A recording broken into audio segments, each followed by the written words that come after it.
A moment ago. On the low hill 100 or 200 meters away from the side of the national highway, several snipers had been waiting at various firing points for the appearance of their target. On this hilltop, there were also 20 or 30 fully armed individuals, not donning armor and wielding swords, but holding various types of modern and modified firearms. Before the Great Change, even with the boss's resources, we couldn't have gotten these many weapons into Zon country. But now, not only is it very simple to bring them into the country, but we can also get a lot of high-grade stuff previously prohibited. The only problem is the supernatural items related to you players. The more expensive, some of them even priceless. Were it not for these, why would we resort to violence? The speaker was a young man, genteel in appearance and wearing glasses. He seemed to be the spokesperson for the boss. Next to the young man were 4 individuals styled and armed differently from the rest. 3 men and a woman. Their outfits made it easy to identify them as a great sword warrior, a hooded assassin, a shooter, and a healer.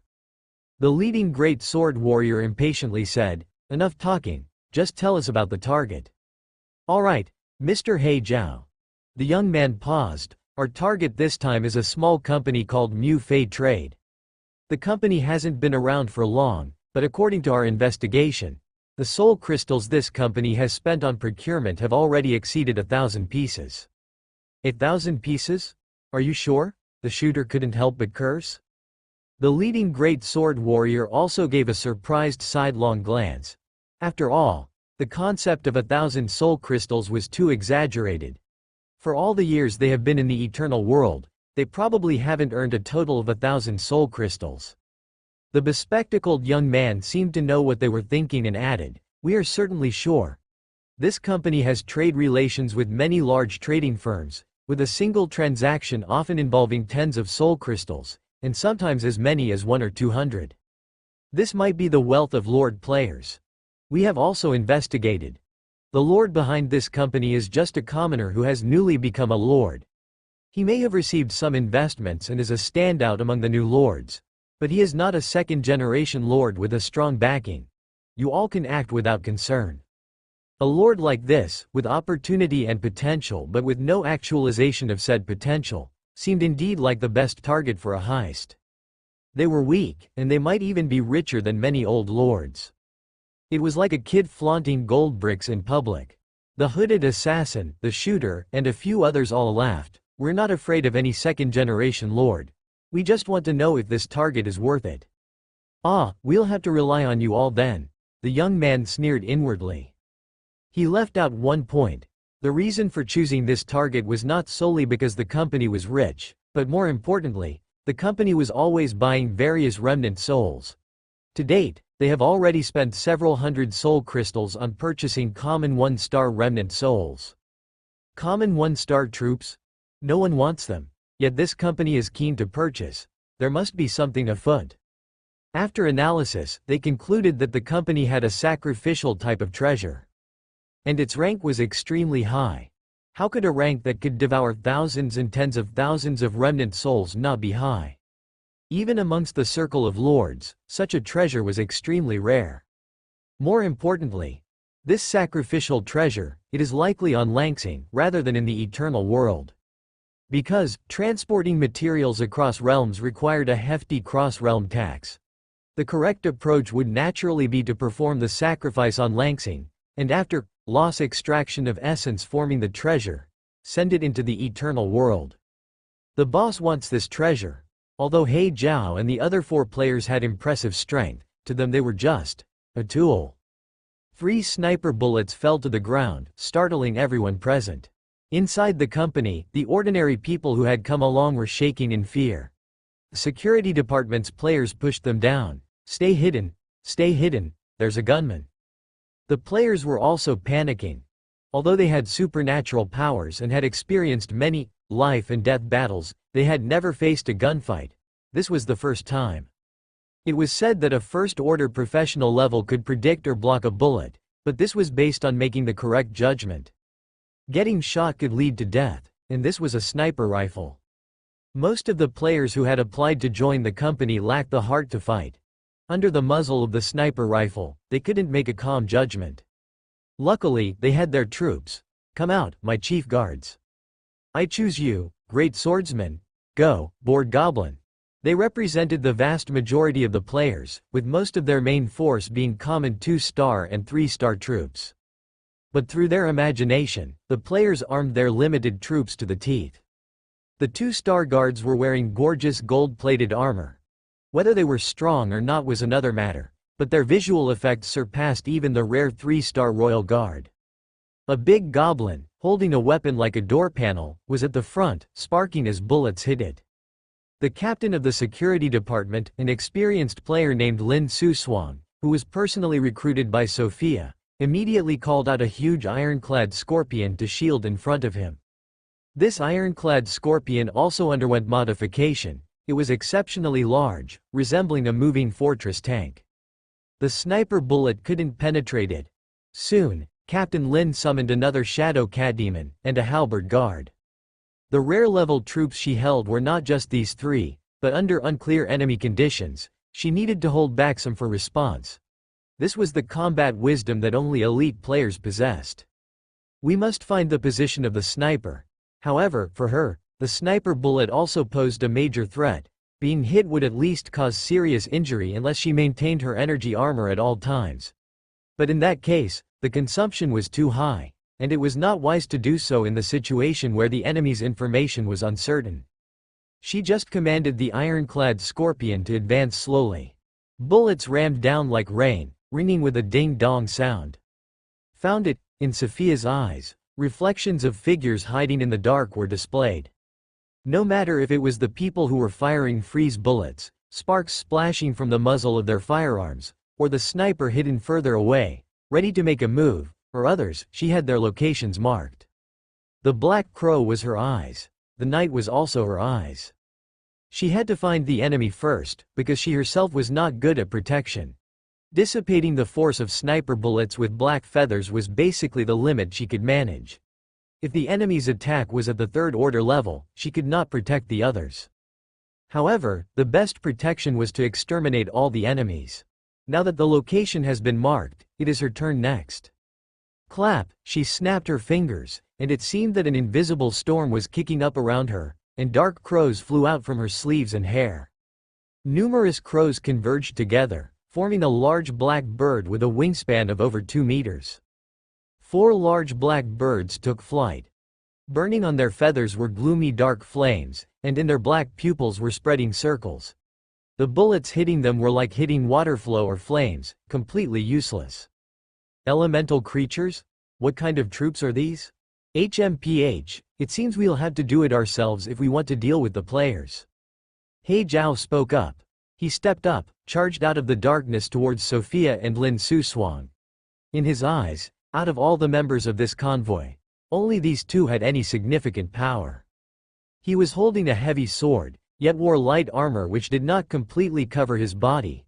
On his exposed skin, there was a layer of rolling scales. One of his eyes was black and the other was gold. The golden vertical pupil was particularly eye-catching in the night. This appearance was also very distinct among the players. He is He Zhao Jingqi Long, who has a bounty of up to 990,000. It is said that he used to be the deputy head of the Jiaolong Adventure Group. After killing several members of the group due to disagreements over the distribution of loot, he escaped and later committed several major crimes, causing his bounty to continuously pile up. Most importantly, before Zhao Jingqi Long rebelled, he was already an expert of the Third Order War General level. That was over 2 years ago. Lin Suswang quickly explained. As a player who had spent many years in Langxing's world, she always kept a close eye on the most wanted list that was published on forums. Not that she wanted to become a bounty hunter. She simply wanted to avoid them. None of the players who were officially on Taizan's most wanted list were easy to deal with. As a top-tier wanted criminal, He Zhao was a strong player among those who had a bounty on their heads. It's troublesome, Sophia, this guy. Before she could finish her sentence, an arrow shot out from the darkness like a stream of light, hitting a large black bird squarely. They were facing more than just He Zhao, however. Before Captain Lin could speak, the black bird that had been blown apart turned into countless feathers and scattered, only to regroup 2 seconds later. The black bird was unscathed and pounced on the hidden god Archer. The bird and the archer were entwined, and the former quickly suppressed the latter. Disperse. Holy light. A woman who seemed to be a priest class lifted up a cross. The power of the holy light could indeed cause considerable damage to the dark crow, which leaned towards shadows. But the holy light disappeared halfway through its fall. The voluptuous female player looked down to find a pitch-black claw protruding straight through her chest. The halberd guard and the imperial guard, who had been protecting her, only sensed something was wrong at this moment, but they stood frozen on the spot. It was Sophia. The first one. The two soldiers faded and turned into specks of light that disappeared. In the next moment, with numerous bullets sweeping by, the woman player who lost her life kept shaking, and the real target disappeared, leaving only a few black feathers drifting down. A hooded assassin was hiding in the shadows, but to Sophia, who controlled the night, it was just an amateur move. She was the spokesperson and the manipulator of the night. She controlled the black crow to swoop down, tearing the terrain apart and dropping the dark flame. The dark flame burned unendingly by consuming all living creatures. And even though the hooded assassin kept sending out troops to die for him, he was completely swallowed by the dark flame after 10 seconds. The heavily bounty-ridden He Zhao was stunned. You call this company with no background? A strong player like this without any background. He Zhao cursed inwardly, hesitated slightly between a tactical retreat and combat, and chose the latter. He couldn't run away. As a warrior-class professional, he would find it very difficult to escape from an expert assassin class who was skilled at tracking. Fight. He had picked up Sophia's location, moving her position by using the black crow as a carrier? But there must be a weakness. His right eye, the sub-dragon eye he had implanted, was wide open with invisible dragon way spreading out, shaking off pieces of black feathers. He lifted his sword, activated the instant step skill on his rein, and charged directly toward Lin Sushuang, who was hiding behind the ironclad scorpion. Just as expected, the black crow appeared. Gray water gushed from the body of He Zhao's sword, shrouding the surroundings like a curtain of rain. But in the next moment, a flurry of black flames ignited around the black crow, perfectly incinerating the gray water. The black crow transformed into Sophia. Faced with the wanted criminal He Zhao advancing towards her, she didn't dodge or avoid, she simply raised her hand. Her fair palm morphed into a black claw, a claw engulfed in energy, which kept growing bigger. 4 meters, 10 meters, 40 meters. A gigantic black claw that blotted out the night sky, ablaze with raging black flames, straddled across the empty and dilapidated road and slammed down heavily. Oh no, I forgot to hold back. An attempted assassination from her attacker put her employees' lives in danger, so naturally, Sophia was furious. She did not unfurl the night sky curtain. Instead, she used pure hand-to-hand combat, a simple yet effective method to obliterate the enemy. She wanted her enemies to fear her. However, this He Zhao is worth 1,000,000 mobile soul crystal coins. Sophia was frustrated, but luckily, He Zhao was more resilient and burn-resistant than she had imagined. Despite its battered body and blurry appearance, it could probably be exchanged for a reward. No, it definitely can be. She looked towards Lin Sushuang. Stunned for several seconds, Captain Lin mumbled, yes, yes, it definitely can be. We even have a dashcam. She knew her boss was a strong character. But was her boss this formidable? The legendary wanted criminal He Zhao couldn't even withstand 3 moves. The boss is awe-inspiring. Sister Fei, no, Boss Fei, what level are you at? Just at the 4th order leader level. To Sophia, being on the 4th order leader level was nothing special. She had heard that her colleagues had slain hundreds of 4th order leader level monsters in the past few days. Just like killing chickens. But for Lin Sushuang and other player employees, a 4th order was unquestionably a big shot. This was their first time seeing a living 4th order. Some people had thought their current job was too dangerous and considered resigning, but now they only regretted not showing off a bit more earlier. A 4th order big shot was right in front of them. The Mu Fei Company was definitely not some newly established small company, but a subsidiary backed by a large group with unlimited potential. And Boss Fei, within the large group, undeniably held significant clout. This conjecture didn't need to be verbalized, one could just think about it. Go capture the other armed personnel. Yes, the battle had no suspense left. Under the onslaught of the Great Black Bird, the armed personnel on the hill were already in a state of chaos. Then the player's security department could finally strike with full force, capturing all the gunmen who had been shooting at them for so long. Those they couldn't capture would be killed. But these men are just the pawns. The real focus should be their boss behind the scenes. Apparently these men know very little about the boss. It doesn't matter. Sophia looked at the prisoners on the ground. If they can't tell us anything, we can always soul search, or read their memories. We can even use these people as a medium for divination. I refuse to believe we can't find the puppeteer behind the scenes. Divination, soul searching and the like would have little effect on the scouts of the Eye of Shiny. But they were the official core personnel of the Empire, and who were you? Ordinary people had no resistance to divinatory and inferential tactics. A day later, a tycoon who ranked among the wealthiest in the state died silently in his own villa. He seemed to have been very distressed before his death. Although we've dealt with this enemy, procurement is now indeed a problem. It's not about the money anymore but the lack of places to spend it. At least, if we want to get things quickly, we have to collect them ourselves. Inside the villa, between solving it herself, reporting later, and then receiving the Lord's praise, and asking for help from headquarters, Sophia still chose the latter. She would have liked to select the former, looking forward to a sentence like, "Great, I couldn't have thought of a better solution myself." But it required time. Langsing had little time left, so naturally, she couldn't affect the acquisitions because she really wanted to hear, "You're really fantastic."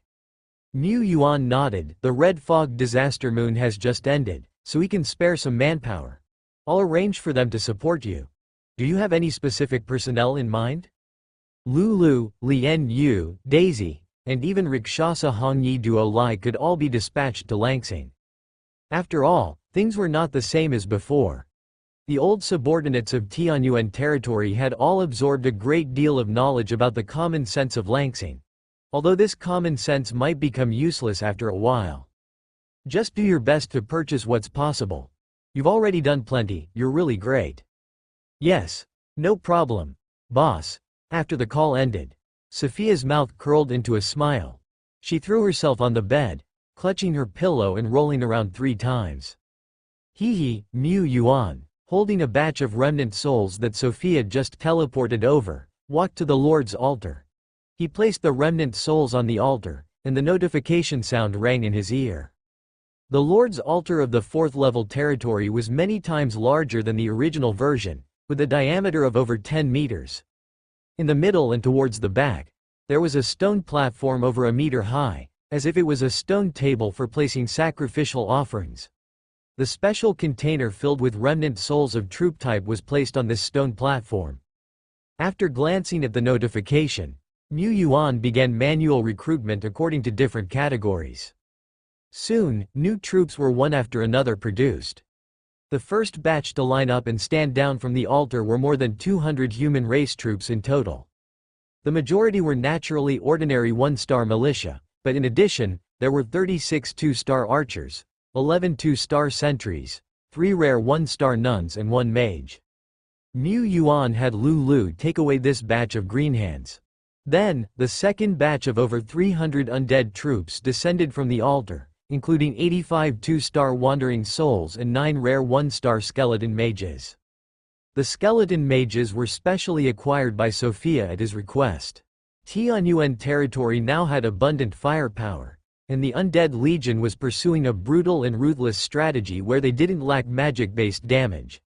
But once the skeleton mage evolved to the excellent 1-star level, it could awaken the advanced skill, Embrace of Death, which combined damage and healing.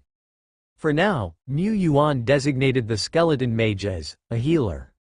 After that were the less than 200 elemental series, mainly composed of Duo Lai's people. Worth mentioning is, there were 13 new members to the elemental family, the rare 1-star Earth Spirit. This was also specially acquired by Sophia at Mu Yuan's request. In terms of earth and construction, land compaction, The Earth Spirit was second to none, stronger than many mages who were proficient in Earth magic, or Earth speciality species like the Earth Rock Dragon. Previously, there were troops of the Earth Spirit series in Tianyuan territory. However, after the attack by the Orochi, he put more effort into purchasing it. The last batch consisted of natural and flight series, and the numbers were even less than the previous ones. Also noticeably lesser than the last batch. Firstly, the quantity of specified remnant souls was 1 in 10 compared to random remnant souls. Secondly, indeed, the traffic was blocked due to the great changes in Langsing. Currently, the urban area of Langsing could barely maintain order and peace, and the majority of the Players Association's power was invested in maintaining stability, patrolling, and fortifying the cities. For the areas outside the cities, they had to be strategically abandoned. After all, the available power was limited. Langsing had less than a month of lifespan left. Thus, in areas where official forces could not cover outside the cities, they had almost become lawless lands, much like the vast wilderness within the Tai-Zan Alliance's territory. There were more and more monsters outside the city, and even veteran players did not dare to go out alone now. They must be in a group with 3 or 5 reliable friends. There were even some players who took advantage of the great changes in Langsing to become raiders. Therefore, whenever the major merchant guilds transported goods between cities, they had to have a sufficient number of guards like in the Eternal World and arrange for capable, powerful people to sit in town. This also led to many merchant guilds only being able to make long-distance travels after several days or even more than 10 days. Many small merchant guilds even dared not engage in trade, fearing the loss of both personnel and wealth. The prestigious Mu Fei Company, which had risen to fame during this time, had received many calls from other companies inquiring about whether they took protective orders for trade. The Mu Fei Company indeed had the capability. Usually, for intercity transportation, 1 or 2 elite-level players sitting in town was enough to ensure safety. Sophia had recruited several elite players by now. There were also top elite players like Luo Wei and Lin Sushuang. The company's trade relations with many merchant guilds also proven the company's credibility. However, the company did not have enough manpower to transport its goods, let alone take time to make money for others. Mu Yuan opened the panel, and the statistical data of each series appeared one by one. The Undead system had a total of 5,233 units of troops, with over 60,000 evolution points remaining. The Human Race system had a total of 4,399 units of troops. The Elemental series had 2046 units. The Natural series had 1669 units. The Flight series had a total of 886 units. As for the Epic Beings, after the end of the Red Moon disaster, Great Lord Shepherd had evolved and promoted a few more.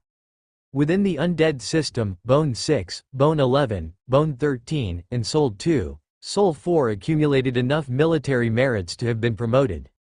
Within the Human Race system, the Vice Commander of the Defensive Troops, Niu Si, the person in charge of the Forging Department, Master Li or Niu, and 2 majors who came from the Archer series, also received promotions. Within the Natural series, 2 more Lord Treemen were added, along with 1 Nature Spirit.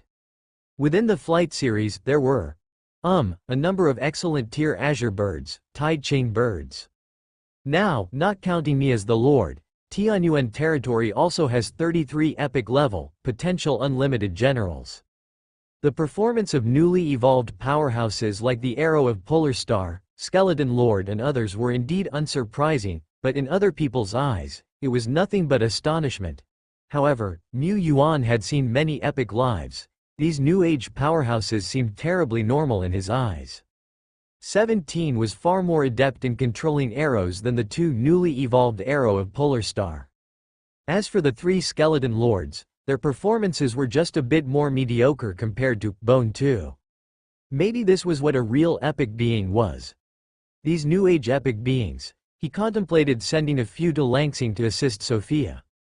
They were just newer in the epic sequence, but each one of them was an old employee of the territory, and Bone 6 was even one of the oldest amongst the 10 skeletons. 2 captains of Arrow of Polar Star were from the same era as 17. Ghosts like Soul 2 and Soul 4 are highly secretive, and thus suitable for a mission to Langsing. He immediately eliminated generals like the Frost Giant Dragon Sario and Water Mirror Dragon Defu from the list. Of course, most of them had passed their culture class. Mu Yuan decided on the major candidates who would go to Langsing. The team would be led by the Fox Lady, a witch named Daisy, who bore fox-like traits. Since Daisy was not good at fighting and did not want to go to the front line, they decided she would temporarily take over Sophia's position at the company headquarters after a discussion. Sophia herself, of course, would go out on business. "I'm not going to evolve," Daisy said. "Well, I'm not gifted in combat. I don't want to waste the precious spots. I'll leave it to others, like the battle maniac Lien Yu. If she were to evolve to epic status and something went wrong, wouldn't she have to go to the front line and fight? She didn't want that. She had tried hard. She had practiced diligently in the training field for 3 hours and fell down a total of 11 times. It hurt so much. That was just from falling. How much more if she were to be slashed by blades or pierced by several spears? No, no, no. Daisy headed towards the warrior arena and arrived at the viewing platform on the second floor. At this time, 2 shadows were crossing each other in the vast arena that covered an area similar to several football fields. One was Shi Lu. The other was Lien Yu. Shi Lu wasn't in giant dragon mode or dragon mode but was just fighting in his basic posture, even then. Boom! Shi Lu threw a punch. Lien Yu crossed both her clawed hands in front of her, and retreated her body to try and lessen the impact. However, Shi Lu's attack was too fast and fierce. Even if she could lessen it by a lot, what remained was a fierce force she couldn't resist. Her hands bent, and the broken white bones were exposed. In an instant, blood dyed half of her body red. SS's, that could really hurt someone. Hairs all over Daisy's body stood up. It was as if she was seeing the world from Lien Yu's perspective, experiencing her pain and fear. She had been injured before. When escaping in the past, she was shot by arrows and cut by swords. But this didn't mean she could get used to injuries. She couldn't, she was still afraid. If she suffered such injuries, she would probably curl up in pain and probably scream out loud. At the moment, Lien Yu just gritted her teeth, her expression becoming fiercer. She tumbled out of the pit and avoided Shi Lu's subsequent attacks, running up the wall with her flesh claws. But Shi Lu showed no signs of holding back, save for not using his powerful skills, which was a sign of respect for his opponent. A moment later, the blood-soaked Lien Yu fell into the cracked pit and couldn't stand up anymore. "It's too scary, fighting is way too scary, I really can't do it. Fortunately, I declined the Lord's evolution proposal. As long as I'm weak, I don't have to fight. Lien Yu, perform well, my faith in fighting is entrusted to you." "Wait, me? Evolve?" Half a day later, Lien Yu, who was fully healed from her injuries, pointed to herself with her meat claw. Her math skills were rather poor, even worse than General Duo Lies, but she knew clearly that her contribution points couldn't cover an epic evolution. At least 4.5 days of more contribution points were still needed. How did she know this? Of course, she asked someone. That's what Isloa told her. But now, wait, you're giving me your spot to evolve. No, no, no, this is not right. I'll go tell the Lord to return it. Wait, wait, wait, this can totally work. Daisy stopped Lien Yu. After some rational analysis and persuasion, Daisy finally convinced Lien Yu. The girl was now moved to tears. Daisy turned her face away and laughed awkwardly. Could she say she was scared of getting hurt? The evolution venue was still in the warrior arena. One of the spaces within this magnificent building was set up as the Land of Evolution. Inside, 3 evolution altars had been built and could be fitted with different auxiliary materials according to the needs of the evolved. One of them was empty. An arrow of Polar Star was just born here yesterday, and the materials hadn't been replenished yet. Lien Yu stepped onto the second altar. The observers were few, only Daisy and 2 City Hall staff responsible for filming, documenting precious video materials. Isloa was not present. Ever since she received that batch of damaged equipment a few days ago, she had been tinkering with it tirelessly, foregoing sleep and food, even postponing the planned epic 2 stars evolution. Mu Yuan went with her. The Great Lord Shepherd himself was not present, only watching from afar through the Lord's vision, and reaching out his hand, pointing at Lian Yu in the field. Evolve. Ding. Tip. Deduct.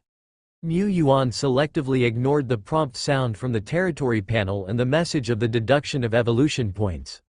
He was just fully focused on the flow of evolution points. The evolution points seemed to be like a stream, but he could hardly perceive it. He could only operate intuitively.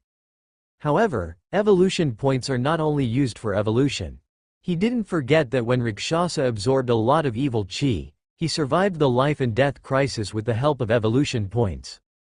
Evo power, as a kind of power, must have many ways to use it, as well as techniques to use it. But the power of evolution is too advanced.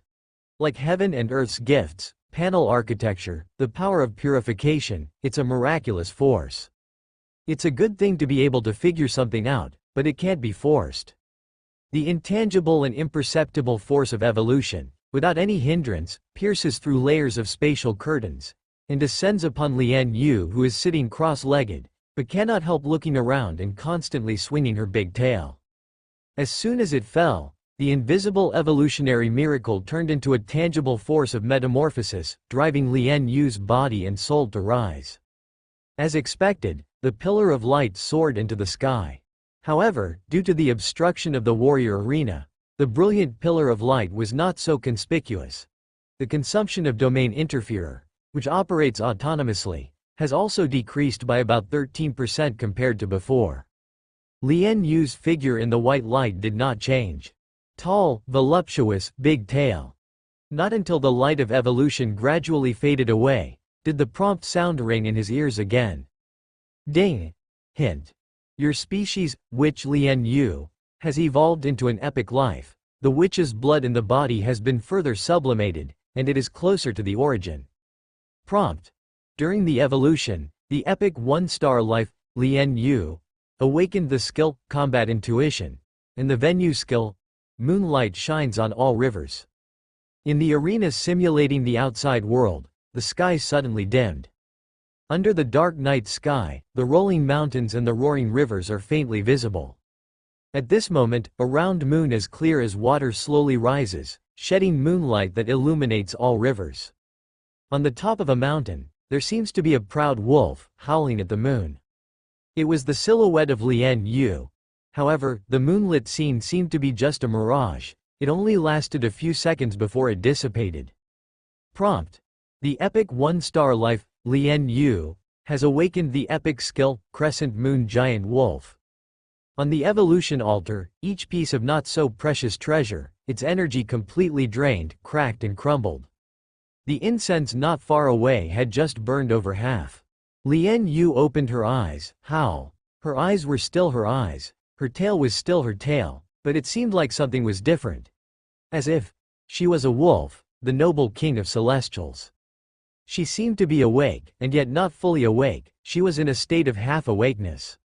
She followed her instinct, leapt down from the altar, landing on all fours like a wolf, baring her fangs and snarling. There was fierceness in her eyes.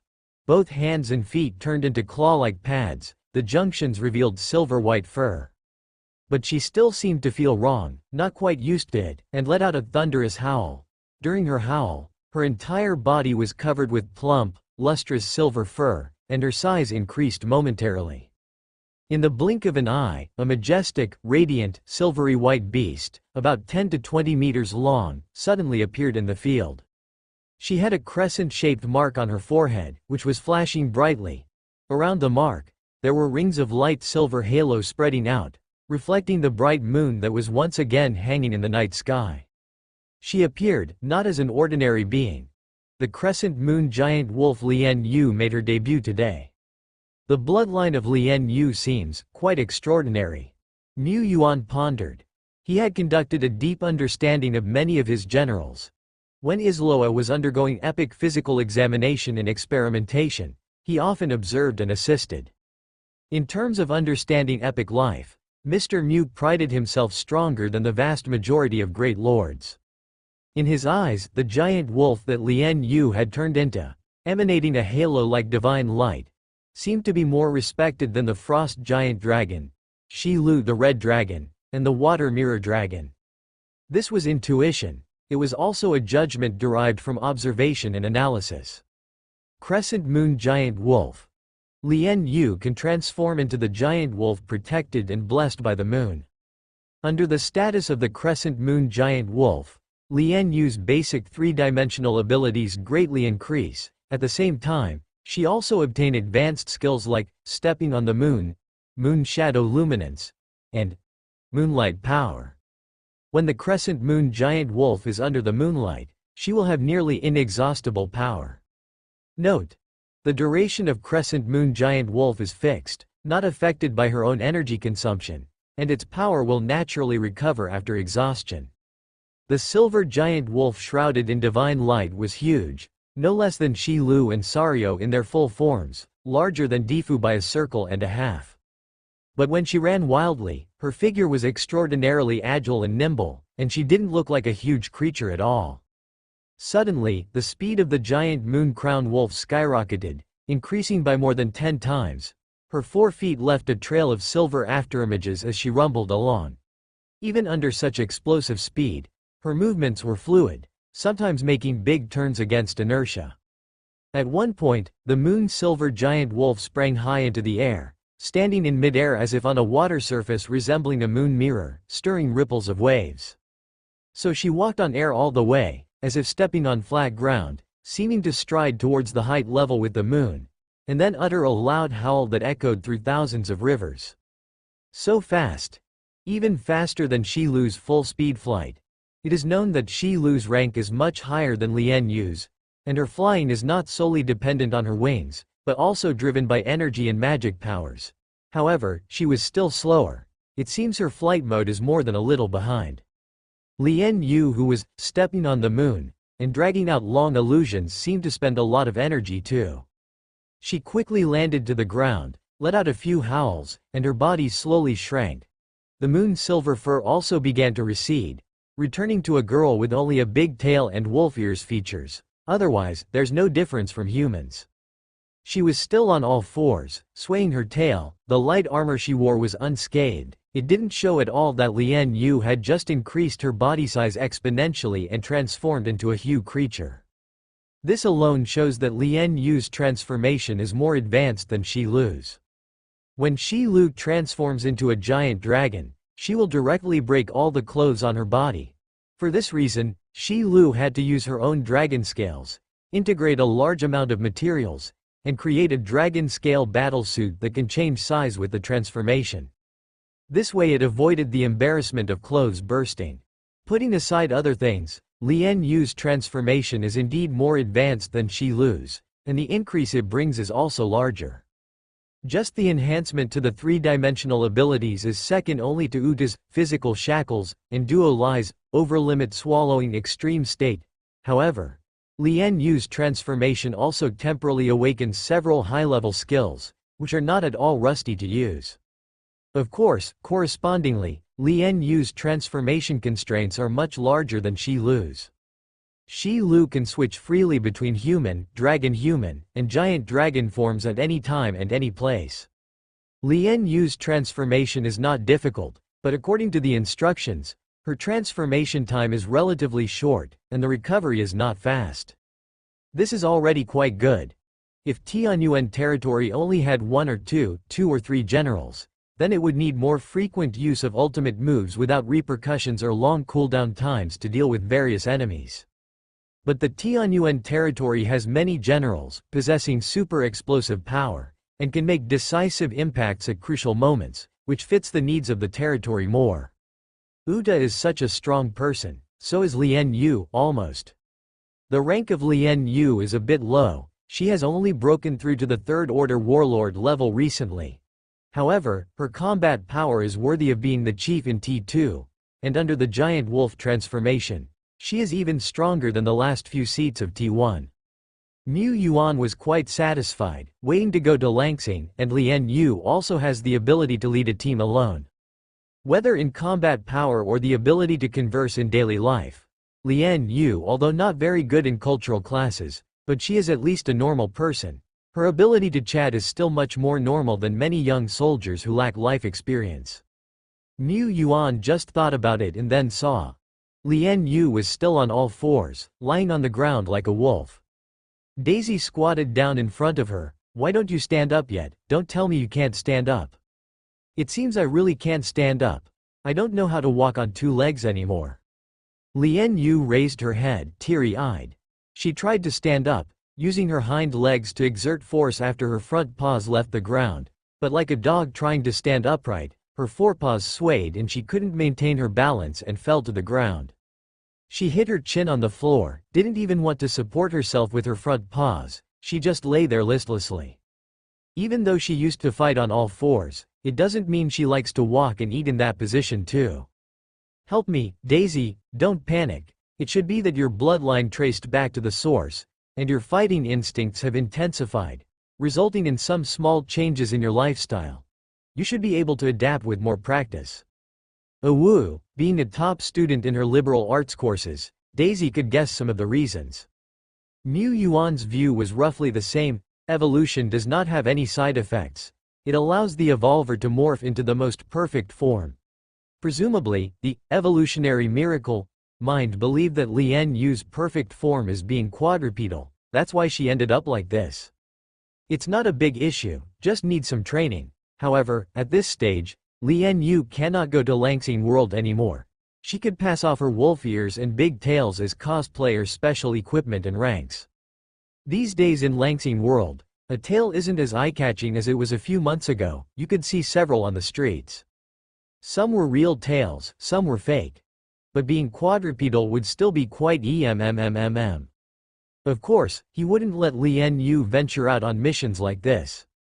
Hong Yi, Rakshasa, Niu Si, as well as two newly appointed members of the Sword of Polar Star, reported to the company at Langsing in succession.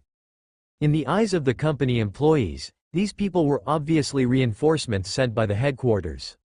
The headquarters is indeed a big corporation. With the support of these subordinates, Sophia was able to form 3 to 4 transport squads, traveling back and forth between Baiyun State and the surrounding states. In the second squad, Rakshasa was sitting on the roof of an off-road vehicle like a rock embedded in it. He was gazing at the distance. Any monster within his sight wouldn't live past 3 seconds. This big shot is somewhat unique, but the sense of safety he provides is really filled to the brim. The driver of the vehicle contemplated. In the third squad, Hong Yi was sitting in the back seat of one of the cars, completely focused on playing with the tablet in her hands. Big shot, there seems to be some situation up ahead. I know. I'm just at the climax of this show. Who's this trying to disturb me? Huh? Back quote. Most of the time, the transport squads weren't attacked by players, only needing to face some fleeing monsters. Having strong escorts, the squad's intercity transports were mostly smooth. The procurement speed increased significantly, however, it was still far from the peace period. The procurement of goods was limited to Baiyun State and the surrounding states, and they did not go to further places. The transport time and cost would be too high. Buy as much as possible, but remember, safety is first.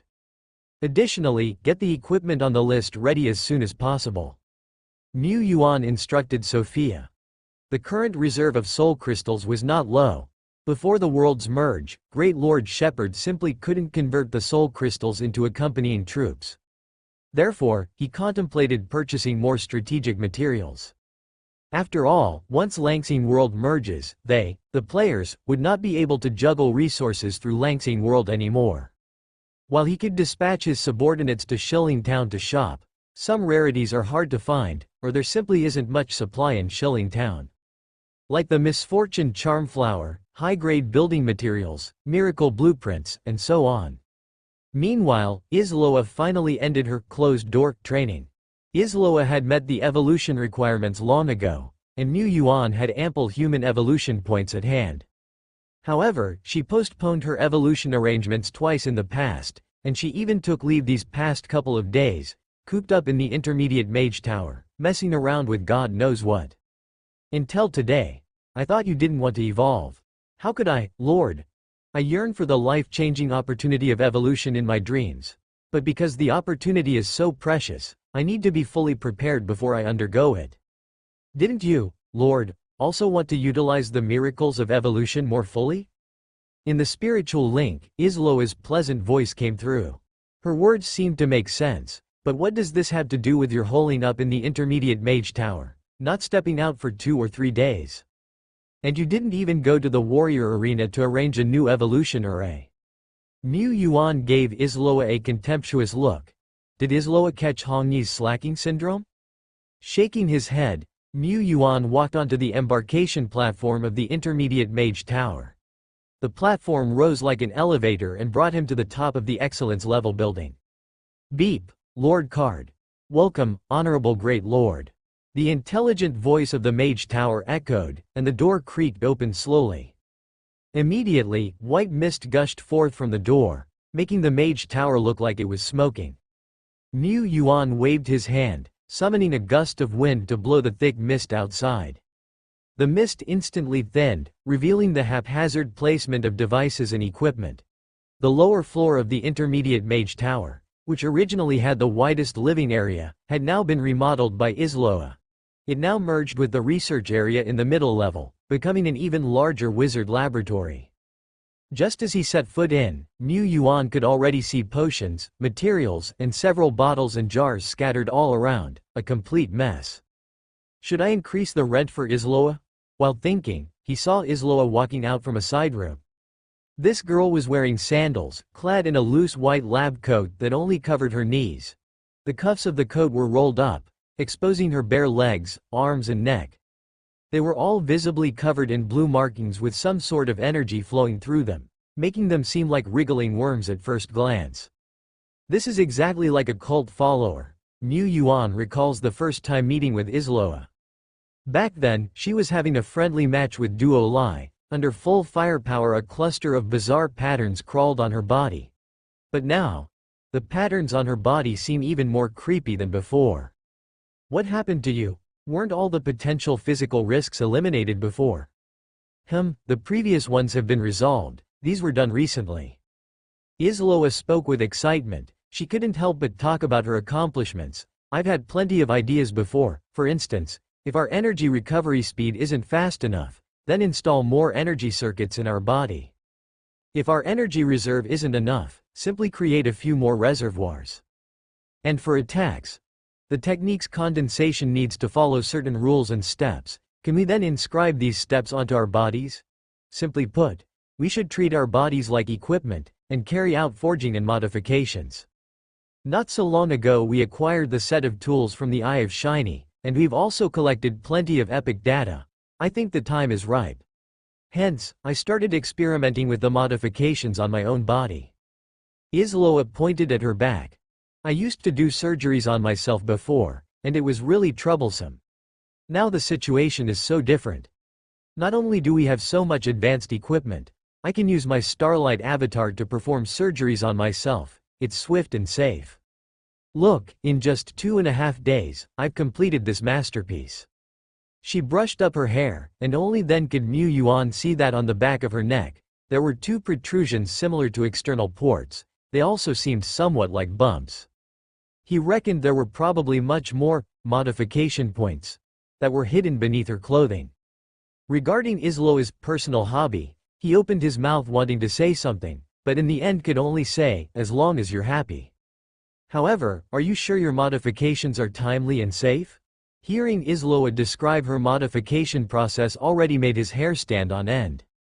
She was controlling 2 avatars, performing surgeries on various parts of her body, either slicing off skin, or injecting specialized medicinal fluids, using a small knife as a brush to inscribe patterns.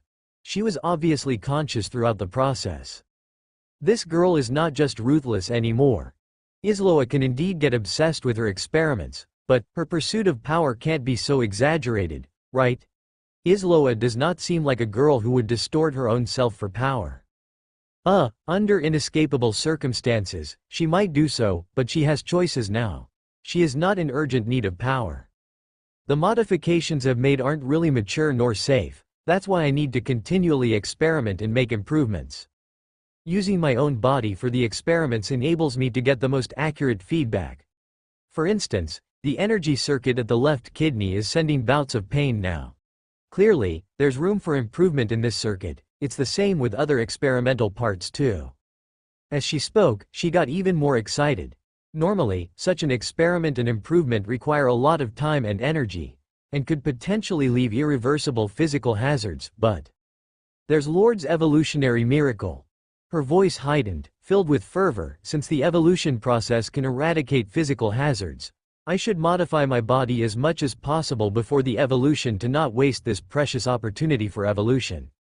In this way, I'll be able to collect experimental data, perfect the modification system, enjoy the thrill of modification, and achieve a hazard-free enhancement. Isn't that thrice the happiness? If the evolution process manages to compensate for the deficiencies in my modifications, it would be even more wonderful. Of course, I'm not asking for much in that respect. Slowly perfecting my modification system is also an enjoyment. After listening to all of this, Lord Shepard began to ponder. It seemed that, maybe, probably, Isloa did make a reasonable point. This makes perfect sense. Leaving the potential risks that come from self-modification to be healed and eradicated during the evolution process, isn't this like mowing down Evo Power? This is an additional application of Evo Power.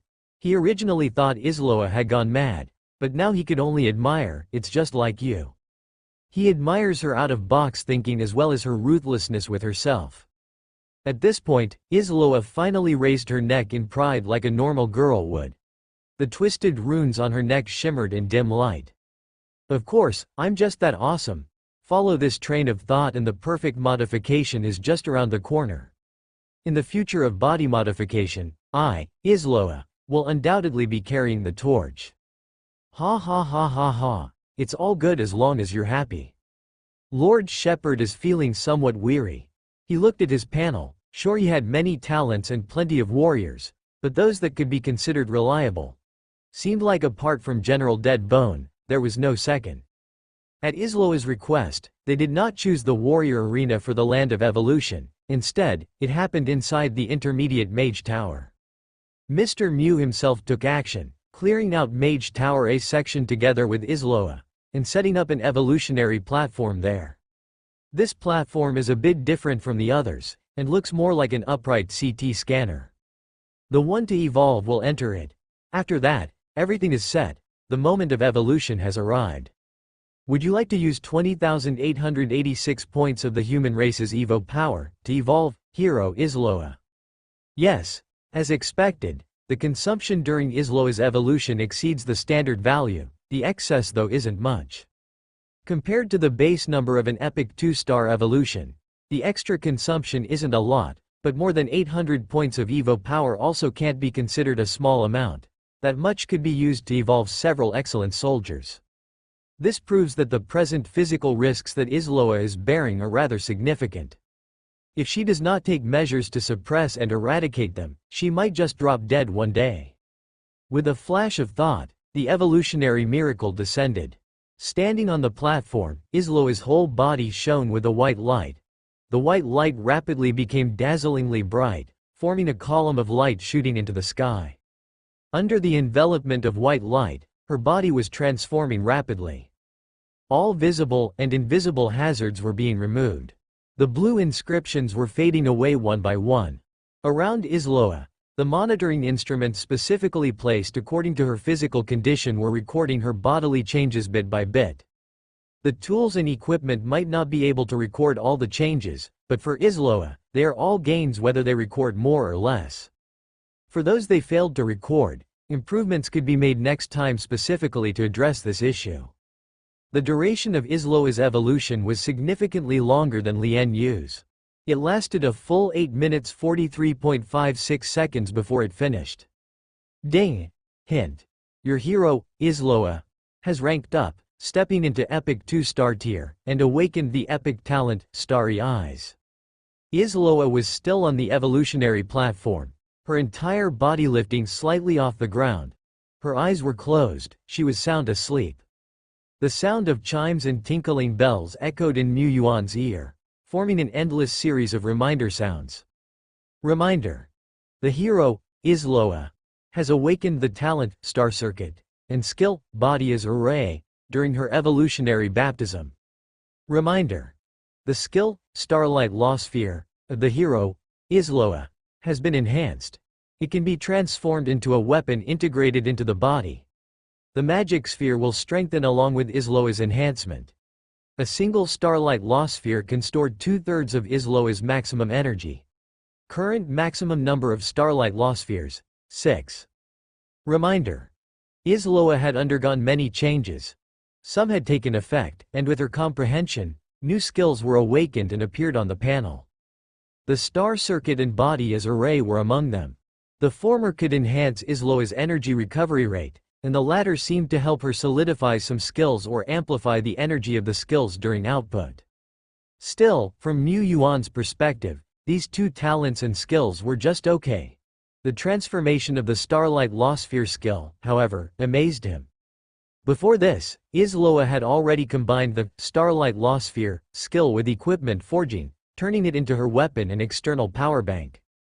But the previous Starlight Law Spheres served as an external device that could store energy but couldn't recover it themselves. It required the use of soul sand and soul crystal for charging. Also, because this energy was received externally, Isloa could only use it in simplistic ways or transfer it through her body. This extra step in between made it less smooth. Now, the Starlight Law Sphere could be considered a part of Isloa's body. Not only could it self-recover, but it also functioned as naturally as her own arm. But most importantly, the magic sphere can fuse into the body and nurtures itself and will also strengthen along with Isloa's enhancement. This characteristic is simply Hero's exclusive weapon. The fact that Isloa didn't have her own hero weapon was always a regret for Lord Shepard. Despite Isloa's seemingly non-combative character and rare participation in the battlefield, she was the second in the Tianyuan territory to open a field. When she opened the field, she was still just elite level. Her future was boundless. However, due to insufficient energy, Isloa rarely activated her field. And because of this, her battle achievements were few. Her most brilliant battle was almost defeating a general using her field. She was always in contention for the top 3 in Tianyuan territory, she just didn't show it. It was a pity that such a strong character didn't have her own hero weapon. With each increase in Isloa's realm and power, not having an exclusive weapon was increasingly regrettable.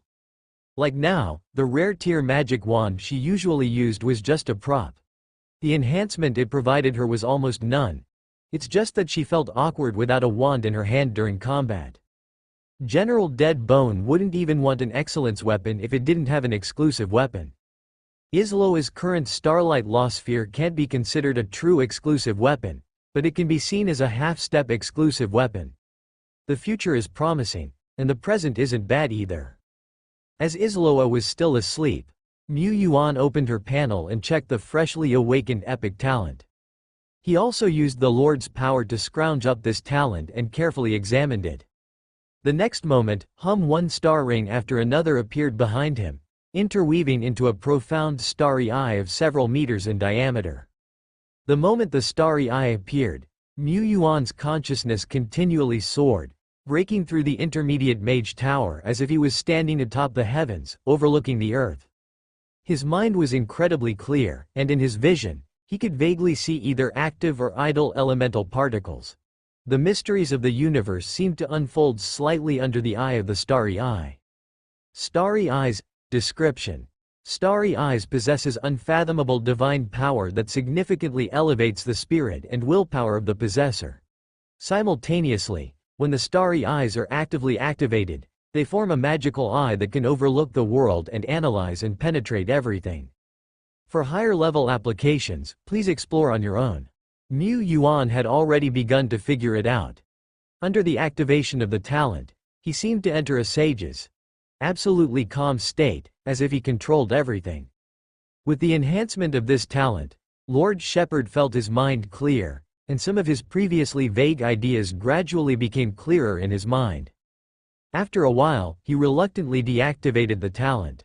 The talent that I can use still only has 80% effect of the starry eyes. It's just a youth version and can't constantly be used. Isloa wasn't the same.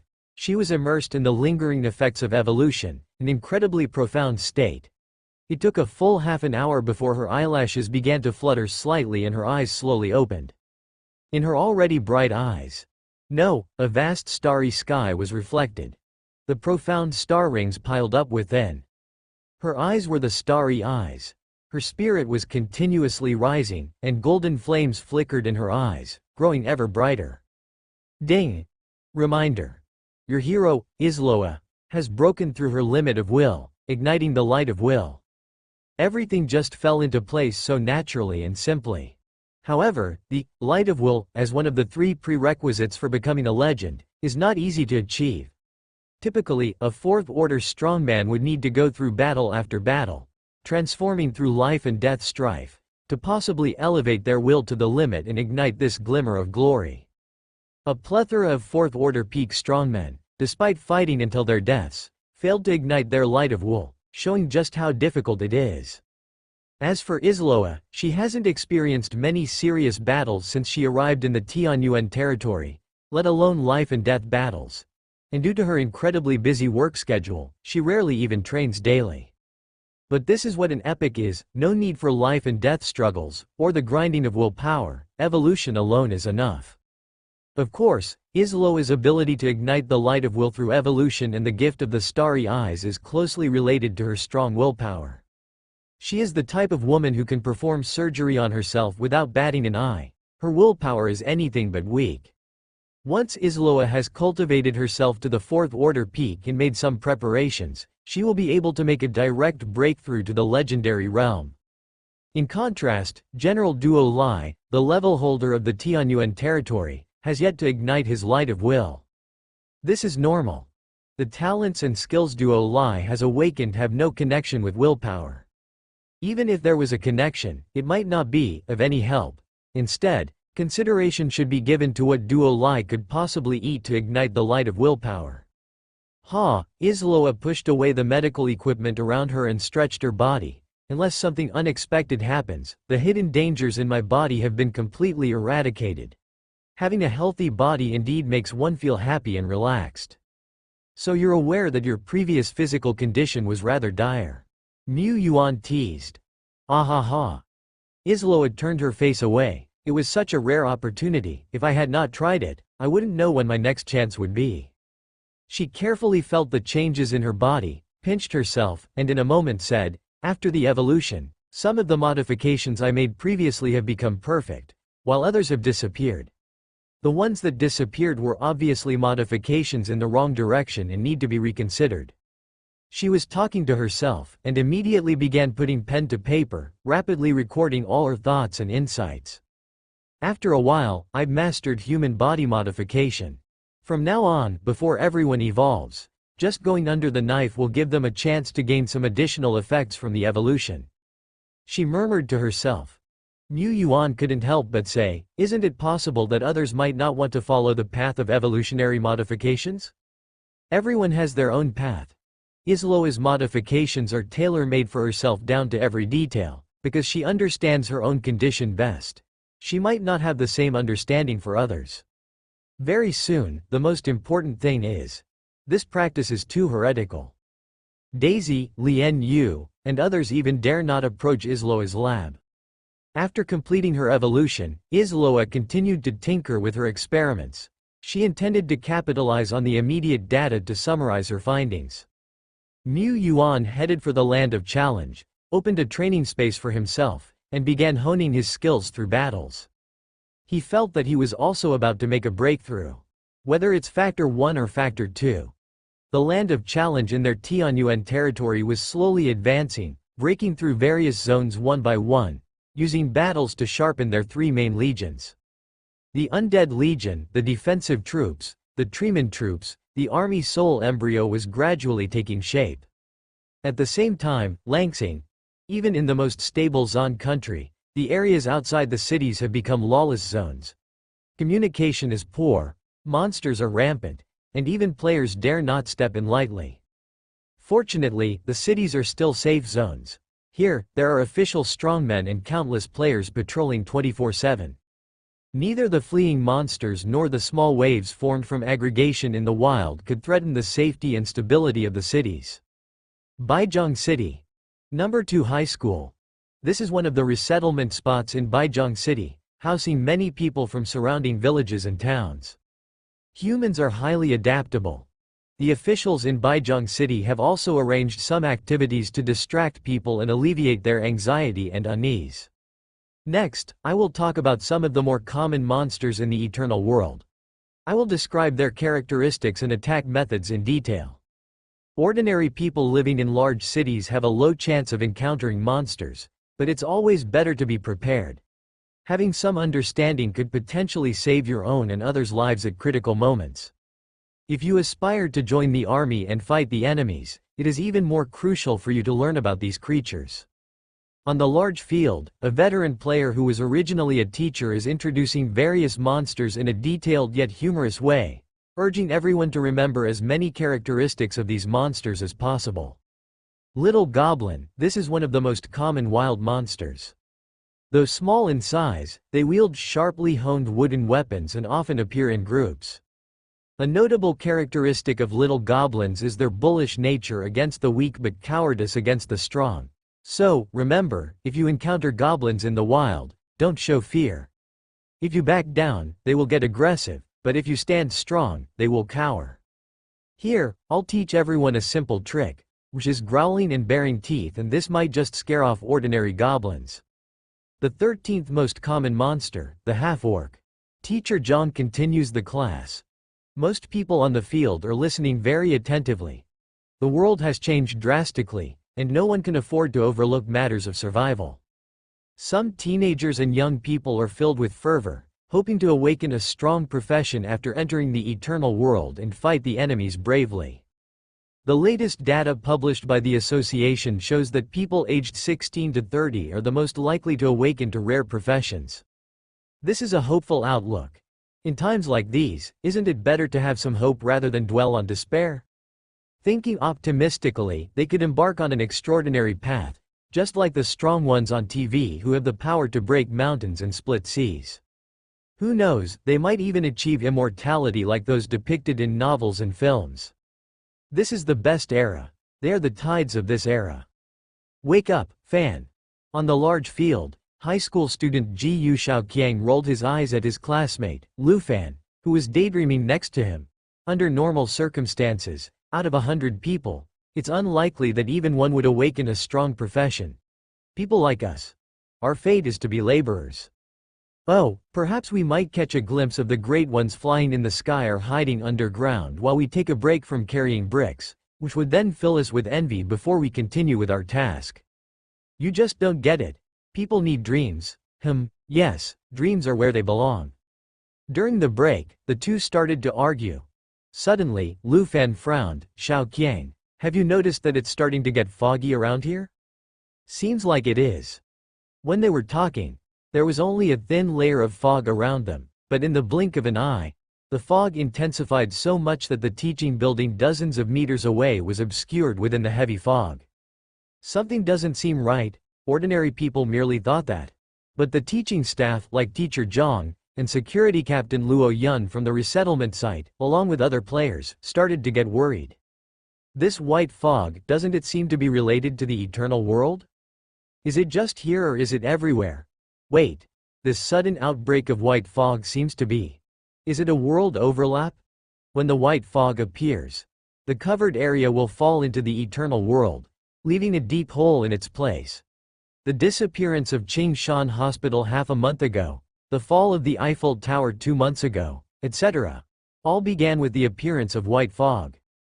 Thinking of this, one of the veteran players changes color, breaks into a run toward the school outskirts, longing to find out what's going on. Before he could run too far, the white fog dissipated.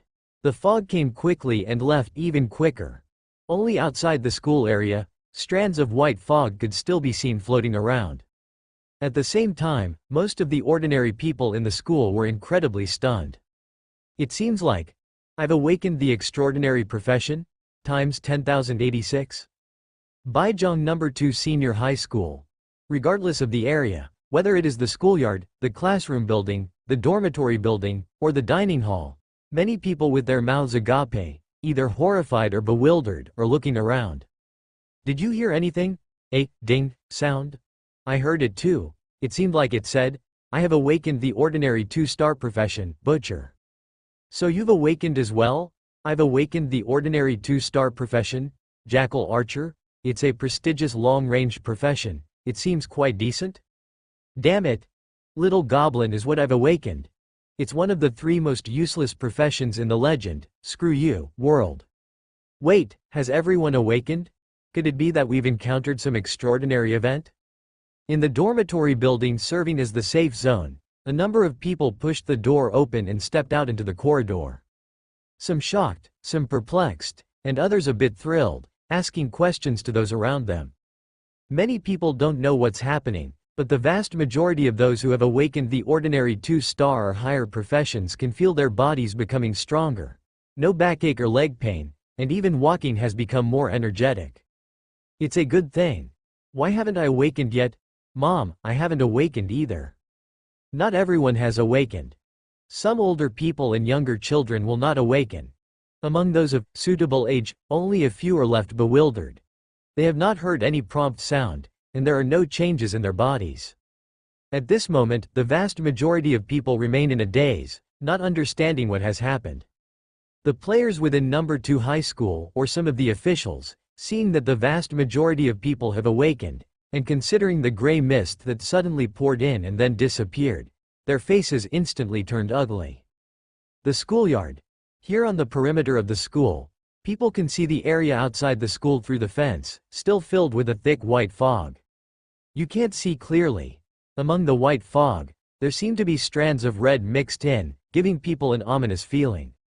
Look at the outline of that tree. It's so tall. Does our school have such tall trees outside? Someone murmured. Right now, the informed have barely recovered from the panic, and still feel lost. Someone opened their mouth, but didn't know where to start. This kind of situation, this kind of scene, they've never seen it before. Teacher John, who was just teaching a class, is an official player. He vaguely remembered, the association has talked about such events before. What to do when encountering a world misplacement, when the entire area sinks into the eternal world. How to respond and save oneself. Quickly, organize everyone to get back to the classroom building. We need to set up defensive measures in the classroom building, the dormitory building, the sports hall, and a few other areas, to resist any possible danger. If we fall into an inner area of Taizan, there's nothing to worry about. We just have to keep everyone's emotions stable and prevent anyone from going out on their own. But if we have fallen into the outer wilderness of the Alliance, our school will face attacks from many monsters. We must be prepared for the worst, so we can hold out until reinforcements arrive. With the sense of direction, the staff members in the safe zones eventually calmed down. They quickly organized the crowd at the schoolyard to go to the nearby classroom building and sports hall. Suddenly, whoosh! The white fog floating outside the school surged in like a tide, flooded the school, and then gradually retreated. But also, in this moment, a nauseating smell of blood came rushing in, and one green figure after another emerged from the retreating white mist. It's goblins. Even though it is the first time for most people present to see these green-skinned creatures, they've seen them many times in educational videos and recognized them at a glance. It is one of the most common monsters of the eternal world, goblins. Despite small, goblins are known as legendary wastes, and many young people have previously boasted that they would punch goblins and kick goblins. However, when they actually confront goblins, they find their hands trembling. Are goblins weak? Certainly, they're not strong and are short. But their open mouths, drooling and grotesque, makes them fearsome. The sharpened sticks in their hands are also chilling. If one gets stabbed by those sticks, will they die? They definitely will, right? Most of them had never even killed a chicken before, and if they had to fight, they might just have a 50-50 chance against an old hen. How can they confront goblins? Creatures many times stronger than old hens? Moreover, there aren't just the so-called useless little goblins. There are also goblin spearmen, big goblins, goblin warriors, and many others, most of which no one can recognize. When they smell the blood stench coming towards them and see the hulking green monsters, as their eyes meet the vicious ones of the monster goblins, their legs just fall soft. Some female students knelt on the spot, trying to get up and escape, but they couldn't muster up the strength. Some male students squatted on the lawn clutching their heads, mumbling gibberish. At this moment, part of the crowd has already entered the classroom building and the sports hall under the organization of the staff, but many ordinary people still stayed on the schoolyard. The distance between the goblins climbing over the fence to get into the school is just 100 or 200 meters. As people froze, the goblins didn't. In fact, as Teacher Zhang previously stated, when confronting goblins, if you show fear, they will be fierce. Countless goblins rushed up, screeching, "In the name of fire, flame impact." Teacher Zhang, who was lecturing, held a hardcover book in his hand. He muttered spells, and at a certain moment, sparkles converged in front of him, turning into a fan-shaped flame sweeping forward. He also summoned several main combat units at the same time. A few players on the big playground also took action, killing a dozen or so goblins instantly. However, the number of players was too small, and they were too weak. Number 2 High School was originally located in the hinterland of Baijiang City, with only a few players responsible for daily patrols and security, to clear away the occasional fleeing monsters. If it hadn't been for the school area being converted into a resettlement point, housing many civilians, there wouldn't have been a dozen players stationed in such a small area. There wasn't originally a need for a lot of defensive force here. The truly strong players and a large number of troops were stationed on the outskirts of the city, killing waves of monsters that surged over. At this moment, Teacher Zhang and a few other players could not stop the hundreds of monsters pouring into the school area. Under the roars of the big goblin and goblin warriors, ordinary little goblins would not easily retreat. "Let's do this." A tough guy dodged the spear of a little goblin. His size 44 shoe violently kicked the goblin, immediately sending it flying several meters away. He paused, quickly advanced and grabbed the spear from the goblin's hand. His eyes fixed on the green skin figure, he gritted his teeth, gripped the wooden spear, and stabbed hard.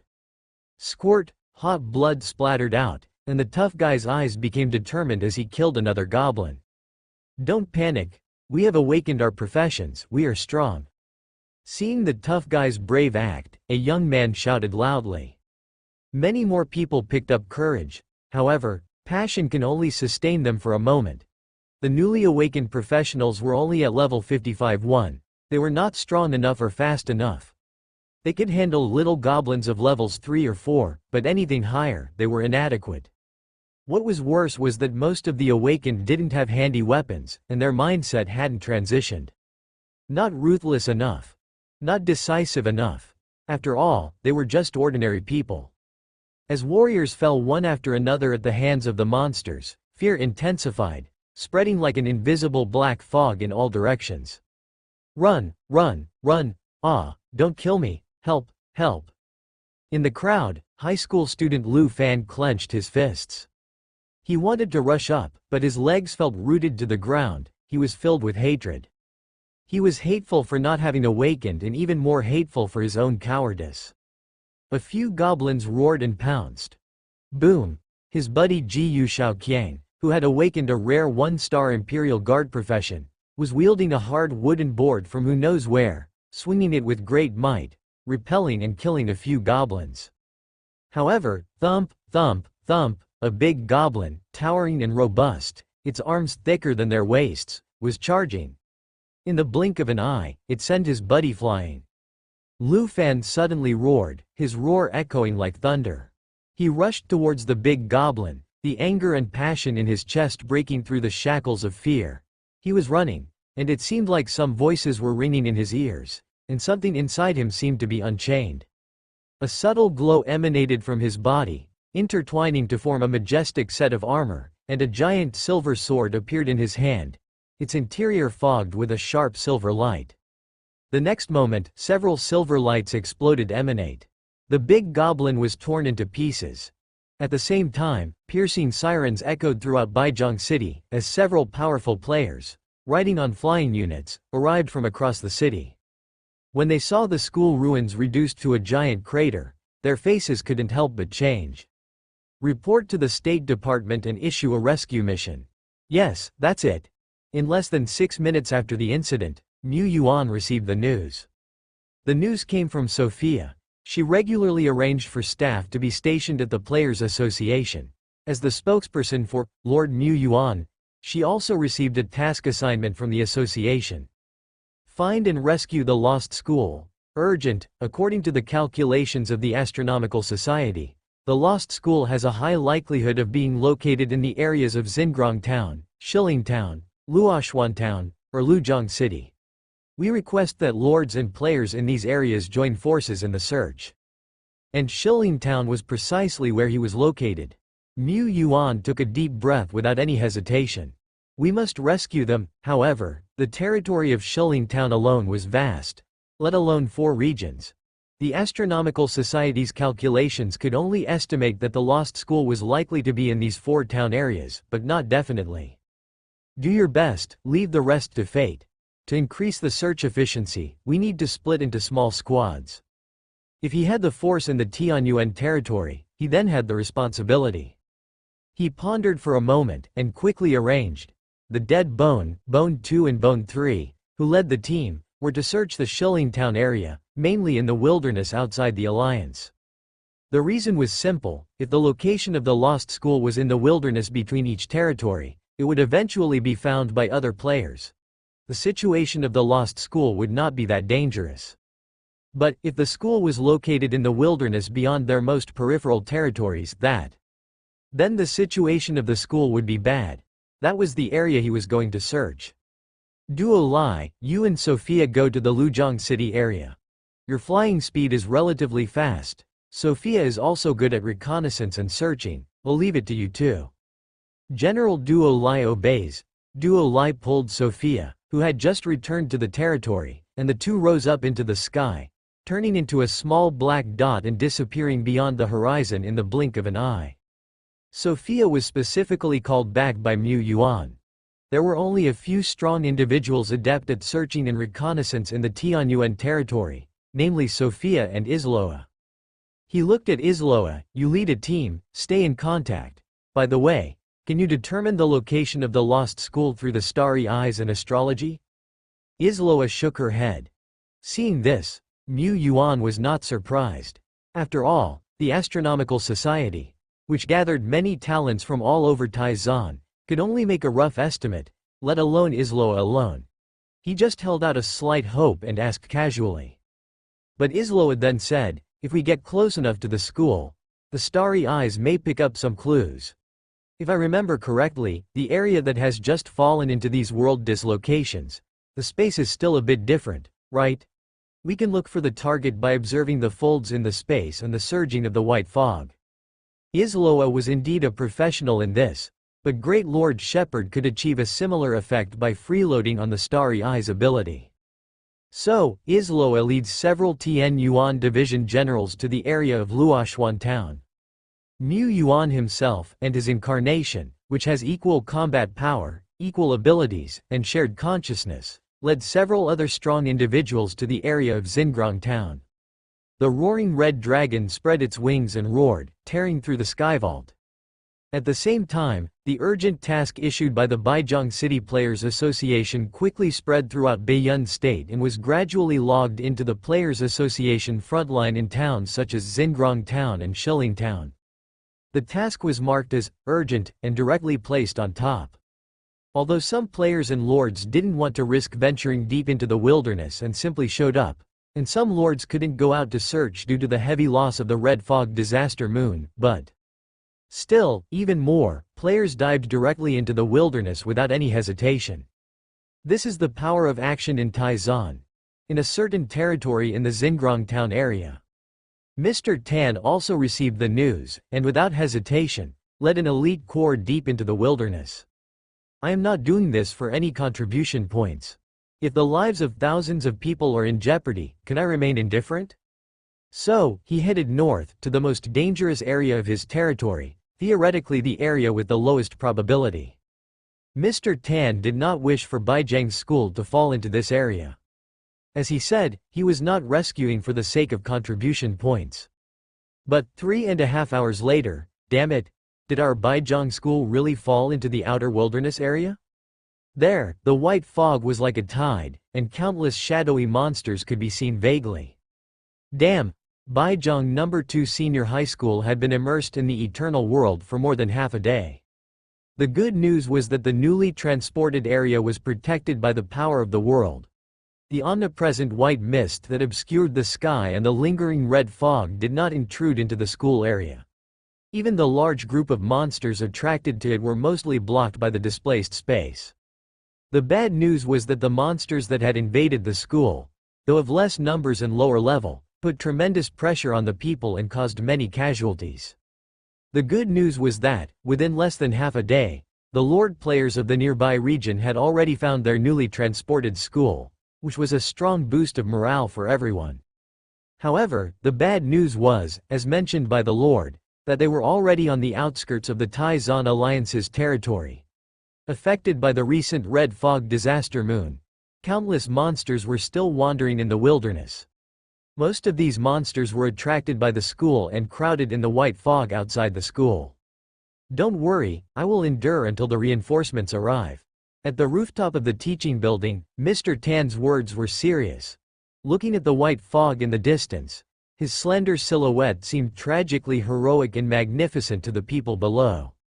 He was just a young man in his 20s and a relatively new lord who had just let go of his greenhand status. However, here, he was the strongest.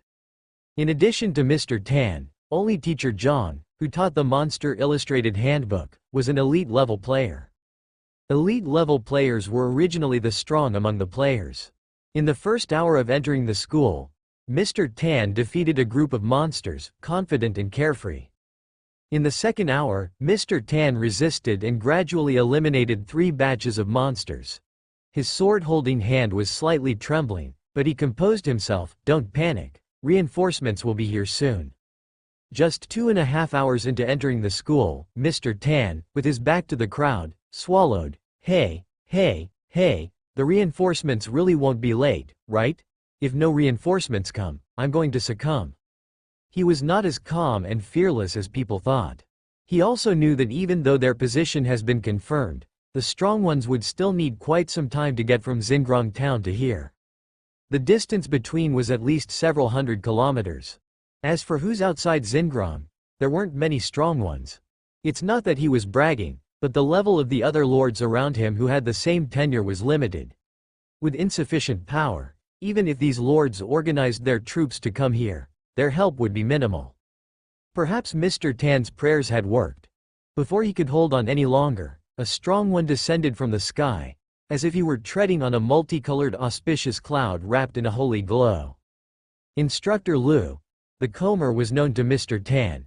It was Instructor Lu Jane, a well-known senior player in Baizhang City, who also held important positions as vice chairman of the Baizhang Association and head instructor of Baizhang Special Training Class. With Instructor Lu's arrival, there was hope and safety. I happened to be near, so I rushed here ahead of time. The other rescue teams will probably take a little longer to arrive. Lu Jane, a young man in his 30s with well-trimmed hair, looked very neat. He wore brown armor, riding a chestnut-colored flying dragon, and slowly landed on the school's plaza. The brown flying dragon opened its mouth and spat out blazing orange flames, instantly reducing the monsters rushing at him to ashes. Not a single monster could break through this wall of flames. Damn, a dragon! Instructor Lu then extended his hand, summoning 30 elite soldiers and 3 generals from within the Lord's Seal.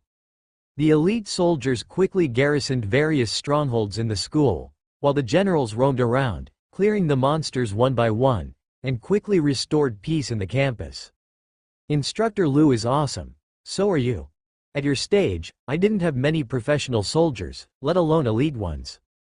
Under the protection of the white fog, Mr. Tan relaxed when he saw the invading monsters being easily slain.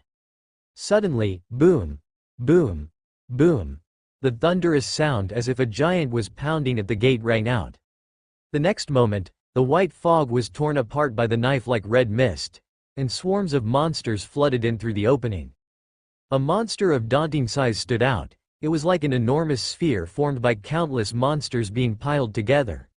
The giant meatball towered as high as 3 or 4-storied building, smelled nasty, and scattered bits of ominous red fog. The meatball crushed the railings and walls and rolled into the campus. Although it did not advance further, chunks of meat on its body suddenly started to squirm. Subsequently, horrifying eyeballs started to open all over the giant meatball body. Dozens, if not hundreds, of eyeballs all stared in the direction of the teaching building. Ah! At the window, someone started to scream, blood trickling down from their eyes. "Don't look! Don't look! Don't look! What is that?" Mr. Tan was astonished. He had never seen or heard of such a creature. "It's an aggregated monster." Instructor Lu's expression stiffened. But how could it appear in such a place? Mr. Tan peered, and indeed, he could discern some traces of goblins and jackal men from the gigantic meatball. But how could there be such a disgusting and terrifying monster? Not only was the meatball disgusting to look at, the power it possessed could only be described as horrible.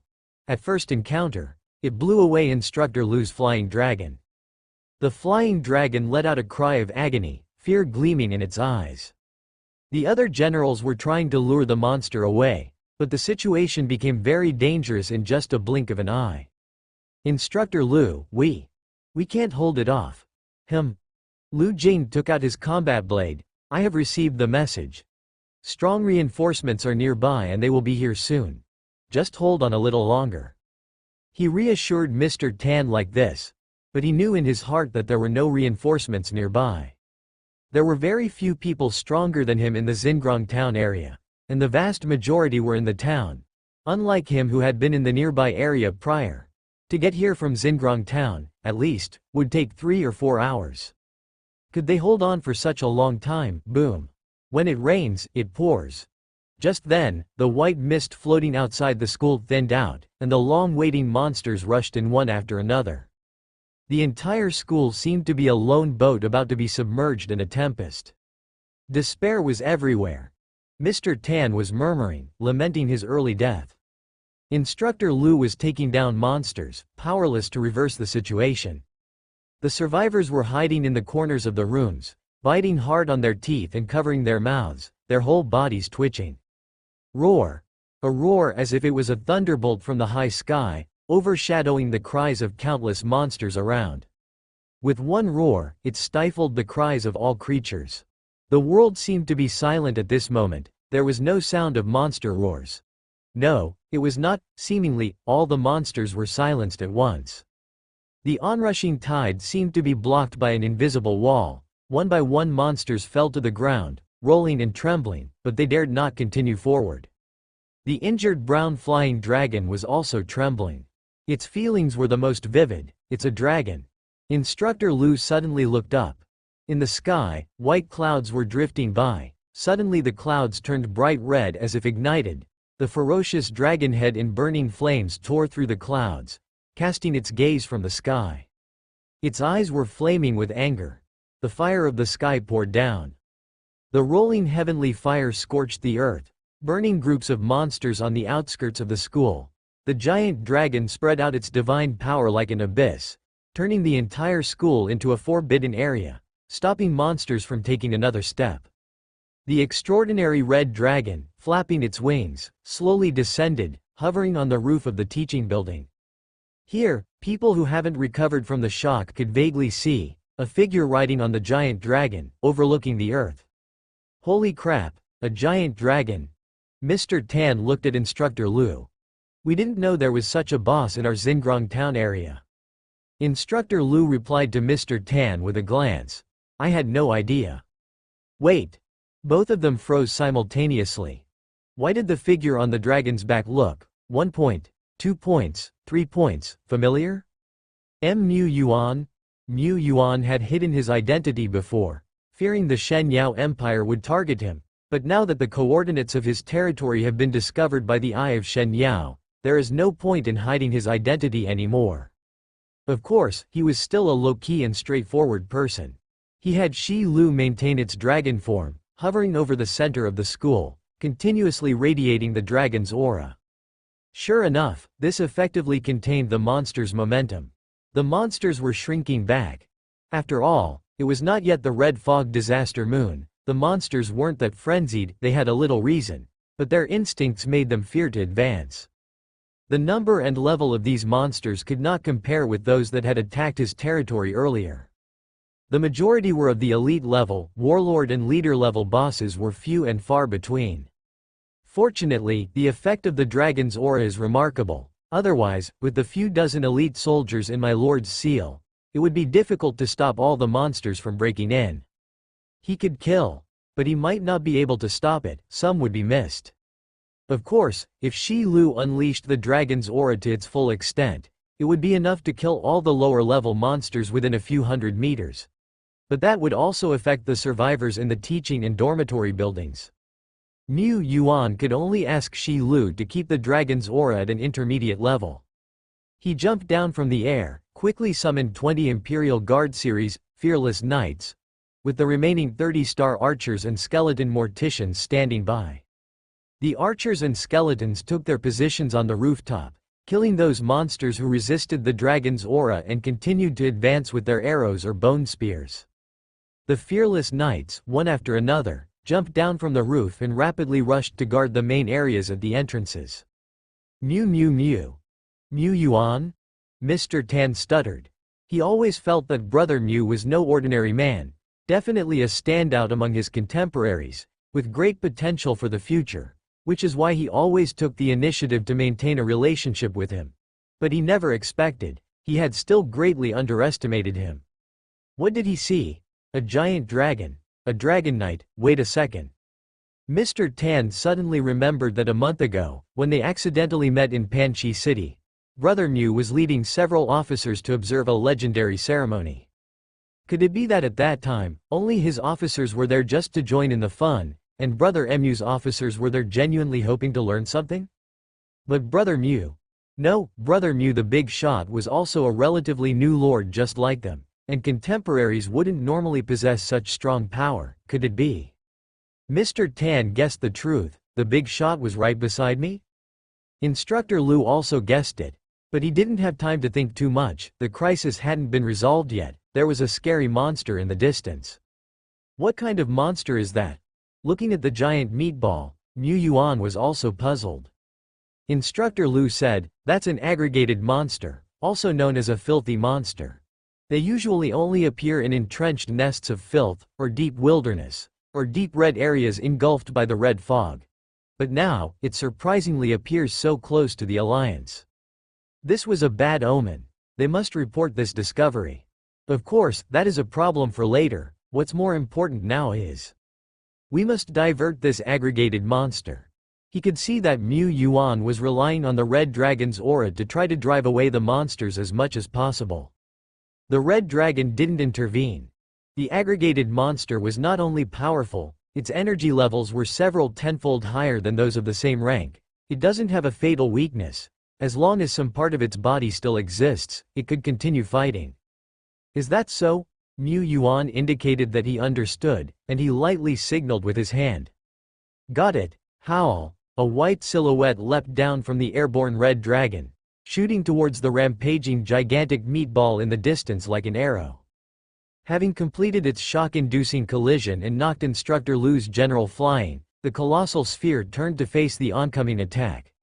His many eyes focused on Lian Yu, who landed on 4 paws, her fluffy tail pointing upwards, and her long hair billowing around her.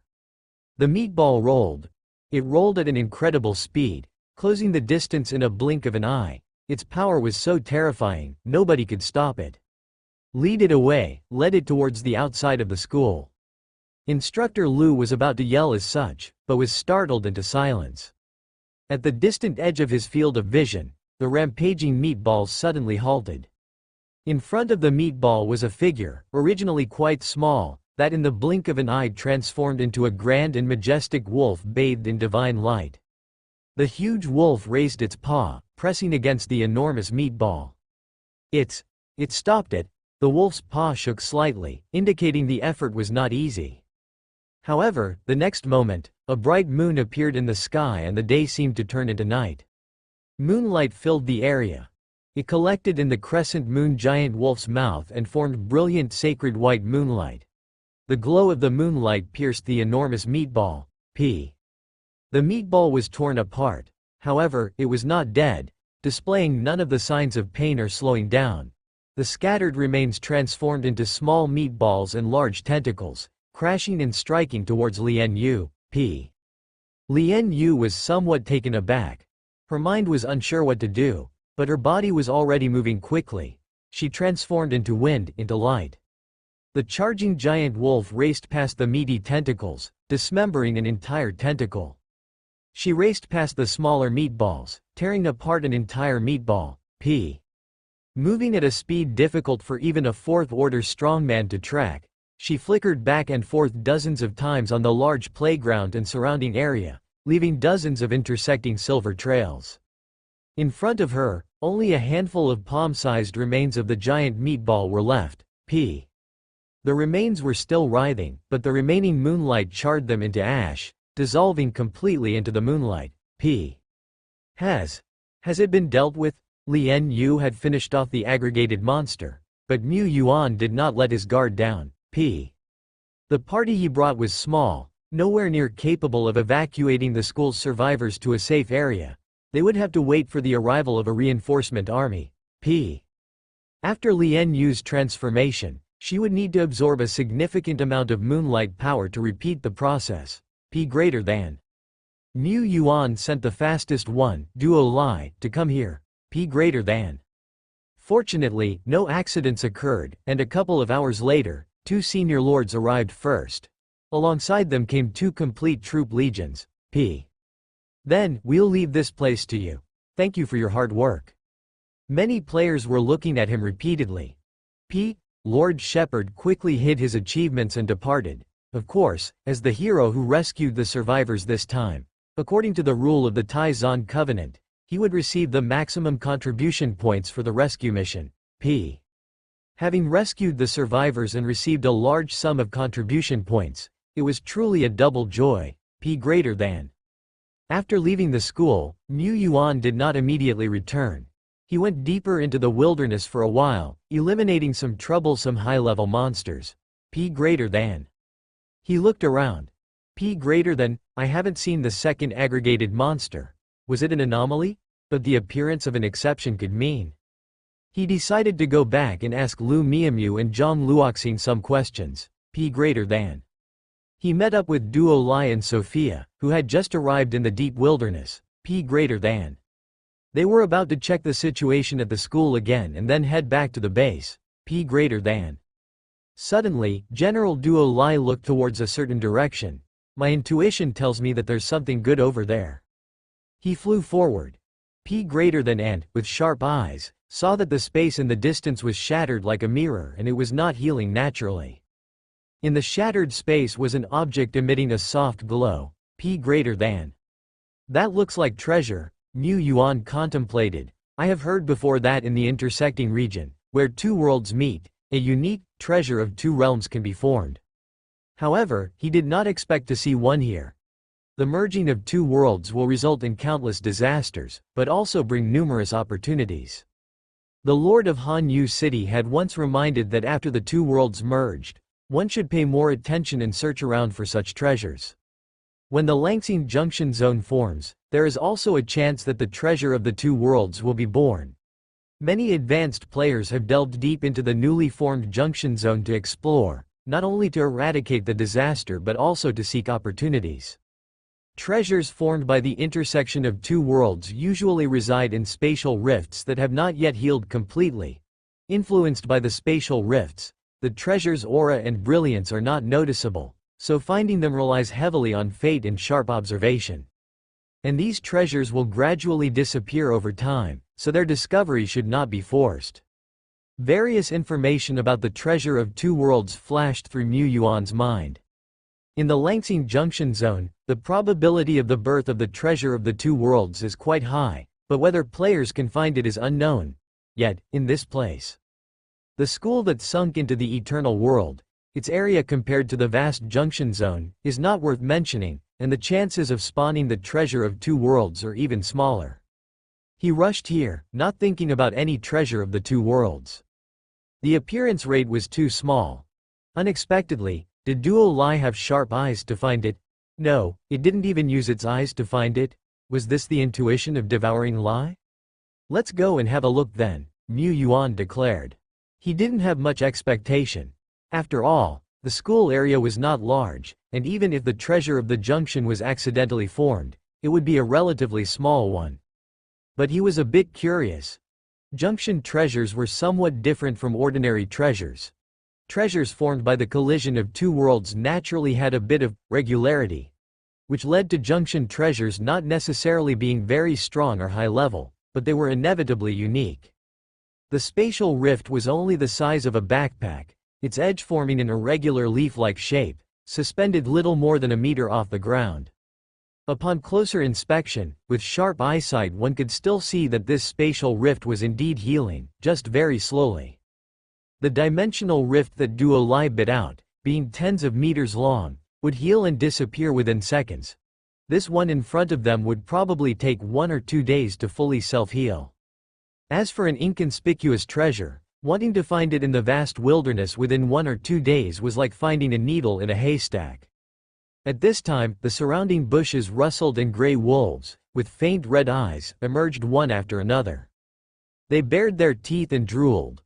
Mu Yuan, their prey, seemed to feel a sense of nostalgia upon encountering these early-stage monsters, reminiscent of the old days when Dead Bone could only kill a low-level gray wolf using the skill cleave. He gestured to Lien Yu, who was sitting squat on the ground with his hands, not to intervene. The wolves slowly approached, and when they got close enough, they opened their mouths and pounced suddenly. In the next moment, they were kicked away by Mr. Mu, flying in the direction of the spatial rift not far away. There was no sound, no special visual effects.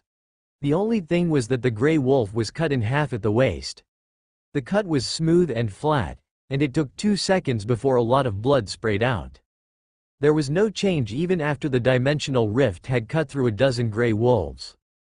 It seemed to be slowly self-healing only with the passage of time, and could not be easily affected by external forces.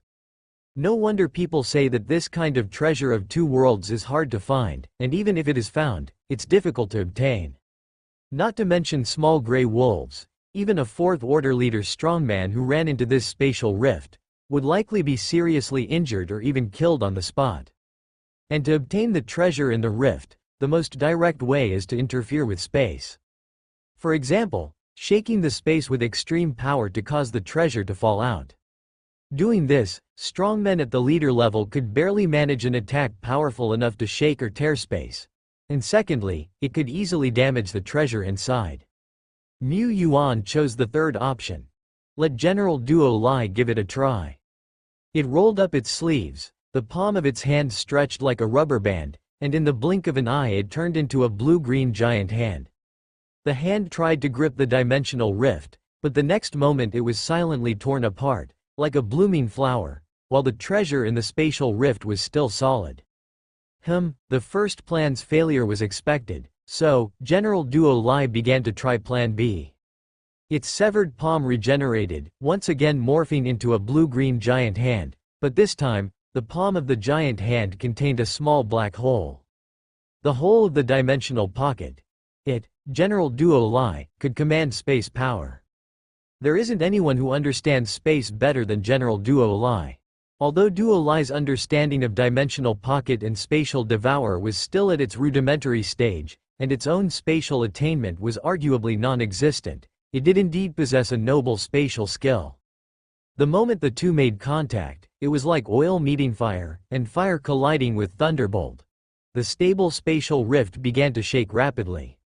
The treasure dropped out with a thud. The spatial rift healed quickly, disappearing before their eyes in just a few seconds. Mu Yuan picked up the item that looks like a shattered gemstone.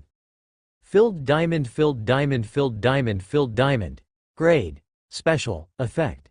Can raise the level of any individual below the legendary realm by +3. Note. The power of this special item is fading and is expected to disappear completely in a day and a half. It is indeed a bit special. Mu Yuan pondered. Normal cultivating artifacts either enhance cultivating speed or provide certain soul power experience. For the same artifact, an elite level user might level up 2 or 3 grades, but for a leader level user, it might not even result in half a minor upgrade. This is normal. the power an artifact possesses is a constant. However, this object before him, presumably called Upgrading Stone, is quite special. An apprentice-level user can level up 3 grades, and a leader-level user can also level up 3 grades.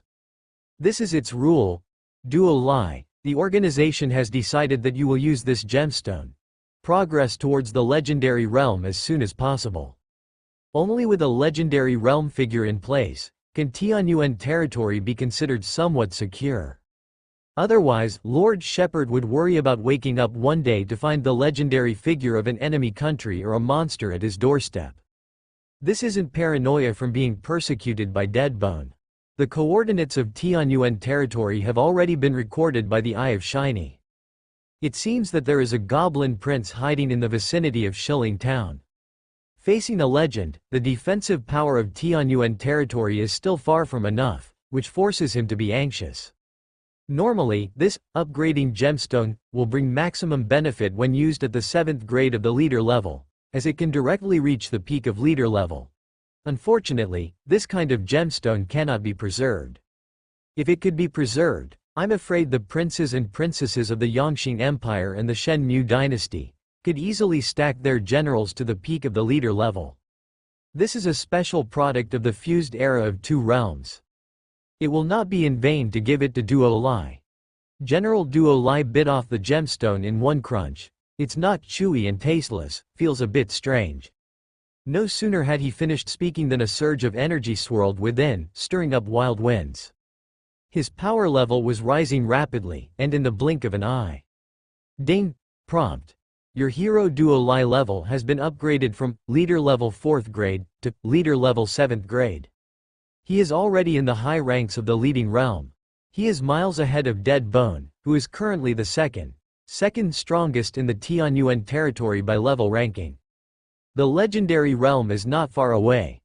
Mu Yuan had to admit, this kind of interrealm treasure is very enticing. What if he could get another upgrading stone? Wouldn't General Duo Lai be able to directly rush to the peak of the leading realm? Then, refining super limit body, cultivating light of will, it should not be long before he reaches the legendary realm. What? General Duo Lai can't ignite the light of will. If it really doesn't work, then throw Duo Lai into the terrifying illusion of Hong Yi for reincarnation. Given Miss Duo's epic 2-star status, there is no reason not to ignite a light of will. If that still doesn't work, they could try the limit of evolution points. After tasting the sweetness, Lord Shepard, accompanied by treasure-seeking duo, did several laps around the school area. Unfortunately, until the main rescue team arrived and the survivors began to move to Xingrong Town, he did not find the second treasure of 2 realms. Normal. The survivors' transfer went smoothly, and they entered a relatively safe area one day later. Seeing this, Mu Yuan then led Shi Lu and Lian Yu to return home. As for Duo Lai and Sophia, he had sent the 2 back a day earlier. Sophia has a heavy workload, and Duo Lai is multitasking with transportation, exploration, fighting, and cultivation. He couldn't afford to stay in the outside world for too long. After being out for 2.5 days, the Lord Shepard returned to his loyal Tianyuan territory. Oh, he was only operating his avatar when he went out, and he stayed at home all the time. No problem then. The main ones to be evolved next are General Deadbone and General Duo Lai, each of which requires 80,000 units of evolution points. Once Duo Lai progresses further, it will help reach the legendary realm quicker. No need to say more about Deadbone, he has always been the defense force of the territory. There is also no need to instruct Sophia to purchase more little skeletons and slime remnant soul. She has been purchasing any kind of remnant souls as long as they are available and the trading place isn't too far. The boundary area, however, can be explored. Mu Yuan wasn't sure about the intersecting areas in Eternal World, but a lot of information could be found about the intersecting areas in Langsing. At least most of the ones in Zon country could be found. Nowadays within Zon country, new intersecting areas were being born every day. Some disappeared soon after they were born, and some became permanents, gnawing on the territory of Langsing like a massive mouth. There were even more intersecting areas being born outside the country. There were many areas where few people were active, so if an intersecting area was born, no one would notice. Anyway, while the Red Fog disaster moon has passed and the territory can spare some battalion-level combat power, try to explore some intersecting areas. You can start exploring from the intersecting areas near Baijiang City and the suburbs of Zhongbei City. Perhaps these intersecting areas were a bit old, after all. Mu Yuan's avatar wandered around several times, but he didn't even find a shadow of a spatial crack. General Duo Lai, who was entrusted with high hopes, also came up empty-handed. But to be fair, Duo Lai originally didn't have the ability to search. Finding treasure relied on intuition that was sometimes there and sometimes not, which was somewhat unreliable. Time was slowly passing by. The end of the month was getting closer, and disasters falling on Langsing became more and more frequent. The sinking incidents in areas like Qing Mountain Hospital and Baijiang School were no longer rare occurrences in Zan country. As far as Mu Yuan knew, dozens of similar incidents had occurred in just 10 days and half a month. However, most of these areas sank in the inner circle of Tai-Zan Alliance's territory. There weren't many monsters there, and in the end, it was a close call. Of course, people died during this process, a lot of them, but considering the vastness of Zan country, these were major victories. Only a few dozen areas have sunk. Considering the vast Zan country, this is very rare. But this is Zan country. We have solidified our territory, so there are not many sinking incidents. In contrast, there are many more sinking incidents in the Star Splendor Federation.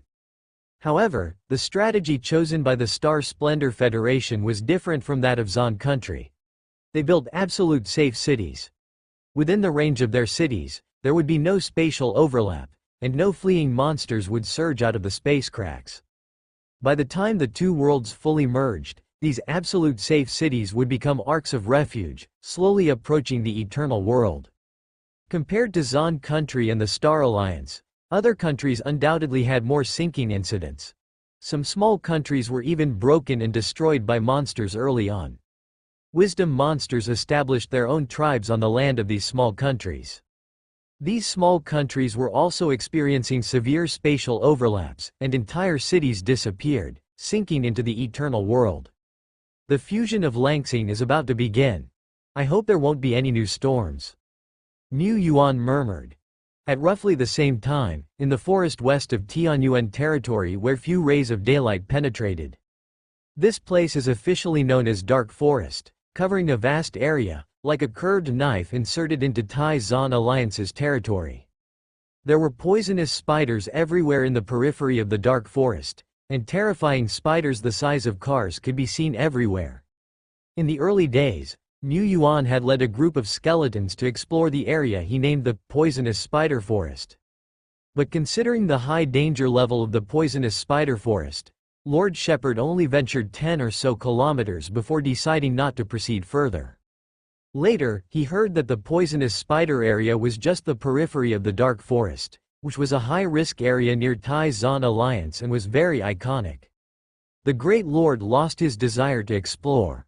I couldn't afford to mess with it. But a few months ago, the Dark Forest underwent a great purge, and now on the map of Tai-Zan, it had been downgraded from high-risk area to medium to low-risk area. After some time, it could be developed and resource areas could be established. At this time, closer to the periphery of the Dark Forest, a billowing white mist suddenly spread out, covering an area of tens to hundreds of kilometers. Silently, ripples began to appear in space. A somewhat dilapidated and low-rise city descended into the Dark Forest, merging with the entire forest. It was as if a mirage gradually materialized. The whole process was incredibly natural and didn't cause any waves. Bekwase, there were already quite a few monsters running around in the city. Gunshots and roars were frequent. Compared to the monsters, the survivors were actually the minority. Not until a certain moment did several players come to the edge of the city and looked out at the towering trees. Only then were they stunned. Thud! A muscular, black-turbaned Hulk suddenly drove his large knife into the chest of a middle-aged man in front of him. He smoothly thrusted the knife deep, then pulled out, and the man fell onto the ground, blood gradually spreading from his chest. Scattered around, there lay 20 to 30 bodies. Some were dressed as archers, others as halberd guards and spearmen. But without exception, each had a fatal wound, their breaths utterly fading away. A few giant rock beasts also fell to the ground, departed from their life. One of the black turbaned hulks stepped forward, opened up the cargo saddlebags tied to the sides of a rock beast's body, and grinned cheekily, "Boss, this load looks to be in excellent condition. There are many rare level materials inside. If we sell them all, we could make a nice profit. Since our damn place has been occupied by the Snake Man monsters, our brothers either died or fled. Now, as I see it, merging two territories and entering the eternal world isn't a bad thing. It doesn't only allow us to avoid those snake men but also allows us to make a quick buck. This is a fortuitous sign." The black turbaned players were 4 in total, surrounded by a dozen elite soldiers positioned on the outermost edge of the area, vigilant. They were the surviving players who had come from the border city. Boss Black Turban did not seem too excited. Contemplating the information just interrogated and the goods they found in the cargo, he said, "This caravan seems to have come from a territory called Red Leaf Territory, which is part of the Tai Zan Alliance and is a new territory established just over half a year ago." Tai Zan, the player who had just been giddy with excitement, seemed to have his neck strangled and made no sound. The Tai Zan Alliance was one of the only 2 faction nations on Langsing. Its power is far superior to other loosely structured national forces. Not to mention far away, Zan country always attaches great importance to its influence range. They don't expand, but anyone who attempts to meddle within the Zan country would be thunderously struck back. The 4th speaker still remembered that, after the world gradually fell into chaos, there was a powerful warlord force in their region, attempting to seize treasures and caused some casualties within Zan country. A few days later, the entire warlord force announced its dissolution, and the leader, a player with powerful abilities, vanished from the map. "Boss, among the people we just killed, there was a player, right? Have we exposed ourselves?" The 4th looked around, fearful of the heaven-sent army of the Tai Zan Alliance. Black Turban leader sighed, "Don't worry. This is the eternal world. Even within the Tai Zan Alliance, there are many areas where people rarely venture. And besides, this is the edge of the Tai Zan Alliance. As long as we don't commit suicide in the official cities of Tai Zan, we won't face much danger." The leader was not worried at all. Just as he said, this was the eternal world, the wilderness, a lawless land. The number of players who died in the wild was countless. The Tai Zan Alliance couldn't care less. Even if they could, they wouldn't be able to manage. Alright, let alone the eternal world, even in Langsing today, Zan country didn't have the extra energy to look after areas outside the city. Of course, you couldn't always rob caravans like this. Doing it too often would potentially catch the attention of the local area manager, the official town lord. Even if it didn't come to the attention of Tai Zan officials, it might unavoidably draw a united strangulation from surrounding lords. Continually engaging in risky operations would sooner or later lead to an accident. The Black Turban leader was fully aware of this, but the options that could make them rich were all written in the prohibitions of Tai Zan Alliance. Like ordinary players, honestly receiving commissions to earn soul sand? The leader dismissed this thought. The other 3 brothers also disagreed. They were not ordinary players in the first place, but local warlord leaders. They were used to being little emperors, so they could hardly become ordinary players again. "Boss, how could we work for the Tai Zan Alliance? We can't afford to lose face like that." "Yeah, it's impossible to go and work for them. Work hard like other players, just to earn a little bit of soul sand? I won't do it, boss. Why don't we do a few more like this, and then we can make a run for it? Like you said, the eternal world is so vast, Tai Zan can't do anything to us." What the second was proposing was to rob the passing caravans just like they did before. For them, this was easy. The entire caravan had only one elite level player, and that player had only a couple of elites under his command. To them, it was nothing. Although they were only at the elite peak, they had earned a lot of money during their years as warlord leaders. Their equipment was extravagant, and each of them had 6 or 7 elite level soldiers. If they were to work for a lord like ordinary players, How could they cultivate so many elite soldiers? Also, working would still involve risk. Just like the Tai Zon player who they just slaughtered. Since that's the case, why not take the risk from the beginning? It saves them 10 years of detours. Now that our city has been occupied by the Snake Man tribe, we need to consider new sources of income. The Black Turban leader pondered for a moment. While robbing these caravans brings us a one-time income, it's not too high. And handling just one load of goods is not easy for us, let alone robbing several loads. Both transportation and selling are problems, and the risk is high. Doing this business is not quite reliable. How about we go directly for a big haul? Let's rob a new territory on the periphery of Tai Zon. We will have a good meal in one go. Second, third, and fourth, the brothers were somewhat dissatisfied with their leader's timidity when they heard the words, "not quite reliable." But before their dissatisfaction could come out of their mouths, they heard their boss's earth-shattering plan. "Boss, this is Tai Zon territory. Are we courting death by doing this?" Boss Black Turban lit a cigarette and spoke slowly. "I have reasons for thinking this. Doing regular business also comes with risks as volume increases. It's better to make a big score in one go. As I've said before, once we pull this off we can vanish without a trace. Even the Tai Zon can't do much about it.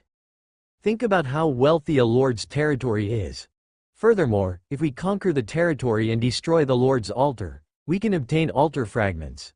It is rumored that you can form a lord's heart with enough fragments, allowing us ordinary players to become lords. Think about it. Do you want to continue a nomadic life, always living on the edge, or gamble for a lord's heart, then disappear to construct your territory in neutral grounds? Of course, they would choose the latter. They were quite accustomed to living like mini-emperors. Let's do it, boss. Our first target will be the Red Leaf territory. It's relatively new and wealthy but weak, making it an ideal first target. Of course, a territory has many soldiers. We don't need to fight straight on, even if we had the ability to. The boss looked at the goods around them. We will disguise ourselves as a merchant convoy, get into the territory and behead the lord. Conveniently, the city they used to stay in is adjacent to the Zon country. Among them, the boss and the third member were fluent in Zon country's language, making it more natural for them to impersonate Tai Zon's merchant convoy. A day later. Boss, are we off course? 4 players and 20 to 30 soldiers types, disguising themselves as a harmless merchant convoy, were passing through the dense forest. According to the information they had previously obtained, it was only half a day's journey from the land of looting to the Red Leaf territory. Generally speaking, they should have already arrived. But they haven't. It seems normal to go off course in the vast wilderness, especially when they lack enough information and maps. Be patient, we will find it sooner or later. Boss Black Turban just finished speaking when his face lit up with joy.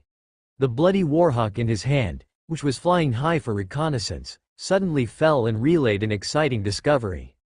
They proceeded along the direction the bloody warhawk had indicated. Soon, they observed fewer monsters around them and saw traces of battles, logging, transportations, and so on from time to time. All these signs pointed to the existence of a territory ahead. But this territory is not the Red Leaf territory, right? Whether it is or not doesn't matter. We have been moving towards the north, so this territory must be among the newest ones and it's a suitable target for us. The boss is right. No wonder you're the boss. As Boss Black Turban had expected, after proceeding a bit further, they found the woods beginning to thin out. Through the woods, they saw a dirt road that had been frequently trodden, gradually taking shape. There were soldiers patrolling along a definite path, slaying the wandering monsters. Boss Black Turban explained their purpose. "We are players from the Black Wolf Trade Association, and we have business to discuss with your lord." "Is that so? Please follow me." The patrol captain was a valiant war horse, a 1-star outstanding. An awakened NPC who had self-consciousness for quite some time. He didn't understand much but remembered the instructions from above. When dealing with merchant squads, he had to escort them and report. So, the captain led Boss Black Turban and his men towards his territory. The first step is successful. The 4 brothers of Black Turban glanced at each other, cheering for their stability. The following things didn't surprise them. The captain led them into his territory, and they arrived at what seemed like a reception area inside the town. The only thing that somewhat threw off the four brothers was the city gate and walls in this territory were too majestic. It's a rare class city wall, boss. Is there something wrong with this territory? The soldiers seem a bit elite. The group didn't open their mouths, but rather conveyed their thoughts through their expressions. Even if the boss were a bit surprised, he didn't panic. Instead, he felt pleasantly surprised. This is a rich lord's territory. However, regardless of how wealthy or promising it might be, it is still a territory that was established just over half a year. No matter how strong a territory is, it can't be incredibly powerful, but it may hold various valuable treasures. Even one haul from this place would be worth countless regular hauls. Isn't that a bloody fortune? The excited and expectant group began to wait inside the reception building. Sorry for making you wait. I am here on behalf of our lord. The visitor was Isloa's avatar. Several Starlight Scholars, who had advanced through her strategic talent, accompanied her. The Starlight Scholars were of low grade and weak in battle, but they had a unique advantage in recording and memory. These Starlight Scholars were the cream of the crop, selected from thousands of ordinary territory citizens. It also had a teaching intent for Isloa to bring these Starlight Scholars with her. Otherwise, she could have just sent an avatar for such a deal. There was no need for such trouble. However, she needed to train the new recruits so that she could delegate the burdensome affairs to them in the future. Once, Isloa wished to be the right-hand woman of the Lord through her ability to handle affairs and become an indispensable general for the Lord. But now, she preferred to do research and experiments. After taking the new recruits along for this transaction, she could leave the next transaction entirely to the new recruits. After all, it's all small business. Her thoughts were diverging. The expressions of several black turban players changed slightly. Why wasn't the Lord coming? For such newly promoted territories, whenever a caravan arrived, the Lord had to show up personally. After all, caravans that could operate in the peripheral area of the Tai-Zan alliance were of considerable strength and status. The Lord had to show up considering respect and various other factors. Many times, minor lords even had to ingratiate themselves with the leaders of the large caravans. Where's your lord?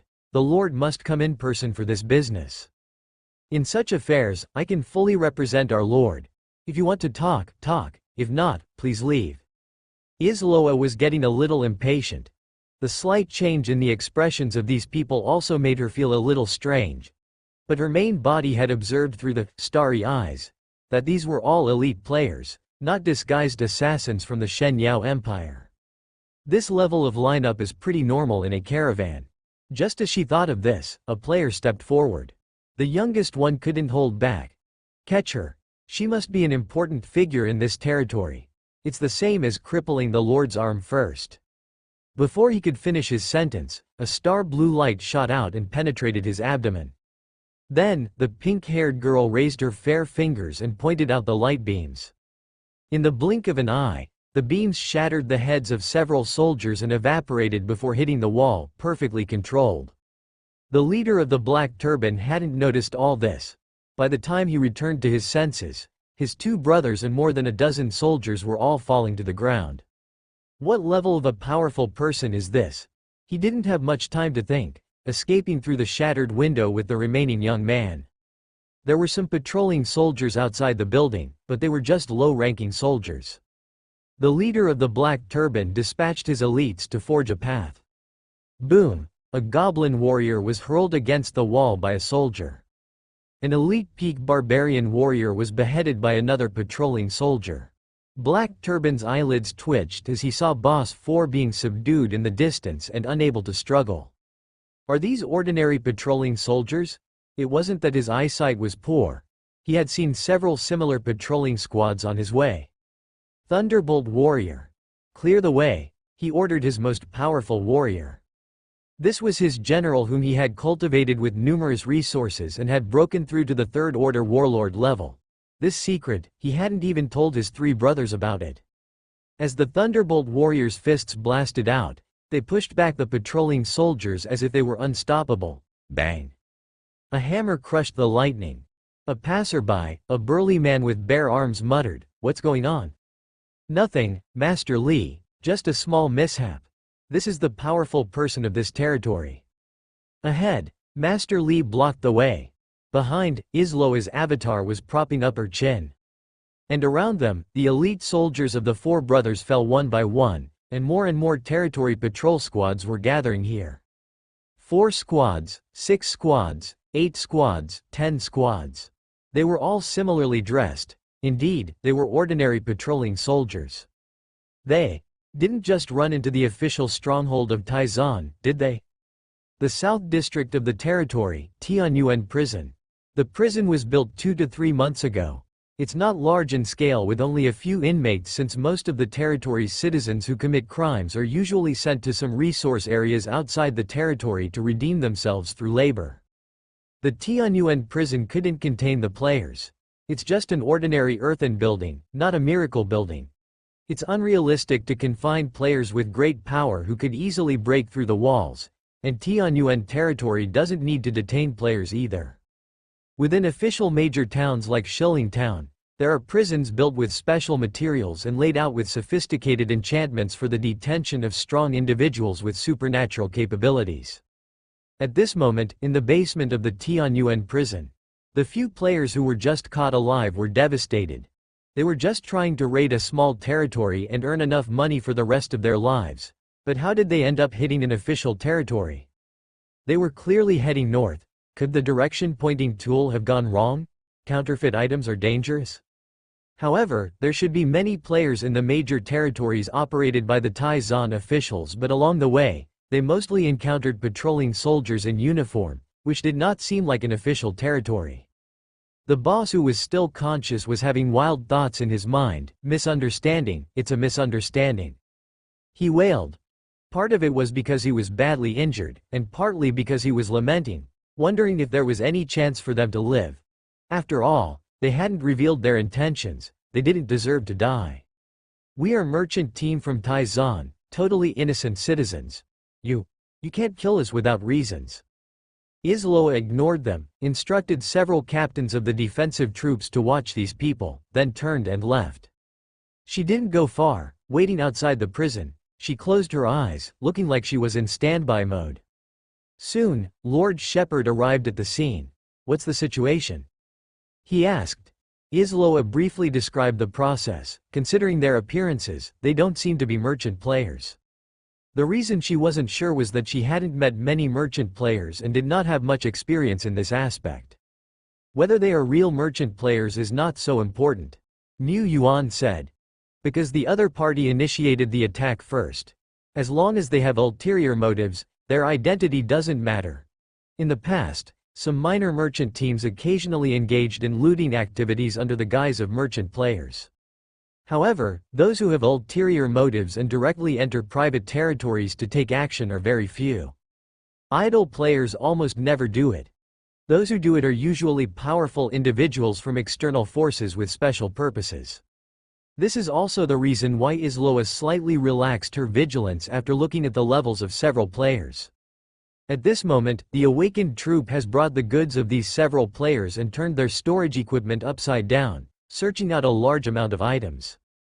They could do many detailed tasks that ordinary troops couldn't do, but their common sense and knowledge were limited, which were the only things they could manage.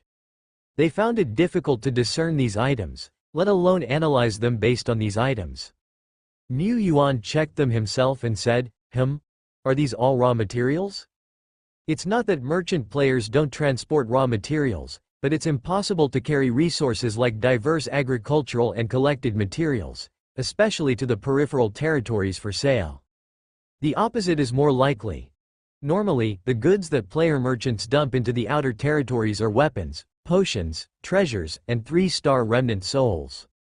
These people indeed have a problem. He stroked his chin. Isloa didn't care. Anyway, it's not a big issue. I should go now. There are still a lot of things waiting to be dealt with in the city hall. If it wasn't for the sudden news of the arrival of an external merchant team that needed reception, I wouldn't have left my official duties and come here. These guys have wasted a lot of my time. Although she is only the second incarnation, but the main body, the first incarnation, and the third incarnation all shoulder different responsibilities and can't be spared. You go. I'll watch here for now.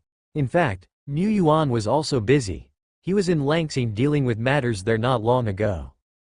The Tianyuan division mostly has important duties. Either they are exploring and eliminating monsters, or they are at Langsing. The latter is particularly true. Rakshasa, Hong Yi and others assist Sophia in purchasing and transportation, while Duo Lai and others come in and out of the boundary. There were many strong individuals in Tianyuan territory, but Lord Shepherd often lamented that there were not enough people. After all, he is an independent lord. Official lords need not mention, and within the group lord's own territory, there will be some players from the group serving as high-level managers of the territory. Although these players are far less loyal, trustworthy, and manageable than their own divisions, their abilities are definitely not bad. Half a day later, Hong Yi, who had just returned from Langsing, peeked down from the ceiling of the prison. Are these the people you want to interrogate? With the sudden sound and the slow falling of the red skirt in front of his eyes, Mu Yuan said. If he hadn't sensed the arrival of Hong Yi earlier, he would have been startled. Can't you use a more normal way of transportation? But this way is quite normal. It saves time and energy. This is how I enter the grave for rest. Isn't it efficient work that you advocate? This way is even more efficient. Alright, you have your reasons. Hong Yi floated in front of these black turban players. The invisible power spread out, and several people's eyelids drooped and gradually fell into sleep. Accessing their memories, right? But I can't guarantee any result, neither can I ensure their brains won't pop open. The previous few attempts at spiritual interference on the Eye of Shiny players ended in failure, making Lady Hong Yi lose her confidence. She opened the underworld ghost market as if opening a door and summoned a few large ghosts from it. These were carefully selected specters which possessed skills such as consciousness invasion, illusion construction, memory fragment retrieval, and so on. There's no problem with the skills, but breaking through the defense of the Sea of Consciousness is something she can't guarantee. She didn't try to read the souls all at once but picked a lucky player to start with. A few minutes later, she picked the second, third, and fourth players. Then it was done. There were no accidents throughout the process, and it was so easy that Lady Hong Yi found it suspicious. Lord, it seems like something's up. Hong Yi did not know how to describe it, so she simply used her illusion power to transmit the information. This was an efficient process. After a while, Mu Yuan opened his eyes. So that's it, junction zone, huh? He contemplated. Going by location, this junction zone that appeared in the Dark Forest region was close to the Tianyuan territory. Common elite level players might have to walk for a day or two, but for warlord level or leader level experts, it could take only half a day or even a few hours. And where there's a junction zone, there's bound to be turbulence. Of course, there's also an opportunity. We're currently seeking junction treasures, right? The probability of finding them in this newly appeared junction zone is surely higher than in any of the old junction zones. Driven by their longing for treasures, they'd have to go.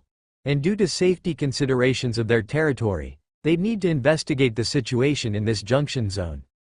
From the memories, it seemed that the Snake Man tribe, who occupied Langsing City, was quite strong. Besides, there may be other dangerous factors, like humans. Mu Yuan gradually summoned back Duo Lai, Rakshasa, and other Tianyuan division members located in Langsing. He raised the defense level of the Tianyuan territory.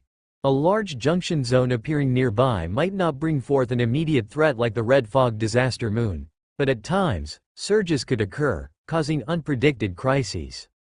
His territory must have more powerhouses stationed. Compared to that, sourcing quests were also important but could not occupy too many division members. He even considered calling back Sophia because of the Black Crow ability she possessed, which was a great tool for collecting information. He didn't directly assign personnel but chose to ask and respect Sophia's wishes.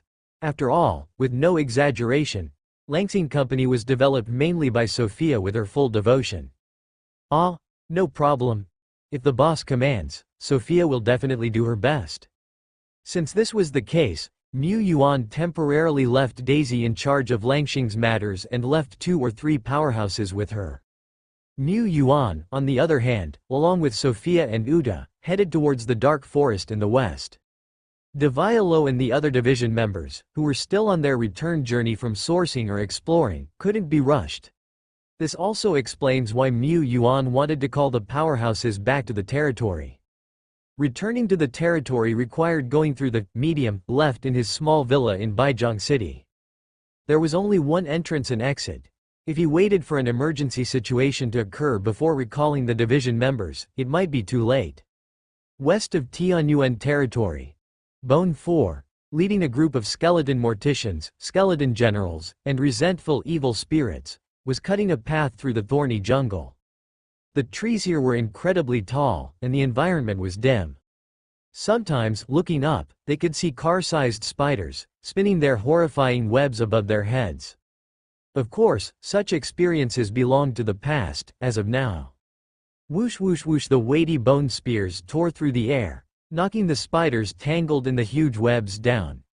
At times, Bone 4 would command a few skeleton mages to ignite phosphorescent fires to burn the spiderwebs to ashes. "My lord, you have arrived." Bone 4 bowed slightly, a glow of candlelight in his eyes. "The boss has already gone ahead to scout the route, please follow me." Mu Yuan nodded. His arrival, of course, was as a versatile tool incarnate. He had not wanted to be on the front line directly in the past, as his talent for spiritual link and Battle Falcon's vision gave him an edge. However, without him personally being at the scene, it wouldn't make much of a difference. Thus, it became a noticeable weak point for the team when he was present. Such a weakness is usually irrelevant, but in a crisis, it could be deadly. To ensure the stability of his territory, Lord Shepard had no choice but to suppress his urge for exploration and reside within his realm. He had his work cut out for him. Mu Yuan looked around. They had penetrated more than 100 kilometers into the dark forest, a place that was previously unexplored in the Tianyuan territory. The monsters here were more diverse than before. Spiders, evil eyes, and shadow hunters all lurked in this quiet forest, hunting passers-by but also falling prey to elite hunters. It's said that this place was once a dangerous forbidden area. The Goblin Kingdom, a dominant force, held the power of life and death here. Many monster tribes were affiliated with the Goblin Kingdom. Therefore, the Dark Forest was almost closed to players, with few daring to tread. Even though this was all in the past and the Goblin Kingdom had been destroyed, Mu Yuan had to be careful. The Goblin hero encountered in the Langsing Junction Zone and the Goblin Prince spotted exploring the northern wasteland by Dead Bone had been remnants of the Goblin Kingdom. Who knows if other goblin powerhouses are hidden in the forest? There are traces of battle. Not far away was a scorched pit, with a few fragments of equipment remaining in it. Was it a soldier's equipment? Or a monster's? A loud growl of monsters resounded from the distance, making the entire forest seem eerier. Despite the fact that the majority of wandering monsters were still no match for their elite undead, they shouldn't draw too much attention to themselves here. That's true. The boss often says the first step to a steady mind is to lower our presence and be low-key. Compared with the Lord and the boss, my cultivation still has a long way to go. Bone 4 introspected. Although ordinary 4-order bosses were not its match, what if? Unexpected situations could be many, but only one is expected. It opened the Death Remains territory, temporarily storing the elite troops inside, leaving only 3 skeleton generals and 2 ghost generals to guard the team. They had to leave some manpower. Otherwise, what if some monsters disturbed their noble lord? Mu Yuan took over the command, advancing more carefully within the dark forest. After a while, he looked over to Sophia. "Shall we each explore one side, you on the right, and I on the left?" "No problem, boss." Strands of black mist emerged around Sophia. The black mist quickly intertwined to form black crows, which silently flew into the forest, merging with the environment of the dark forest. Mu Yuan also loaded the Sophia 80% template, shaping several black crows. The black crows acted as his tentacles, his eyes, spreading out in all directions. They proceeded along the most prudent route, avoiding combat as much as possible and not causing any disturbance. Suddenly, we have a discovery. In a certain place, a black crow perched on a tree branch, lifeless as a stone. A scene was reflected in its eyes. The forest became sparse. No, not sparse, but the towering trees suddenly became short, beside the 100-meter trees in the dark forest. Langsing trees couldn't even be described as short. It was as if a hairy person suddenly went bald in the middle. Even so, the surroundings were still forested, with strands of white mist drifting, and visibility was limited. It seemed impossible to find traces of Langsing construction. However, when you watched the crystal-clear borderline, it was noticeable that the whole border was moving forward, not slow at all. "The borderland is expanding," Mu Yuan murmured. Suddenly, the black crow lifted its head, and Mu Yuan, several tens of kilometers away, also lifted his head. His gaze pierced through the dense branches and the faint white mist, and he caught a glimpse of a steel jungle overhead. That was the familiar sight of Langsing City.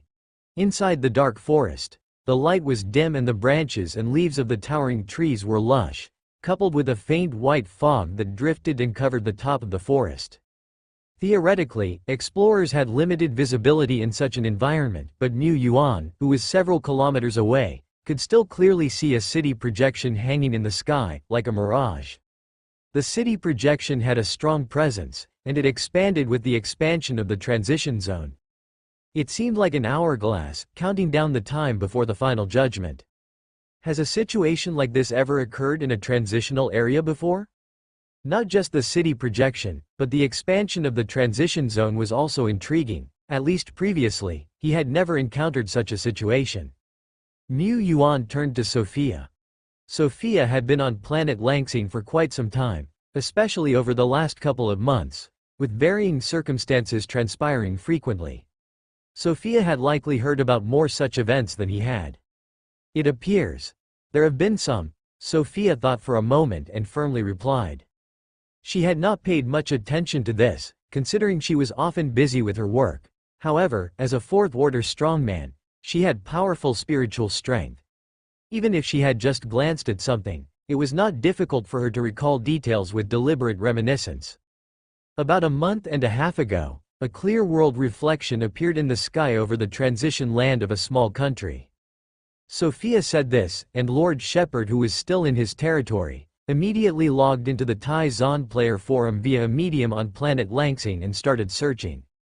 His authority on the forum was not low, and he could enter various sections and learn many secrets unknown to ordinary players. Burya country's transition zone is still expanding. It is reported that the space of the transition zone is special, simultaneously leading to multiple regions of the Eternal World. Eternal World Reflection appeared in Yali Sea area of Star Splendor Federation, which lasted for 3 hours and then faded away. Eternal World Reflection once appeared inverted in Luoxiajo region of Zon country, which lasted 6 hours before dissipating. During that time, high-level players who ventured into the transition zone obtained a variety of treasures such as the Lord's Heart and the Hero's Proof. News about the world reflection in Zon country was much more detailed. Mu Yuan clicked to view the content and also looked into the gains explorers made in the transition zones. Most explorers naturally made fortunes quietly, but there were also players who liked to show off extravagantly on the forum. The statements of high-level players who show off through real name system were quite credible. There were also some treasures discovered simultaneously by multiple teams, and after discussion or forms of battle wool, their ownership was determined. These gains were essentially semi-public. Some enthusiastic players had collated this information for others to peruse. You wouldn't know until you look. The gains from exploring a new transition zone are quite substantial. This was different from planet Langsing falling into the Eternal World. When planet Langsing fell, individuals and buildings in Zon country basically appeared in the Tai Zon alliance. For instances like Baizhang Secondary School that fell on the outermost region of the Tai Zon alliance, it was already a small probability and rather unfortunate event. Conversely, the fragments of the Eternal World embedded in planet Langsing were often in undeveloped wilderness areas. This resulted in numerous monsters in the overlapping transition zones that entered planet Langsing. Along with those, many unexplored and unmined treasures were also present. In addition to the treasure of 2 realms, explorers also had a chance to find some unique treasures and special buildings. Among them, the hero's proof was considered a very top-tier gain. Even a great lord would be thrilled to obtain it. Of course, compared with these conventional treasures, the treasure of two realms, which is unique and time-sensitive, is naturally more attractive. Mu Yuan was browsing the types of treasure of two realms. There were various types of magic treasures, and new ones appeared and were identified and recorded every once in a while. Upgrade type, strengthening type, domain type, skill type, etc. Upgrade type, like the one he got, made everyone beneath the legendary realm equal, who could all gain 3 levels by using it. The most powerful upgrade secret treasure that has been revealed so far can directly raise 8 levels, and these upgrade secret treasures do not have any side effects or resistance. If you collect enough upgrade secret treasures, won't you be able to reach the 4th order peak instantly? Of course, this was just wishful thinking. The quantity of treasure of two realms was limited, hard to find, and time-sensitive. The time sensitivity restricted top-level wealthy individuals or great lords from purchasing and training their subordinates. They wanted to buy, and ordinary players wanted to sell, but by the time the magic treasure was transported, it would have already lost much of its power or even disappeared. The best way to use the treasure of two realms was to use it immediately after finding it. There are also a few upgrade secret treasures that can raise levels above the legendary realm. There are also domain types that can be used to expand the domain of the powerful, but they are useless to Dead Bone and Duo Lai. Their domains have expanded to the limit and are bound by the laws of nature, and can only continue to expand their domains after stepping into the legendary realm. Just like the upgrade secret treasures, no matter how many levels they can raise at once, they cannot break the boundary of the 4th order peak. Essentially, the magic treasures that expand the domain are also upgrade type treasures. They upgrade the domain. Strengthening secret treasures can directly enhance the individual's physique, spirit, or energy. This kind of enhancement is an increase in the upper limit, which is the type of magic treasure that powerful individuals most desire. After all, for a strongman who has reached the 4th order limit, any bit of enhancement will help in breaking through to the legendary realm. So it seems, most treasures of two realms are of upgrade and enhancement types? But there are also a few special ones, such as the Lord's Heart. He did a check. This treasure is not called the Lord's Heart, but in the hands of the player, the chosen one, it can play a role similar to the Lord's Heart, setting up the Lord's altar, and starting territorial construction and trials. But it seems that in the hands of wisdom monsters, it can also play a special role. For example, creating a special monster's nest. The event of a large borderland appearing on the outskirts of the northeast of the Dark Forest has already been notified to Tai Zan officials by Mu Yuan. This is not a secret. On the other side of the borderland, unexpectedly adjacent to a place bordering Zan country, there should also be a reflection of the eternal world appearing. 17. The Arrow of Polar Star stationed in Shilling Town also delivered the information through communication tools. 17 claimed. Not long ago, the Shilling Town Association released a message stating that there might be unknown risks in the Dark Forest and surrounding areas, suggesting that the nearby lords enhance their vigilance. Is this unknown risk referring to the Snake Man tribe? It doesn't seem to be. This kind of announcement may arouse the curiosity of many players, but it won't cause players to risk exploring dangerous areas. Experienced players understand that they only have one life, and exploration should be done steadily. There may also be a very small number of people who can't restrain their curiosity, or consider themselves extraordinary, eager to seize treasures. Their life or death is left to fate.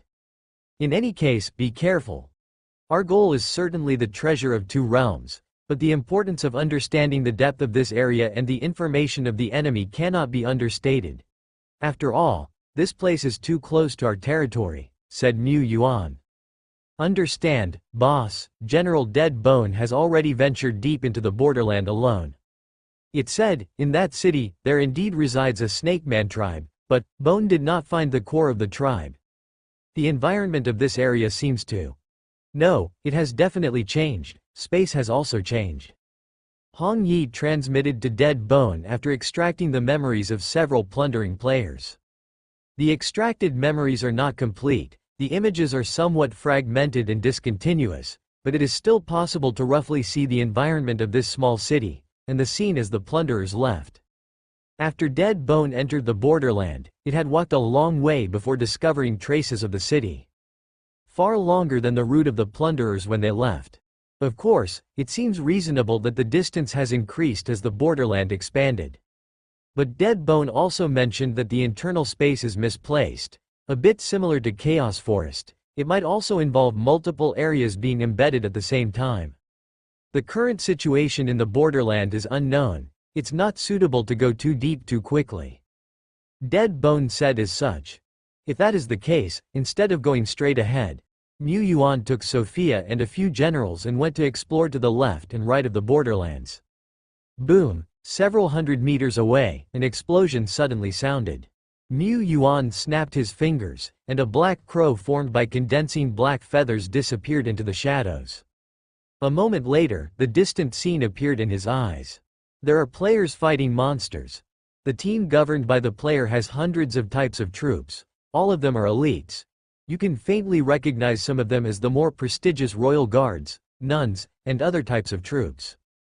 These troops move in an orderly manner, with tacit cooperation. The most powerful force has not yet started, but they are firmly protecting a young man, being vigilant all around. It seems, this is not a united team of multiple players, but a legion led by a lord. And, it's likely a city-level lord. The face of the young man is also somewhat familiar. It seems to be one of the team that attacked the Nest of Filth a while ago. Probably after the end of Red Fog Disaster Moon, some senior lords did not choose to return, but to explore all around. After all, they have come all this way. The time spent on a round trip is not short. The monster that was fighting this senior lord is the snake man that Mu Yuan caught a glimpse of in the memory fragments. These snake men are somewhat different from the snake men he has seen before. They are mainly females, and they only have some snake scales on their bodies without snake tails. At first glance, they are not much different from humans. The experienced Lord Li Yao is also staring at these snake men, frowning. Something is wrong. They seem to be monsters who have started to sprout wisdom. The skills they possess are also much more than the same level monsters. Even though the elites under his command quickly killed and repelled this group of snake men, Li Yao was still not careless. It's not easy to deal with just one small squad of snake men. If we encounter the main force of the snake men, we may easily suffer losses. But this borderland has just been born not long ago. There must be many new treasures of two realms. I happen to be nearby. It would be too regrettable to miss it. He took a deep breath. Let's explore a little longer and see how it goes. Mu Yuan withdraws his gaze. Since it's the Tai Zan Lord, he did not pay much attention, nor did he plan to greet. They had managed to avoid group after group of monsters thanks to Black Crow's scouting, and in the process, had gathered quite a lot of information. However, their existence was inevitably leaving traces. Sha-sha, the wind rustled the leaves, creating a cold rustling sound.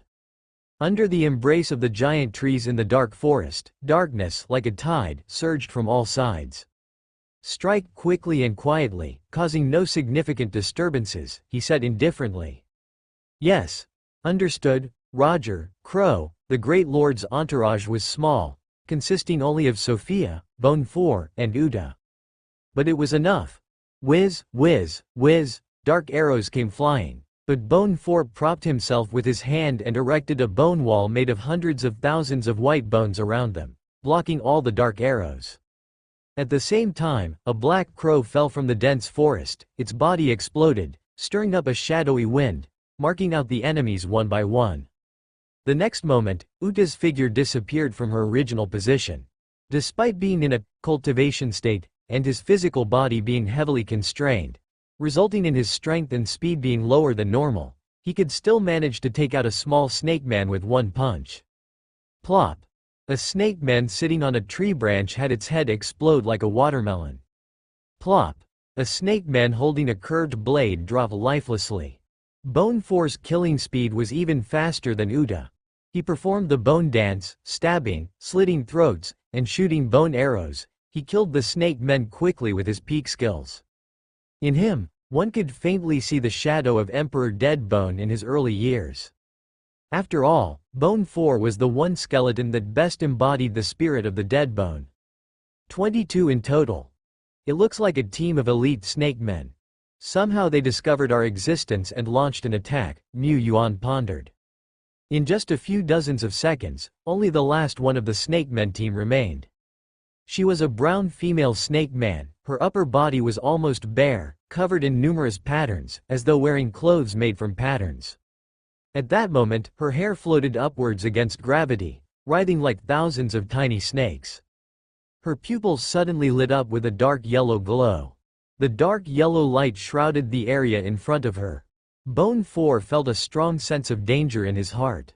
Luckily, having inherited the caution of his big brother, he had still held back 70% of his strength and 80% of his spirit when he took action just now. He reacted swiftly. Using Sorrow of Skeleton in front of him, he constructed walls of bones one after another.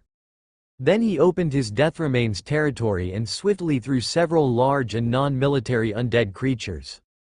The next moment, the color of the area in front disappeared and became gray and dark. The plants, dead branches, and fallen leaves there had all turned into rock in an instant, including the bone walls that Bone 4 had constructed.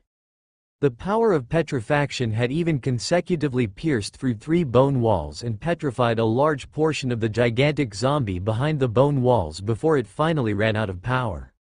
Looking further ahead, the brown female snake man had also turned into a stone statue and was cracking apart. Dangerous. So dangerous. Bone 4 looked at what was left in front of him. Only an abomination, a skeleton knight, and a white bone giant spider. And he slapped his chest armor and sighed heavily. This petrification ability was indeed a bit eerie. Was it a high-level skill of burning life? Boss, I've made another discovery. Sophia said at this time, it's a Fora player. I'll share the screen with you.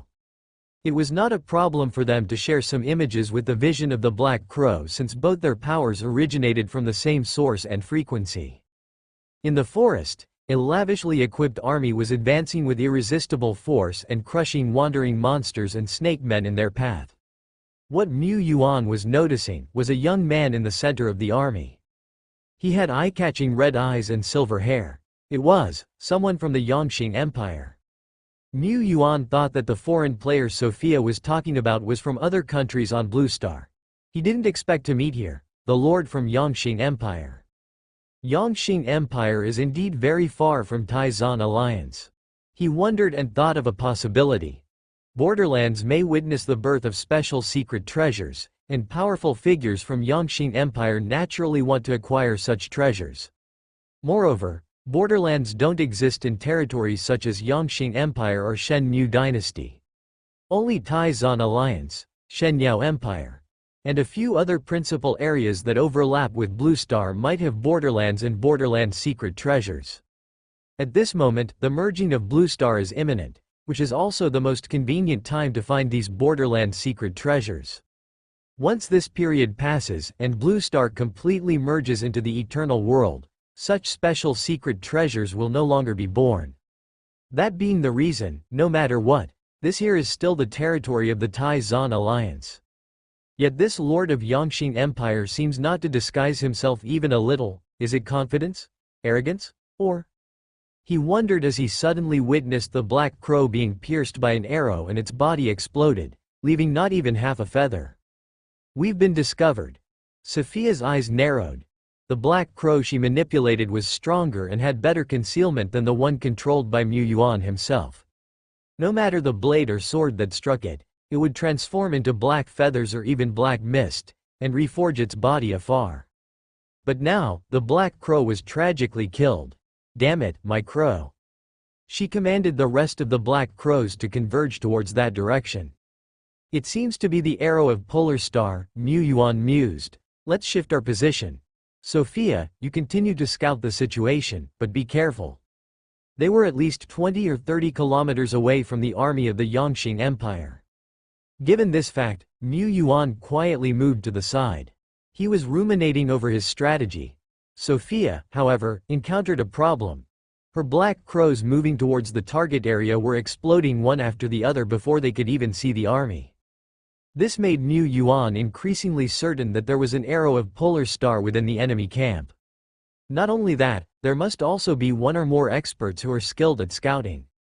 He said, change the strategy, don't let the Black Crows converge. Arrange them at distances of 5 kilometers, 7 kilometers, and 10 kilometers around the previous area. Also, let a few Black Crows cease observing and enter silent mode. Lord Shepard wanted to probe the enemy's scouting and attacking ranges in this way. Of course, the distance he probed might not necessarily be the real distance. It might be a feint by the enemy. This required him to make judgments depending on the situation. He was both traveling and ruminating. Although it was only a brief encounter, this Yongqing Empire army is undoubtedly strong. Most of its power is probably yet to be revealed. And besides, if they weren't strong, would the Lord of Yongqing dare to swaggeringly step into the territory of Taizan Alliance? The existence of this Yongqing Empire army is too dangerous. As it happens, it wasn't far from Tianyuan territory. Great Lord Shepard wanted to eliminate such danger, but the enemy situation was unclear, and making a rash move was extremely risky. He kept pondering. At the City Lord's mansion in Tianyuan territory, the Great Lord Shepard's main body once again passed through the medium to reach Blue Star. He logged into the player forum and entered a high-level forum that only lords and senior players could access. The Borderland Exchange Forum. This was a forum established a few years ago. It recorded most of the Borderland information in Zon country and was also a place where many players chatted and made noise. It was quite lively. Of course, since this was a forum with high entry standards, even if players were just chatting, they could reveal a lot of detail in just a word or two. As soon as he entered the forum, Mu Yuan saw information related to his current location.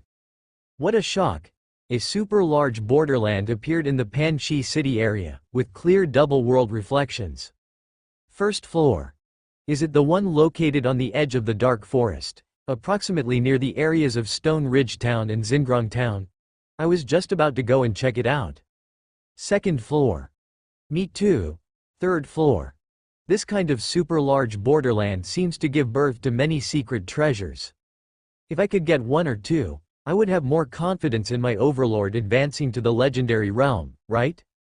Although the vast majority of players, even lords, have the most powerful forces at the second or third order, far from the fourth order peak, everyone has a dream of looking forward to the legendary realm. Plus, they only entered the eternal world a few years ago and cultivated at least a peak second order or third order deputy general. In the future, as long as they cultivate diligently for decades, they can cultivate a legendary general.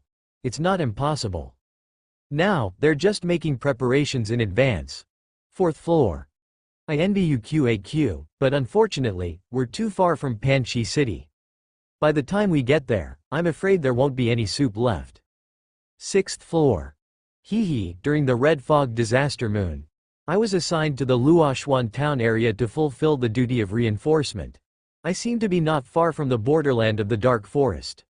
Well, luckily, I haven't returned home after the disaster moon ended. I'll prepare and set off. 44th floor. You haven't gotten to the vicinity of the borderland, right? I have already explored nearby, and all I can say is that it's extremely dangerous. There seems to be a powerful monster power dominated by snake men in the border region.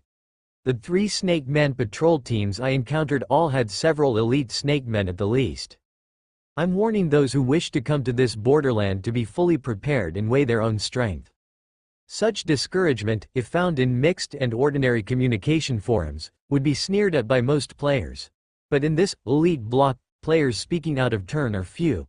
Casual suggestions and warnings from other players are taken seriously when seen. Moreover, the warning from the 44th floor comes from a silver-bordered, level 5 Lord Li Yao, who is authenticated in person. Level 5 Lord, a city-level lord, a lord who controls an entire city. The words he speaks naturally carry weight, and many eager players immediately fall into contemplation. They are not easily dissuaded, but undoubtedly they became more cautious, preparing more before departure and inviting 7 or 8 friends to go with them. 78th floor. The Dark Forest border area seems to be very dangerous. I have a friend who recently arrived near the border area and was very excited, but now he has lost contact. If any friend finds related clues, please contact me. After quickly scanning through the dozens of floors already available, there were few who were actually near the border area. Of course, many players near the border area lack the means to connect to Langsing to post on the forum. Mu Yuan typed on his keyboard, posting the just discovered fact about the Lord of Yongxing Empire on the forum. And he noted, the Lord of Yongxing has formidable power and is known to have strong perception and at least 5 kilometers accurate striking ability, suspected of having the epic troop type, Arrow of the Pole Star. His motive for releasing this news is firstly to remind other Taizan explorers and secondly to see if he can get the attention of some big players. The Lord of Yongxing is very powerful, and he has no confidence in dealing with him. From the opponent's blatant flamboyance alone, it can be judged that the opponent is indeed stronger than him, unless something unusual happens. Moreover, if he can discover a Lord of Yongxing, it also implies that the number of strong players from large countries such as Yongxing and Shenmue, who are around this land of two realms, or are coming this way, is far more than just one. How can he, Mu Yuan, a little lord who has just shaken off his greenhand identity, handle them all? But it's no problem. This is the territory of the Taizan Alliance. If he, little Lord Mu, can't deal with it, would the big shots also be helpless? After making the post, he felt it was not secure enough. What if the officials did not check the forum? After thinking about it, he wrote another report and sent it to the Taizan Lianji department. All done. At this time, the little Lord Mu is still in the dark, moving his position constantly. As he moved, he and Sophia sporadically released a number of black crows. The black crows flapped their wings and blended into the surrounding darkness. 10. 100. 1,000. This tool embodiment of his, which is fully equivalent to his main body and power, together with Sophia, who has already stepped into the 4th order leader level, almost put aside their own combat power and used over 80% of their energy and strength to create and control the Black Crows. Mu Yuan wants to cover the entire area outside the Land of Two Realms. Of course, it's a tough task, but combined with Sophia's crow ability, there is a chance to achieve it. However, with the crows dispersed deep in the vast forest and spaced out, some places are inevitably overlooked just by looking with the crow's eyesight. No matter, just keep exploring. Mu Yuan took out a sheet of white paper and began to draw a map, dividing the inside and outside of the Land of Two Realms into one area after another. At Area 8, discovered a player alliance troop, slightly familiar, a Taizan player. Looks like the Silver Mercenary Corps active in Shilling Town or Panchi City, skip it. At Area 11, discovered a Lord's troop, it's Lord Kanglang, skip that too. At Area 13, another player troop was found, I don't recognize them, need to mark it down. Wait, such a weak troop couldn't possibly come from abroad, so it can be skipped too. At Area 15, efforts of spreading the crows are quickly paying off.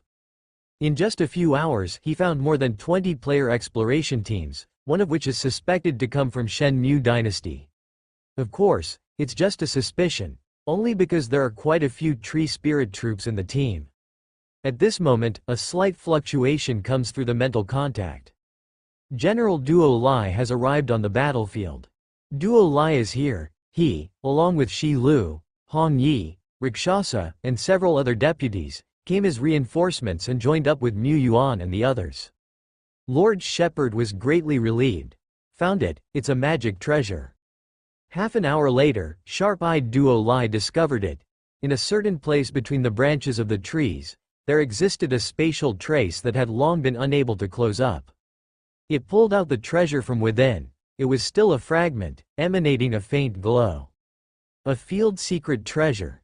The effect was to enhance the field. However, for General Duo Lai who was present, his field had already reached its limit and could not be expanded any further. Hong Yi, you try it. Me? Well, I might just eat it. Without considering insights and special opportunities, Hong Yi was the closest among the several deputy generals to the domain realm. Earlier on, she had constructed a complete illusory world with her awakening skill, Evil Eye Prison, during her Excellence 1-star period. At this time, Hong Yi took a small step towards the domain realm. Latterly, the epic ability, Underworld Ghost Market, that Hong Yi awakened was also environmental and world-class skills. Based on these conditions, Hong Yi had many advantages over other Fourth-Order strongmen in creating a field. However, she had only had these major advantages for a short time and had not yet realized a domain. Mu Yuan thought that the magic treasure couldn't be kept, so he might as well let Hong Yi try. Trying doesn't hurt. At most, it would be of no benefit. Although, he indeed never heard anyone say that the field secret treasure can help create a domain. If it really can, the popularity of field secret treasure would be far higher than other types. Mu Yuan thought, without holding much expectation. But the next moment, Hong Yi closed her eyes, and a profound aura difficult to articulate radiated from her. Is it really possible? This profound aura lasted for a few seconds, then vanished without a trace, as if it had never appeared. It failed, but it doesn't seem like a complete failure. Hong Yi said, I seem to have a little insight, although I can't explain what this insight is. In short, it is useful, but it's not useful for others, right? Maybe it's not useless, it's just that other strongmen used this kind of secret treasure. Its effect was very unclear, almost none. While Hong Yi is not far from the domain realm and also possesses an epic position. The biggest difference between epic and excellence is not the combat power or skills, but the potential. At this moment, the special power contained in field secret treasure could not be absorbed by Hong Yi, who does not meet its requirements. However, the rhythm of the special power swayed open when the treasure vanished, made her move slightly. Useless for the mediocre. Useful for the genius. This secret treasure is even more useful than I thought. It's really good. Next, however, Mu Yuan didn't find the second magic treasure. He guessed that it would be easier to discover it inside the land of the two realms. He had already deployed the Black Crows outside the boundary area, so he found a relatively hidden and safe path and led everyone to move cautiously. Soon, he crossed the boundary line. The environment inside was even more bizarre. The spatial dislocation was severe. He even saw a mountain range in the distance, seemingly folded and turned over. The very useful Black Crows continued to disperse and act as Mu Yuan's eyes. Just then, boom, in the night's field of view, dust was rising somewhere, and fire was soaring into the sky. He saw a brown tidal wave rolling in, swallowing everything in its path. Upon closer inspection, it wasn't a muddy wave at all, but a snake tidal wave, formed by the convergence of numerous brown pythons. Just one look made one's scalp tingle. In front of the giant wave, 3 players, each riding a flying dragon, a royal griffin, a god monster and so on, were fleeing desperately. But within half a second, the player riding the royal griffin was swallowed by the snake wave, leaving no trace of the remains. Thank you, brother, for lending a hand. On the perimeter of the area of 2 realms, the 2 surviving lords wiped the cold sweat from their foreheads, their hearts still palpitating. Just now, they managed to shake off the pursuit of the gigantic wave of serpents, their flight burning bright against the sky, as they escaped. I was barely able to lend my aid. If it were to chase after us any longer, I believe it would have been depleted of its strength. So said Mu Yuan. Just now, it was him who had dispatched General Duo Lai, lending aid to the escaping lords under the serpent wave. While he couldn't risk his life to save others, when he possessed the strength, he couldn't stand by and watch the others die. As he said, utilizing attacks with wide-ranged explosive force, aimed at slowing the momentum of the serpent wave, was neither difficult nor dangerous. Of course, everything has its risks. If a legendary figure lurked within the serpent wave, General Duo Lai might not return. Because of this, Lord Shepherd had General Duo Lai split part of his body, leaving it with the team. A pity about the other lord. He said. 3 of the escaping lords were all lord players. When faced with a great crisis, they took their surviving elites and captains into their lord's mark space, and then with utmost effort, fled on the backs of their fastest generals. One of them is City Lord Li Yao, who Mu Yuan had met previously. He was carried in the arms of a god monster who was at the peak of the warlord level, almost in a princess hugging style, and was still trembling from the residual fear. Another one is Lord Ji Zibiao of Thunder Realm. He rode the Thunder Dragon, the fastest of the lords, but nonetheless, he was still in a state of alarm. What exactly did you encounter? Mu Yuan asked. City Lord Li Yao said, after entering the area of two realms. I didn't encounter many powerful snake men. When we reached a certain location and saw snake men constructing a totem pillar, I met up with Lord Ji and the others. We discussed and decided to take action immediately. If there was only one of them, one legion, they might still hesitate. But with 3 lords, all of whom were moderately advanced senior lords, they would not fear a handful of snake men, would they? At first, it was as we anticipated. These snake men were strong but still not our match.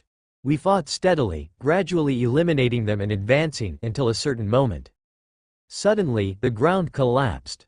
Beneath the collapsed ground were horrific pit after pit, each teeming with countless, hair-raising pythons apparently continuously breeding. At that time, a number of our soldiers fell into the serpent pits. The elites that fell in had no chance of resisting. They were instantly swarmed by countless snake men and devoured. Even a third-order warlord-level fighter could barely last a few seconds in the pit. Naturally, we retreated, but before we could get far, the pythons in the pit started to boil and formed a terrifying wave of mad serpents. I really couldn't figure out how such a terrifying wave of serpents was formed. Remembering just now, Lord Li Yao felt both his heart racing and aching. He had lost at least 30 elites just now, not just cannon fodder, but the elites that he had painstakingly trained from his King's Legion. Surviving this ordeal, his heart was bleeding.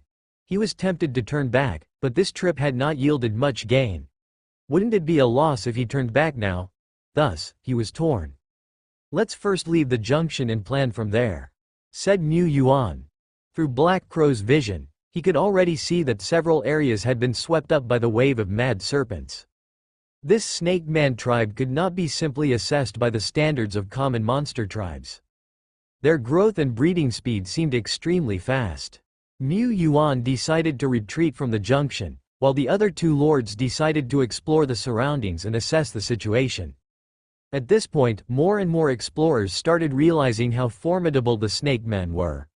Far from exterminating the snake men and looting their treasures, they found it hard to even survive in the junction. One by one, they were fleeing in panic. The trace of the Lord of Yangxing has disappeared? He asked. Sophia nodded her head. This was somewhat disappointing, but not surprising. A powerful lord with numerous strategies would not be easily located. Here, anyone could flip between the hunter and the hunted at any time.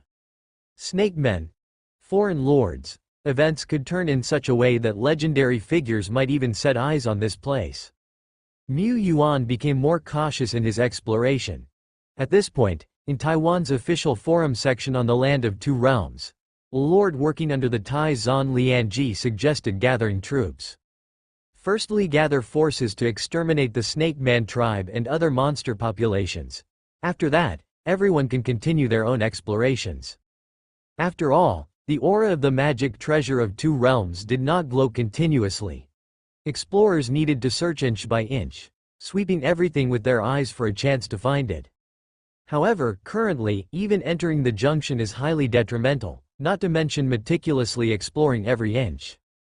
If they want to explore, the monsters must be eliminated first. This suggestion struck a chord with many explorers' feelings. Mu Yuan, in particular.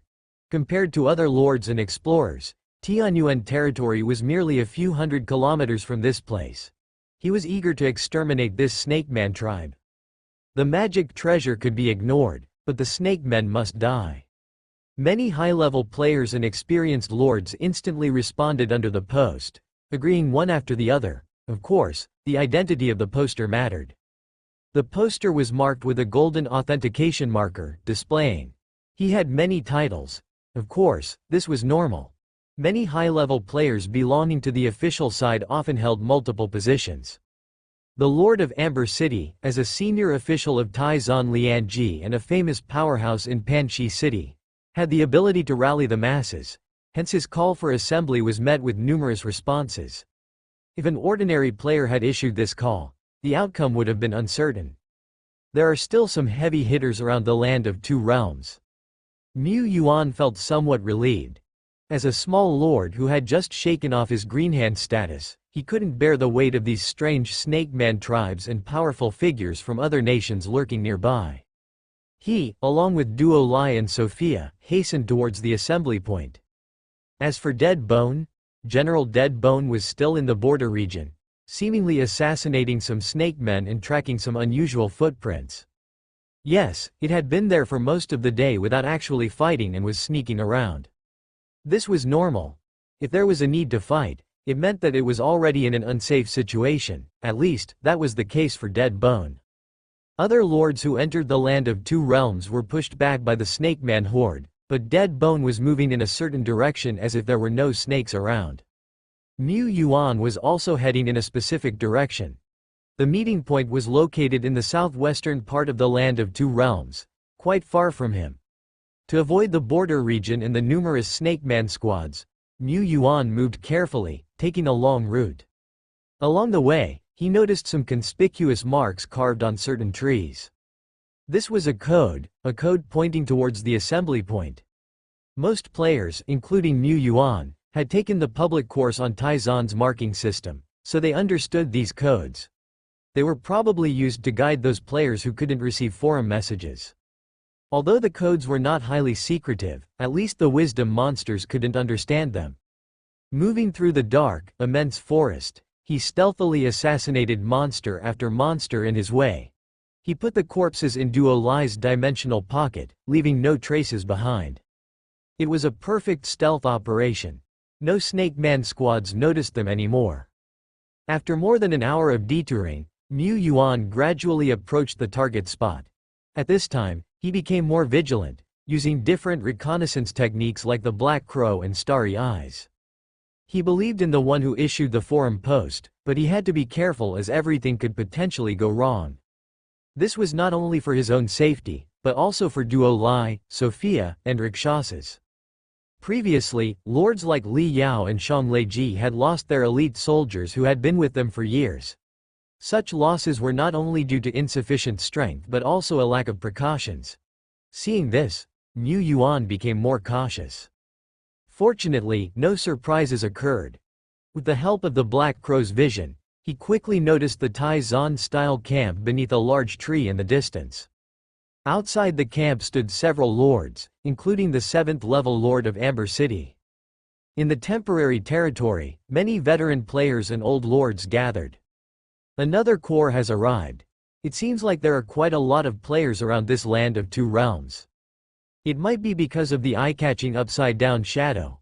It's a good thing though, as with so many forces gathered, we won't struggle to claim this Land of Two Realms. Plus, it's located adjacent to the southwest of Arzan country. By exterminating this Snake Man tribe, we are contributing to the stability of our country. Lord Xiangleji, Ji Zibiao said. As a 6th-level lord, he was quite well-known and many players came up to chat with him. Of course, the most reassuring for the players was the initiator of this joint expedition, the 7th-level Lord Amber. Lord Amber looked quite young, appearing to be in his early 20s. Naturally, he wasn't that young, but his lord age was extremely short, even shorter than most of the lords present. He was a prodigy from the same era as the Lord of Han Yu City. Although he seemed a bit overshadowed by the magnificence of the Lord of Han Yu City, there was one area where Lord Amber surpassed him. Lord Amber was from a civilian background. He was of humble origin, growing up in an orphanage. Naturally, Amber's performance in the Lord trial of his time wasn't outstanding, but he steadily climbed to the top. His journey was legendary. Some said that if Lord Amber had been born into a higher class, his achievements today would not be far behind the Lord of Han Yu City. The Lord of Han Yu City is like the moon in the sky. I certainly cannot compare. My achievements today are all thanks to the nurturing of the Alliance. Enough said, another legion has arrived. He was young and accomplished, yet not arrogant. However, in the eyes of others, he seemed overly humble. He personally greeted each arriving legion, registering the gamers who came and persuading those whose strength was evidently insufficient to withdraw. After all, combined campaigning was not child's play. Letting gamers or teams with insufficient strength join would lead only to self-inflicted injury. To the gamers themselves, the risks were too great, they might leave and never return. And others did not want teammates who were obvious weak points or burdens on the team. Another legion has arrived, let me see, oh, it's the Silver Mercenary Corps. What, it's actually the Silver Mercenary Corps. And both the leader, Silver Eye, and deputy leader, Silver Left Hand, are present. The members of the Silver Mercenary Corps were all Summer Ranger players, not lords, but as a top-notch mercenary corps active in the Panchi City region. Their combined strength was extremely formidable. When compared as corps, the strength of the Silver team surpassed that of the great majority of legions led by lords present. Undoubtedly, the arrival of the Silver Mercenary Corps was encouraging news for the gamers who aimed to eliminate the powerful Snake Men enemies. It meant that the joint team became stronger. Next, we have Lord Tuna. Lord Tuna? Seems like a member of the White Shark Group, a promising new lord who has made a name for himself in the Trial Golden List. Some people exclaimed, but this only caused a few ripples. Lord Tuna might be outstanding among his peers, with a bright future ahead, but here he was just a very ordinary third-level lord. Ordinary was rather a tactful word choice. Lord Tuna merely met the lowest admission standard for the United Campaign troops. Still, experienced gamers had to admit that the 4 armed shark men accompanying Lord Tuna seemed very formidable. Newbie lords always managed to bring along a few awe-inspiring officers. At this time, Mu Yuan led a legion of over 100 people and arrived at the location. A gamer who was maintaining order approached to inquire. We need to register information to avoid lords from countries like Yongqing and Shenmue mixing in. Understandable, Mu Yuan replied. The main thing was to prove that he was a player from Zan country. The best way to prove it was to verify it on a forum. Of course, many people knew about some famous lords, and this process could be skipped. Oh, I know this brother, I can vouch for him, he is. At this point, the forthcoming Lord Li Yao suddenly stumbled. Which lord was this brother? He hadn't asked just now. Without embarrassing the player who was maintaining order, Mu Yuan quickly verified his identity as the Lord of Tai Zan through forum contact after agreeing on the recognition sign. So you are the brother Mu Yuan who discovered the foreign strongman's trace. I'm sorry for my lack of respect. I've admired you for a long time. This player showed his respect. A lord who can discover the trace of a foreign strongman and post a warning message on the forum naturally deserves admiration. However, I've admired you for a long time was just a polite phrase. Entering the advanced section required real name authentication, but who was Mu Yuan? They seemed not to have heard of him before. A certain player fell into deep thought. About an hour after Mu Yuan's arrival, the leading lord of Amber City announced the official start of the campaign. In this joint campaign, we will push forward in the following formation, eliminating the Snake Man tribe's bases one by one. Amber will not presume to command, we only need help each other in our legions. After the campaign, the spoils of war obtained will be divided according to contributions following the cooperation agreement, with those who contributed more getting priority and selection. Now, let's move out. May we start a victorious journey. About 20 or 30 legions and player teams formed a huge army, and crushed the Snake Man monsters that blocked the way ahead. The advance of the United Expeditionary Force went smoothly. Even though there was a lack of coordination and tacit understanding among the various armies, when the numbers reached a certain level, it still led to a qualitative change. Besides, in each army, there were hardly any weak links, with the majority being absolute elites that had reached the elite level. At 11 o'clock, a Snake Man stronghold has been detected approximately 20 kilometers away. Mu Yuan reported this in the communication channel.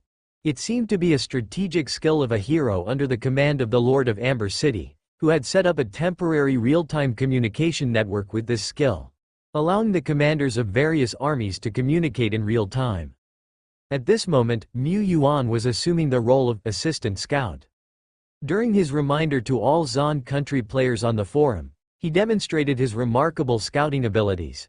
He had no objections to this role, as scouting and intelligence were of utmost importance. None of the other lords had the ability to scout several dozens of kilometers as he could. Guided by him, the united army quickly wiped out the first Snake Man stronghold. Unsurprisingly, outside this stronghold, the Punishment Army encountered a surge of snake waves caused by the Snake Men. But this time, the players had prepared in advance and had tested the surrounding ground, so they would not be swallowed up by the suddenly collapsing ground. The terrifying gigantic snake wave, under the concerted fire from all the armies, quickly scattered. Indeed, all fears stem from insufficient firepower. Lord Li Yao was excited. The power of their three armies back then had almost no resistance, but now, in half a day's time, the human race cannot be belittled. As long as the players of Taizan united, they could steamroll everything. And this united expeditionary force was more powerful than the expeditionary team that invaded the Nest of Filth not long ago. What could the snake people use to resist? Ha ha ha. Indeed, as long as the firepower is strong enough, everything can be wiped out. Next to Lord Li Yao's army stood Mu Yuan's. He nodded in agreement. If it were not for the united army, it would not be easy for him alone to break this snake wave. Most likely, he would have to rely on Duo Li's unparalleled strength. If we exclude General Duo Li and Great Lord Shepherd, it would be troublesome for others to deal with this huge wave. With the guidance of Mu Yuan, the efficiency of the united expeditionary force was extremely high. An hour later, they annihilated the second Snake Man stronghold. 1.5 hours later, they wiped out the third one. Then followed by the fourth, fifth, and sixth. By dusk, they had wiped out 19 Snake Man strongholds and wiped out a Snake Man army of several thousand in size. Apart from the second, third, and fourth strongholds, they encountered no further snake waves in subsequent battles. It could be said that the entire process of punishment was becoming easier and easier. This is all thanks to Lord Mu's intelligence scouting. Many people said. They recognized the formidable strength of this Lord Mu. Taizan indeed had a wealth of talents, many of whose reputation had not yet risen, also possessed amazing abilities that left people in awe. In the scene, there was no doubt that Lord Tuna was the youngest player. As a rising star on the Golden List, he used to be somewhat proud that he would overtake most of the lords in the field in not many years. But now, he kept silent. He found that focusing his gaze on the lords of the same period was quite limited. The world is sizable, and there are also many old strong men, a lot worthy of his learning from. Lord Li Yao frequently cast his eyes on the direction of Bro Mu, becoming increasingly surprised. Bro Mu's expertise is not merely in intelligence scouting. The strength of his forces is also formidable. The Prairie Skyfire who came to their rescue before, and the White Bone General who is now commanding the army, and the Dragon Blood Female General, who is fighting against the Snake Man's elite, all demonstrate the abundance of strong men under Brother Mu's command. According to Lord Li Yao's judgment, these three are all a bit stronger than the most powerful general under his command. Although he, Li Yao, was not a famous strong man, he was a veteran lord and a city lord, with some reputation among the lords, not an unknown person. Logically speaking, Brother Mu, who is more powerful than him, should not remain unknown. Normally, lords often participate in wars and go out to earn resources. As long as their strength is sufficient, they can make a name for themselves after a few major battles. But he had never heard of the name Mu Yuan. Could it be that he was a newly emerging, relatively young lord? However, even if he just emerged, his rise would leave a lot of astonishing achievements. He wouldn't emerge out of thin air unless. Tianyuan rose too fast and was hailed as the strongest newcomer with the potential of Han Yu. Due to the fast rise and short time, Tianyuan indeed had not left any remarkable achievements. Tianyuan's strength is a mystery. If Brother Mu is Tianyuan, everything would make sense. Mu Yuan, Tian Yuan. Both of them have the same syllable, Yuan. Lord Li Yao believes he has uncovered the truth and his gaze towards Mu Yuan is full of curiosity, as if he's looking at a giant panda. There was also some excitement. He was now fighting side by side with Lord Tianyuan. The reputation of Lord Tianyuan is currently restricted to strongest newcomer, which is not very prominent, but if one day in the future, Lord Tianyuan ascends to the height of the Lord of Han Yu City, he could brag about today's experience to his friends for a decade. That's exciting to think about. Lord of Amber City also guessed Tianyuan's identity, and he was more certain than Li Yao. After all, their identities were different. He was a core member of Taizan Lianji, and had even served as an examiner in the Dragon Court conflict selection trial field. However, he did not have an opportunity to meet Tianyuan at the time. He had some guesses about Tianyuan's strength.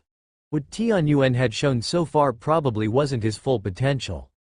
Even if Tianyuan was extraordinary and had surpassed the realms of talented newcomers and rising stars, Tianyuan was still just a junior in his eyes.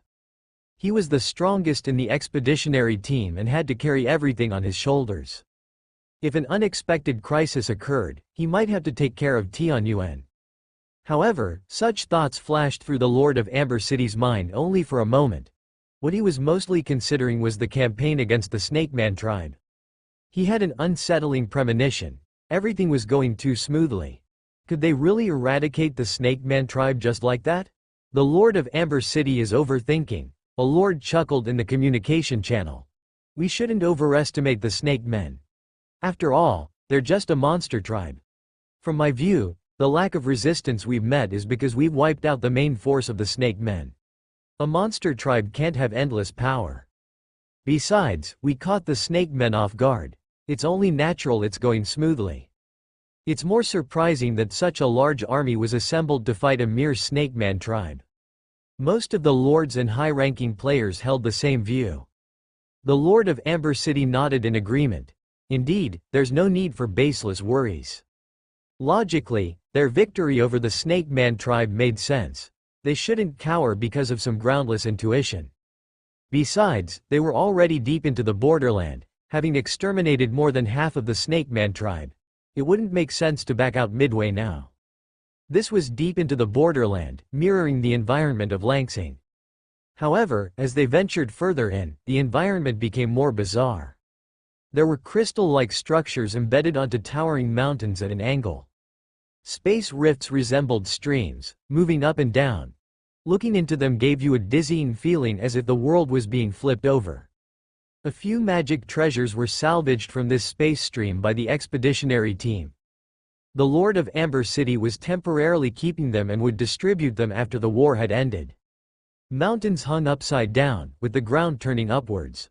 It felt as if they were walking on flat ground, but looking back, they could see the earth standing vertically, like a majestic and eerie wall piercing into the heavens. Did we pass through a space transformation spot unknowingly? Mu Yuan looked at Duo Lai, who seemed clueless. He gave up hoping for General Duo Lai to have any insight about space. He continued to track the Snake Man's trace. This time, without him exerting much effort to investigate, the tracks left by the Snake Men led to the tribe's core area visible from afar. The Snake Man sacrifice ground.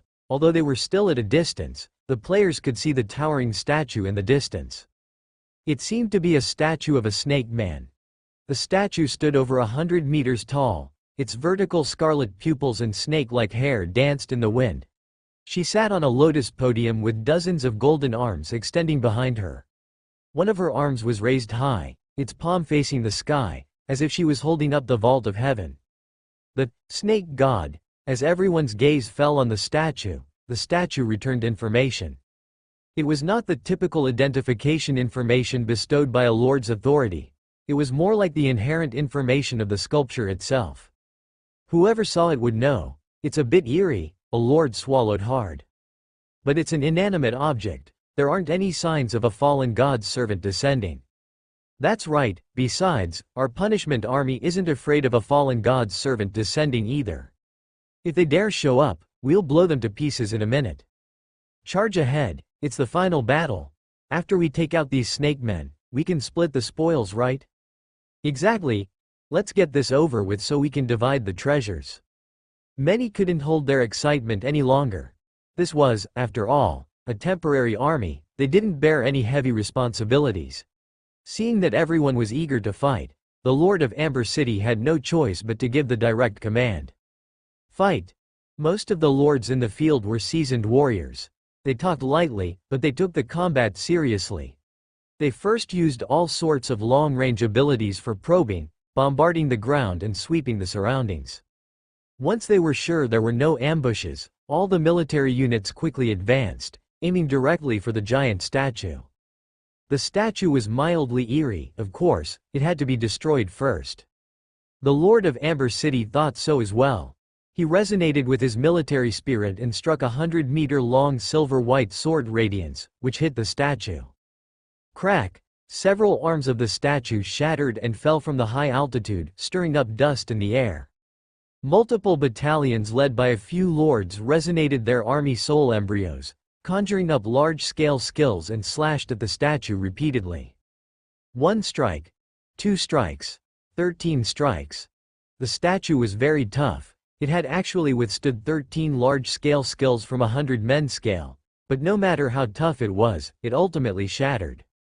Now, the only potential trigger for an accident had been eradicated by them. Stable, but unexpectedly, an accident still happened. As the snake god statue collapsed, the night sky was suddenly enveloped in a blood light, and ominous wailing filled the air. Many people's vision was blurred by a layer of blood. The shattered and collapsed snake god statue reappeared. The 100-meter-tall monumental body unfolded on the vast land. No, she was no longer a statue, but a living creature. Upon closer inspection, one could notice that the huge creature, which was over 100 meters tall, was made up of countless pythons intertwined together. They're still squirming. The colossal body started moving. What is this? Attendant ascendants? Never mind, just slash it. A lord shouted. Resonating military spirit gathered its force, accumulating a bright yellow blade radiance that was several hundred meters long. He wielded the blade radiance, slashing forward. Crack! The colossal blade radiance suddenly shattered under the colossal palm of the serpent deity aggregation. What?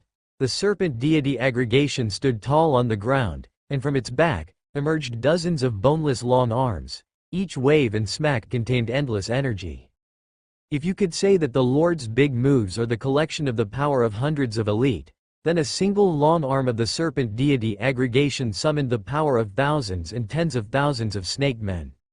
The lords continued to resonate their military spirits, but the lethal strikes they launched totally could not break the defense of the serpent deity aggregation. Even worse, the serpent deity aggregation was steadily advancing step by step. It carried an extreme sense of oppression. The Lord of Amber City's face was serious, and behind him, a reflection of brilliance emerged.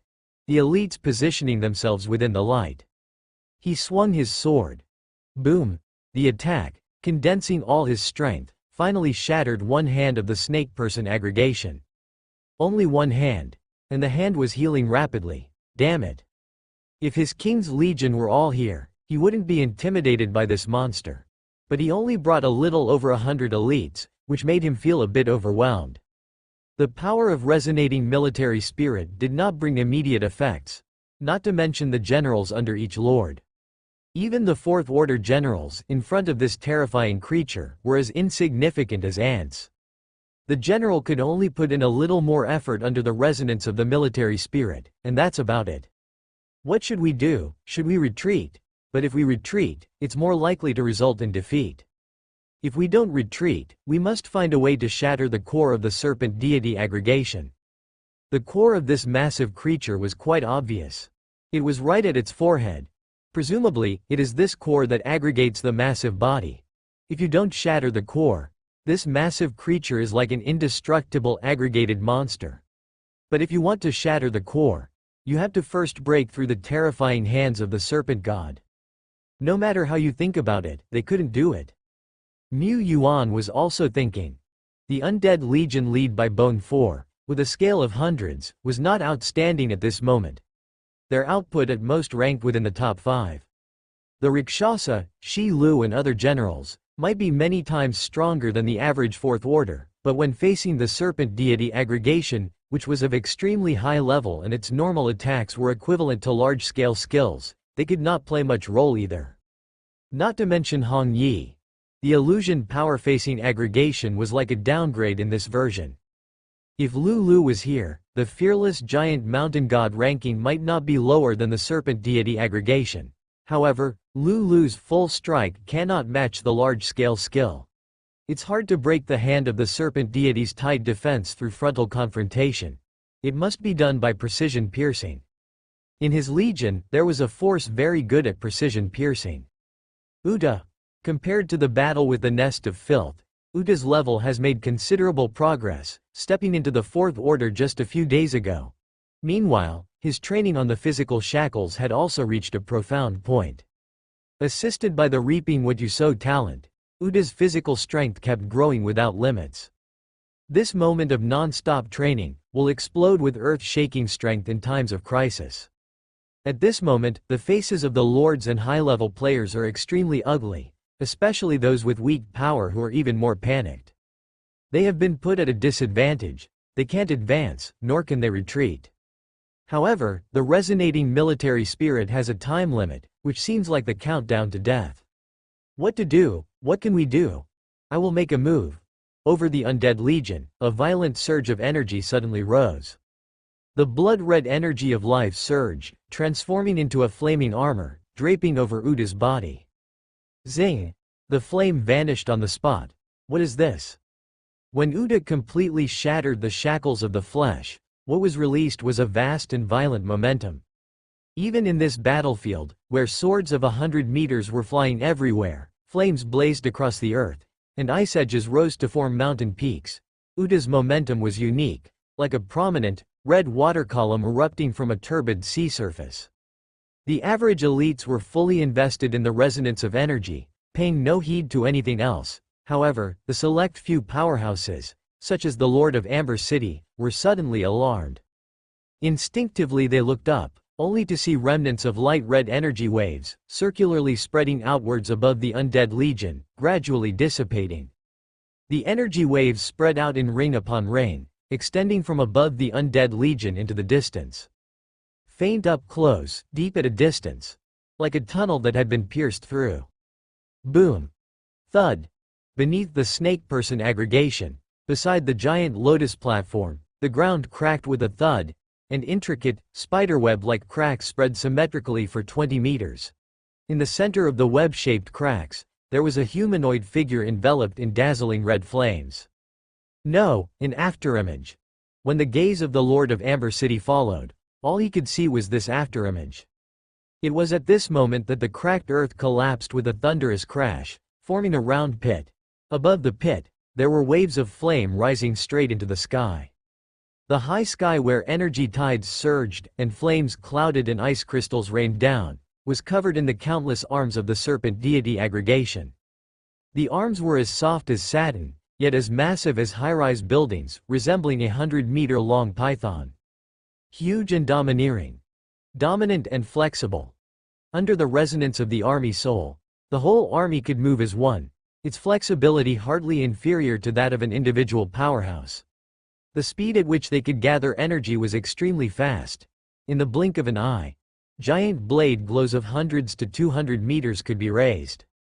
However, the hand of the serpent deity was faster, always able to strike first and crush every large-scale attack, shaking the army soul core. It was only due to the Fourth Order's strongmen standing at the front and using the power of the army soul to disperse the impact that they could briefly hold out. There were other powerhouses who couldn't resonate with the army soul. They attempted to sneak attack from the side, only to be sent flying with heavy injuries with just a slight sweep from the hand of the serpent deity. No one could approach the serpent deity aggregation, not until now. Boom! Uta's entire body from bottom to top pierced through one of the hands of the serpent deity. Shattered pythons spurted out from the hole, and one could vaguely see snake women with wide open eyes. Their stares were chilling and terrifying. However, Uta had always been indifferent to such things, as he was a successor of the deliberate boom fist school. He ran along the hand of the serpent deity, his eyes focused on the end of the snake path, on the coquettish yet eerie crystal on the forehead of the serpent deity aggregation. That was his goal. However, the response of the serpent deity aggregation was faster.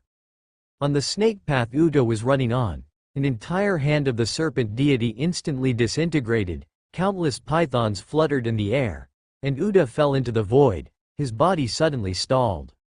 At the same time, another hand of the serpent deity, carrying an incomparable force, fell from the sky. As if a meteorite was crashing, Uda's current energy was nearly infinite, but he wouldn't collide head-on with a gargantuan entity like the serpent deity aggregation. He stepped on a python, and the energy accumulated in his soles erupted like a rocket. The python shattered, and the compressed air beneath his foot became as thick and solid as the ground. Uda left an afterimage. The hand of the serpent deity destroyed the afterimage and everything in the world. Uda appeared on another hand of the serpent deity. This time, he didn't aim for the core, he chose the next best thing. Thud, thud, thud, thud. Like crushing a bag of bubbles, the hand of the serpent deity burst open with a popping sound, and the entangled pythons turned into a bloody mist.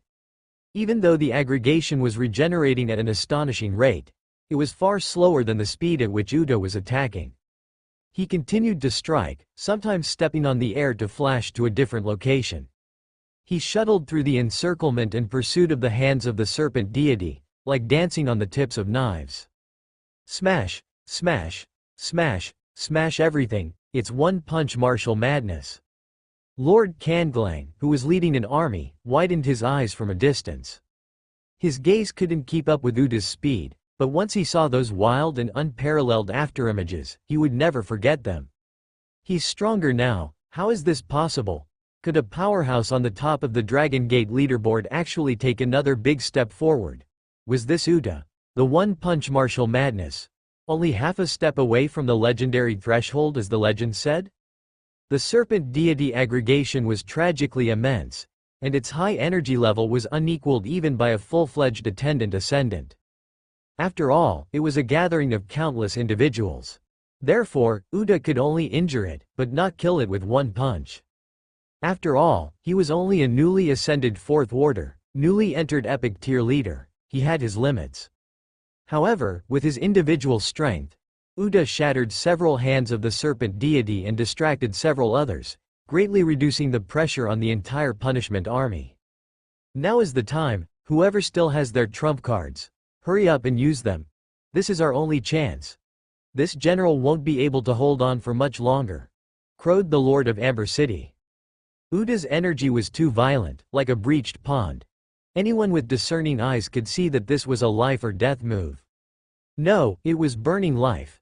This general couldn't possibly be entering the extreme sublimation state, using some sort of method, could he?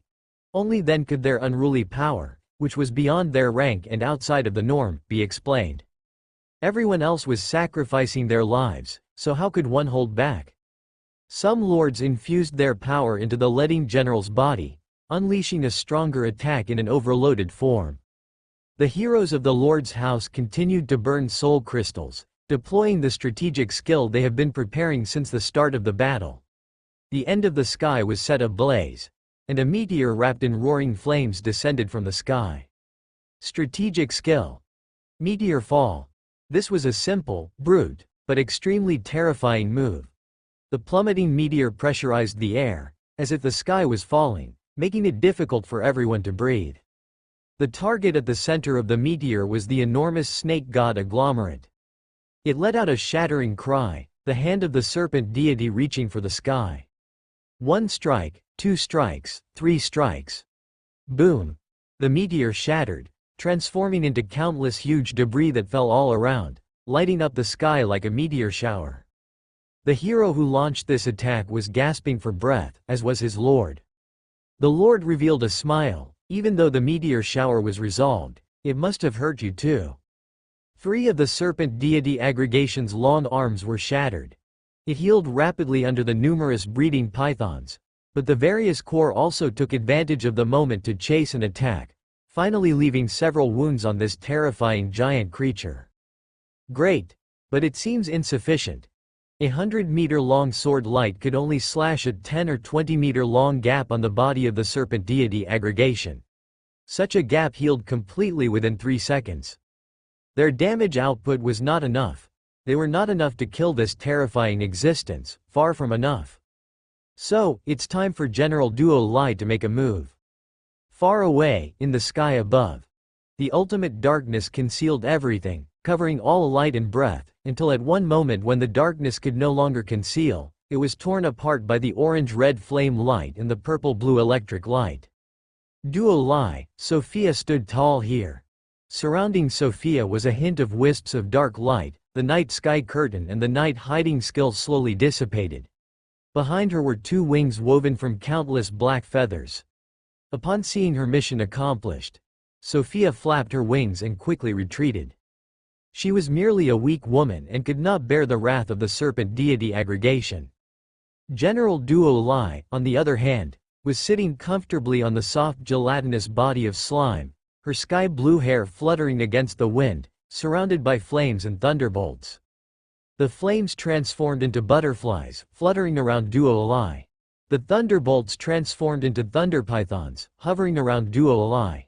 The wind was invited and came. The water was invited and came. The ice was invited and came. Like multiple colorful halos, they dispersed layer by layer. This was the first time that Duo Lai, after stepping into an epic life, had fully utilized the strategic skill of over-limit swallowing to its limit. At this moment, she seemed like a humanoid nuclear bomb, with her internal energy far exceeding her previous accomplishments during her time at the hero trial, following a system glitch. If not for General Duo Lai's perfect artistic conception, and even commanding a domain, it would have been impossible for her to control such excessive energy with a mortal's body. But even though Duo Lai could control it, the roaring tide of energy still made her shine in a myriad of colors. In her eyes, circles of red and blue pupil light were reflected uncontrollably, making her appear indifferent as a god overlooking the earth. And she might not be far off. The serpent deity aggregation fixed its gaze in her direction almost immediately. It was very sharp. But General Duo Lai had been preparing for this all along. She reached out, and at the tip of her staff, which had been transformed by the ever-changing badge, a glass ball woven from flames and thunderbolts, multiplied 100 times larger in the blink of an eye. The transparent, bright, magnificent ball containing ultimate destructive energy, just like the previous meteor, fell from the sky. Uda also stepped aside. Although he had the thought to try, he didn't dare to really do it. The serpent deity aggregation met it with its arm. Boom! The energy storm, even more dazzling, blinding, and terrifying than the previous meteor shower, rolled towards all directions. If it hadn't been for the Army Soul Corps holding their ground at the front, the mere residual waves would have been enough to scatter and annihilate many elite soldiers. In the endless light and heat, the hands of the serpent deity were obliterated, turning into the smallest particles. Was it successful? Someone murmured. Some people were not optimistic. After all, the son of Thunderflame was intercepted halfway and didn't actually hit the serpent deity aggregation's body. In the violent energy tide, there was a vague sight of the invincible giant shadow standing on the devastated ground. And so, take another hit from me, Duo Lai. Duo Lai held up her staff, this time without the previous quiet energy accumulation. It took her a full 2 to 3 seconds to inflate the glass bead of Thunderflame to its limit. But at this moment, the serpent deity aggregation hadn't had time to struggle out of the energy vortex, meaning Duo Lai, who had ample time, unleashed her second over-limit big move. Boom! The energy tide once again swept away, tearing the sky and earth apart. The arms of the serpent deity aggregation were evaporated and extinguished, and its entire body began to char. But it was still healing quickly, and if not attacked, it might recover in about 10 seconds. So, General Duo Lai unleashed her third over-limit big move. Endless light. Endless heat. Endless fire. Endless thunder. Once again, on this broken piece of land, a dazzling divine glow burst forth. From a distance, the mountains rumbled and rolled down rocks and soil. Buildings nearby collapsed inch by inch, raising clouds of dust. Having lost its arms and unable to perform any mid-air snipes, the serpent deity aggregation, for the first time, directly received General Duo Lai's big move. Its entire body started to fracture, shatter, annihilate. Crack! A diamond-shaped crystal on the forehead of the serpent deity aggregation shattered. Its vast body, incessantly self-repairing and proliferating even amidst endless thunderous flames, finally lost vitality and vanished in the final wave of thunder and fire. Several seconds later, the bloodlight in the sky disappeared. A few dozen seconds later, the violent light of the thunderous flames also vanished. Hundreds of seconds later, the storm, heatwave, and energy tide gradually weakened, leaving only the flames crackling on the ground, with a faint smell of burning carried on the wind. Is it over? Ah, it's already over. Whether it was the lords or those generals with self-consciousness, all were panting, even feeling drained enough to sit down. This was the most dangerous, most insane, most commendable battle they had ever experienced. Who could imagine that they had fought such a terrifying entity, and even managed to defeat it? We're worthy indeed. Our expeditionary force really is powerful. One of the lords thought, repeatedly casting his gaze towards a specific regiment on the right wing, resting on two figures. One of them was blood-soaked, his bulging muscles torn apart, and his once rampant aura now weak. It was one-punch martial madness. It indeed looked like an act of a burning life skill. Who knew what consequences would left behind? If it affects his chance to break through in becoming a legend, it would be a terrible loss, considering he was a legendary seed, seemingly even ready to step into the half-step legend realm. Another was a blue-haired girl sitting on top of slime, who looked harmless. If not for witnessing it directly, who could imagine that this petite girl could deploy the strategic skills 3 times consecutively? This is not about exceeding the norms anymore, it's about the question of possibility. A normal person, no, not even a peak 4th order overlimit perfect strongman, could accomplish this. It's beyond human ability. The former, one-punch martial madness, was the limit of human power. The latter must have used unique strategic capabilities or lord talents, and combined the power of many individuals. Seeing the blue-haired girl not looking like she had burned her life force, this speculation could be verified. Who can normally show such extraordinary strength during combat? Of course, this was not a normal battle. Achieving this certainly involved many secrets or unique talents. Everyone has secrets. There used to be a lord, who could absorb the power of thousands of soldiers from his house, and blast a strike far beyond the strength of the ordinary realm. Maybe the blue-haired girl has such ability too. Anyway, in this battle, the troops led by Lord Mu have undoubtedly contributed the most. Lord Mu's contribution was far beyond that of the second place. Everyone agreed, everyone admired. Whoever dared to object, they would confront him, or head-on. Mu Yuan also let out a long sigh of relief. Honestly speaking, without the joint efforts of so many lords, he alone wouldn't be able to defeat the serpent deity aggregation so easily. No, it's even uncertain whether he could defeat it at all. Though Duo Lai had launched a powerful strike, but she could barely survive the serpent deity aggregation's casual attack. At most she could save her own life. Without the combined efforts of all the other lords and their troops, Uda alone wouldn't be able to draw all the attention, and Duo Lai wouldn't have been able to cast her spells in such a comfortable environment. The result of a battle at that time would be unknown, and it would be extremely dangerous. He didn't want to see such a dangerous battle. The Snake Man tribe has been wiped out, so let's move on to the much anticipated distribution of spoils. The distribution rules are, naturally, based on the contribution record distribution method agreed upon before we set out, said the Lord of Amber City. He then produced one by one all the spoils of war he had temporarily stored, making sure nothing was missing. Before these spoils were stored, they had been supervised and recorded by the lords and advanced players, so there wouldn't be any omission. From ordinary materials to the precious treasures of 2 realms, and even the drops from the serpent deity aggregation, everything could be found. A dazzling collection, sparkling with radiance. It was like a treasure appraisal conference. All lords and high-level players gathered, 20 kilometers away from where the serpent deity aggregation appeared, in a safe place. Various regiments from the expeditionary team are resting and reorganizing.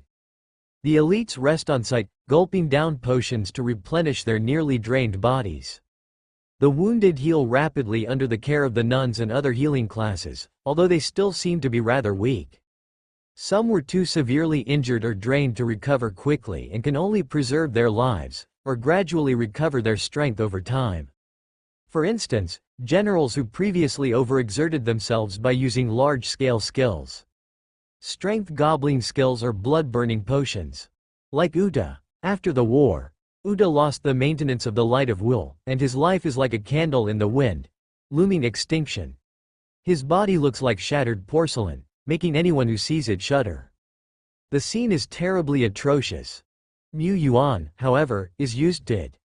Uda often ends up in this state even when casually sparring with other generals, let alone a life or death battle. His life is not in danger. With proper recuperation, he can recover in a few days. For a severely injured elite, recovery in a few days is already fast. But from another perspective, it's a long cool-down period for Uda's ultimate move. While the troops and generals are resting and recovering, some lords, or mercenary group leaders, gather in a temporary camp located in the center. The camp is a special equipment provided by the Lord of Amber City, with capabilities such as temporary displacement, shelter from wind and rain, and acceleration of recovery. Mu Yuan can't help but marvel at the numerous treasures possessed by old-time powerhouses. They seem to have almost anything and everything. Inside the camp, the mercenary group leaders are usually accompanied by their second-in-command and a few other powerful members of their group. Their player organizations, after acquiring treasures for their group, they need to distribute them internally.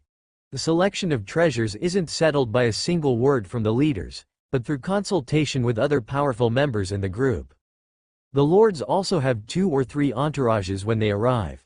Some high-ranking and high-born attendants also hold considerable status within their domains, and their opinions are often taken very seriously by lords. Next to Mu Yuan, Treasure Hunting Duo and the Information Crow are present. Duo Lai gazes with wide eyes, looking at rows and rows of displayed treasures. It was like coming to a booth full of ring toss games. The treasures are arranged from low to high value. The common treasures are white materials like black iron ores, which are gains from the kills along the way. Of course, the black iron ore is not placed piece by piece, but in dozens of units as one set. In addition, there are elemental spheres, white star sand, and other rare-level materials, or rare equipment. Some of the damaged rare equipment are also bundled together as one set. Some of these came from battle gains, and others are gifts from the purification of the Snake Man Stronghold totem. There are also a few rare-level miracle-building blueprints, including the primary mage tower, alchemy hut, acidic giant cannon, and so forth. Besides, there are numerous remnant souls, including those of a rare level. There are also a few that emanate a faint blue halo, like the 1-star excellence remnant soul of the Black Knight, Dragonhawk, Vampire Viscount, Medusa, and the Earth Rock Dragon. These few are gifts from the world and are among the top-grade treasures in all the gains. Many lords are eyeing these treasures intently. Many of them already have excellently tiered troops, and these high-ranking troops have grown into their left and right arms, reliable generals within their territories. But because of this, they want to get one more. Having one more is like having another arm. Who wouldn't want that? But the treasures are limited. The Tai-Zan Alliance, after being established for so many years, has a very well-established rules for treasure distribution. Now the contribution list has been sorted out. The Lord of Amber City himself is only ranked 3rd. In 2nd place is the Lord who unleashed the strategic skill, Meteor Shower. A more senior 7th level Lord, known as the Lord Yangfeng, is a fairly taciturn middle-aged man. He has a total of 2 heroes with him on this journey. The troops led by the Lord Yangfeng have always been the absolute main force of the expelling squad, with high contributions. Meteor Shower even played a key role in the final battle, hence his 2nd place ranking. Mu Yuan, who ranks 1st, is unanimously recognized. Not to mention his tremendous achievement in the final battle.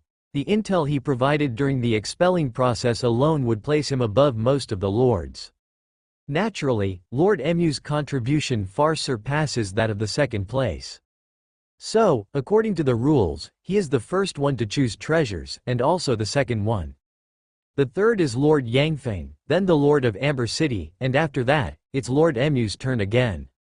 Mu Yuan looks at the treasures in the front row. Some emanate a blue halo. Others radiate the special flow of light that is exclusive to the treasure of 2 realms. He is contemplating, his eyes naturally skipping over the excellent remnant souls and landing on the treasures of 2 realms. There are no excellently tiered blueprints or heroes proofs at the moment, making the selection of magic treasures more important. Mu Yuan selects the first set of treasures. Upgrade Secret Treasure 3 in 1 set. Filled Circle Secret Treasure can be upgraded by 3 levels. Filled Diamond Magic Treasure can promote 4 levels. Filled Square Magic Treasure can promote 6 levels. Secret treasure that boosts ranks are relatively less valuable among many hidden treasures, which is why 3 of them are lumped together. Of course, it's not that low in value. Many 4th order leaders strongmen get stuck at the small levels, which could last a year or 2. But if they used a hidden treasure, they could bypass these minor bottlenecks directly, instantly uplifting their fixed levels.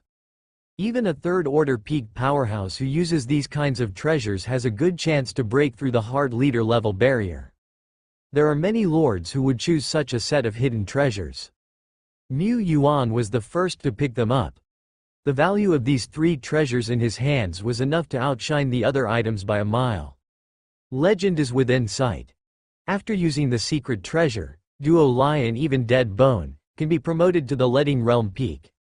Of course, reaching Leading Realm Peak does not mean they will instantly become legends. They still need to push their physical body, spirit and energy to the extreme limits.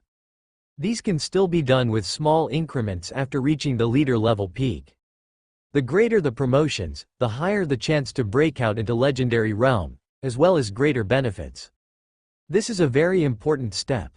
No matter what, with these few secret treasures, the birth time of the first legend in Tianyuan territory can be advanced several months ahead. So, the second item. He looked at Duo Lai. Although Duo Lai has a unique treasure intuition, it is evident that it cannot distinguish which is more valuable or more suitable. It would be better to ask Sophia for her opinion. Wait for this one. Magic Treasure. Authentication. It can greatly increase the user's light of will. This is a very rare special type of hidden treasure. The usage condition seems to be the light of will, but different from the realm. As long as it is a life form that has sprouted wisdom, it has its own will, even if the light of will has not yet been ignited. This item has over an 80% chance of greatly increasing the user's willpower. It can assist the strongmen to ignite the light of will. Mu Yuan noticed that many lords had their eyes on this item. To them, an 80% chance alone, let alone 50% or 30%, would make it worth risking. If they won the gamble, the probability of their generals breaking into the legendary realm in the future would be greatly increased. It's decided then. Mu Yuan picked up this treasure, turned around and shoved it into Duo Lai's mouth. Cock-a-doodle-doo. You have to keep it up. The secret treasure turned into light and poured into Duo Lai's body. Suddenly, some indescribable changes seemed to have happened. There was no momentum surging into the sky, no grand heavenly majesty. But Duo Lai's willpower silently broke through the barrier and ignited a glow. The formless and invisible will now possesses substantial power. The light. From this point on, Duo Lai has fulfilled the 2 most challenging out of the 3 preconditions to break through into Legendary Realm. The remaining, Body Beyond Limits, will surely meet Duo Lai's foundation. It only takes a little bit of time. Mu Yuan received a panel prompt, and some strongmen detected the changes in Duo Lai. Did it really ignite the light of will? Is there really a secret treasure that can directly ignite a glow? Hiss. I have to keep a closer eye in the future. Mu Yuan wanted to say that it might depend on the personal conditions of the user. Though Duo Lai has clear and foolish eyes, it is still General Duo Lai, a famous 5-star general of Tianyuan. However, on second thought, even if Duo Lai has a big breakthrough, other strongmen will definitely have some effects using it. Lord Yangfeng regrets that this secret treasure was picked away, and he selects another one that can significantly enhance spiritual power. The Lord of Amber City then picked up a very rare special secret treasure, which has evolutionary power. It can promote any individual by a small star level, but cannot cross into epic. Most of the more valuable big secret treasures are essentially picked clean. Others, such as secret treasures that can expand the realm, Mu Yuan indeed needs but won't take them yet. His gaze swept back and forth over the treasures in the first row. On that piece of Medusa's remains, a seductive snake woman figure came into view. Well, she's quite slutty, but a poor fit for my Tianyuan. Miu Yuan is somewhat attracted to Medusa, not because of her sluttiness, but because the petrifying eyes are extremely powerful, able to kill across rankings and control forcibly. Unfortunately, he cannot evolve Medusa, so what use does he have for a mere excellent tier 1 star soldier? Useless. Even if they could evolve, the newly recruited soldiers still have to start with apprentice level and slowly be cultivated. By the time this Medusa grows, he's probably going to have a legendary fighting team in his Tianyuan territory. Lord Shepherd prefers to cultivate older staff in the territory. He ultimately chose a rare rank architectural drawing of the Breakthrough Dojo. This miracle building can assist soldiers in breaking through. However, there are limited slots, one for each soldier. An additional building can provide dozens more slots, so it's quite worth it. Within the temporary camp, the lords and representatives of the mercenary groups came forward one by one to select the spoils of war. Those lords who got excellent tier remnant souls and some precious treasures were all smiles. Of course, the quantity of high-ranked treasures was limited. Not everyone could get the items they were satisfied with. But the primary purpose of this expedition was not to seize treasures, but to wipe out the Snake Man tribe. By now, the sources of danger within the Land of Two Realms have basically vanished, and everyone can truly explore an inch-by-inch sweep through this territory. If they could find a few more magic treasures, this trip would be very rewarding. Half an hour later, the spoils were distributed. The lords and leaders of the mercenary groups, who were eager to scour for treasures, all bade goodbye and left. After Miu Yuan and the Lord of Amber City, Lord Li Yao and a few others exchanged contact information, they also led their groups away. Soon, dozens of kilometers away. Come, now it's time for a wonderful upgrade. Miu Yuan took out a bunch of magic treasures. Among them, there were a full 7-field expansion secret treasures. The Lord of Amber City might guess that it was General Duo Lai who took over the field and needed to improve, but it wasn't so. Seeing that there were no people around, Miu Yuan handed one field secret treasure to Hong Yi. In an instant, the underworld ghost market materialized, and a red building, as if soaked in fresh blood, rose from the ground. These were Hong Yi's epic skill and environmental skill.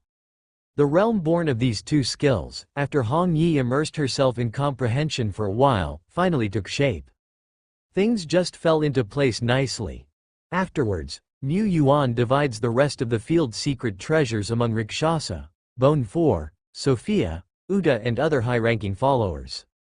As expected, Uda got no effect after using it. The effect was most obvious after Sophia used it. After all, she has more experience and history than other high-ranking followers and her comprehensiveness is also enough to rank in the top few within Tianyuan territory. After using 2 magic treasures, Sophia created her own Night Raven domain.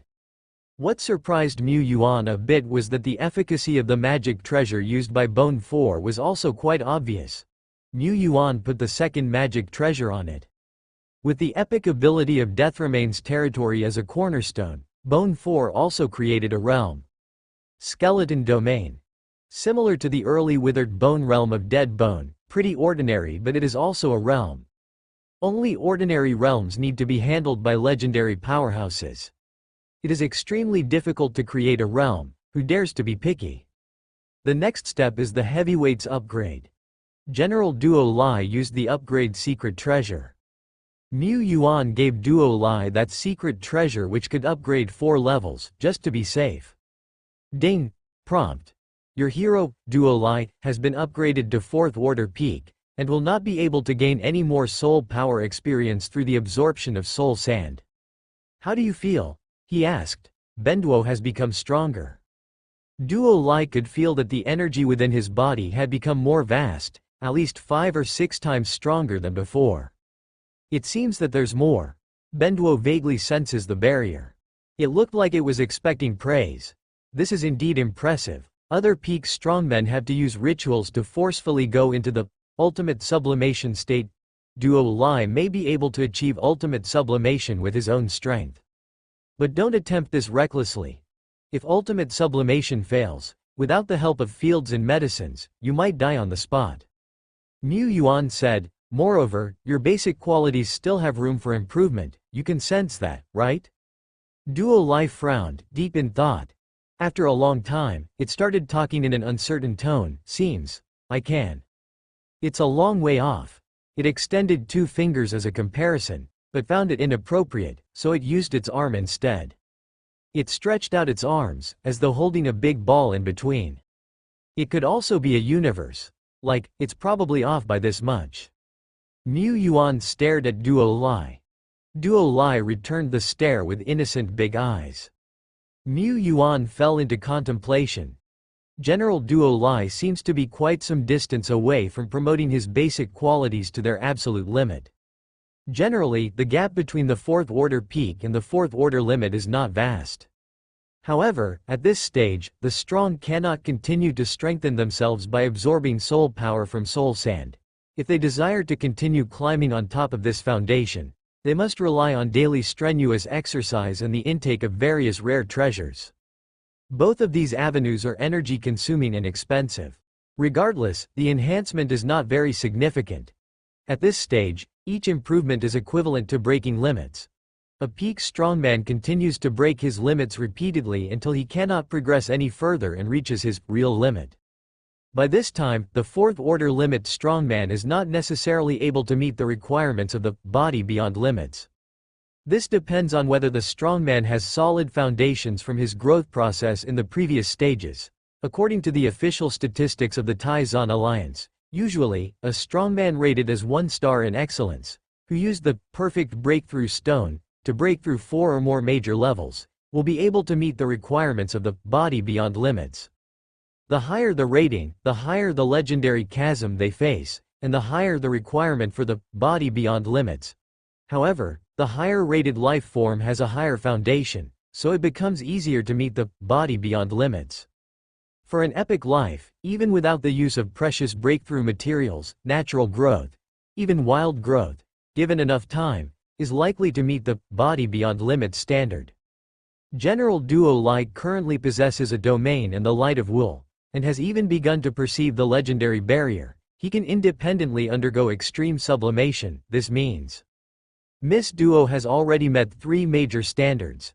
After all, Duo Lai's basic abilities are high, very high, to the point that they would already be deemed sufficient even when held to the standards of a 2-star epic life, and there is still surplus. However, Duo Lai also stated that it seemed he was still a long way from his real limit. This may have to do with Duo Lai's devouring ability. Regardless of the reason, it shows that Duo Lai still has much potential that has not been tapped. From the Lord of Han Yu City, he has already acquired some advanced information related to the legendary realm.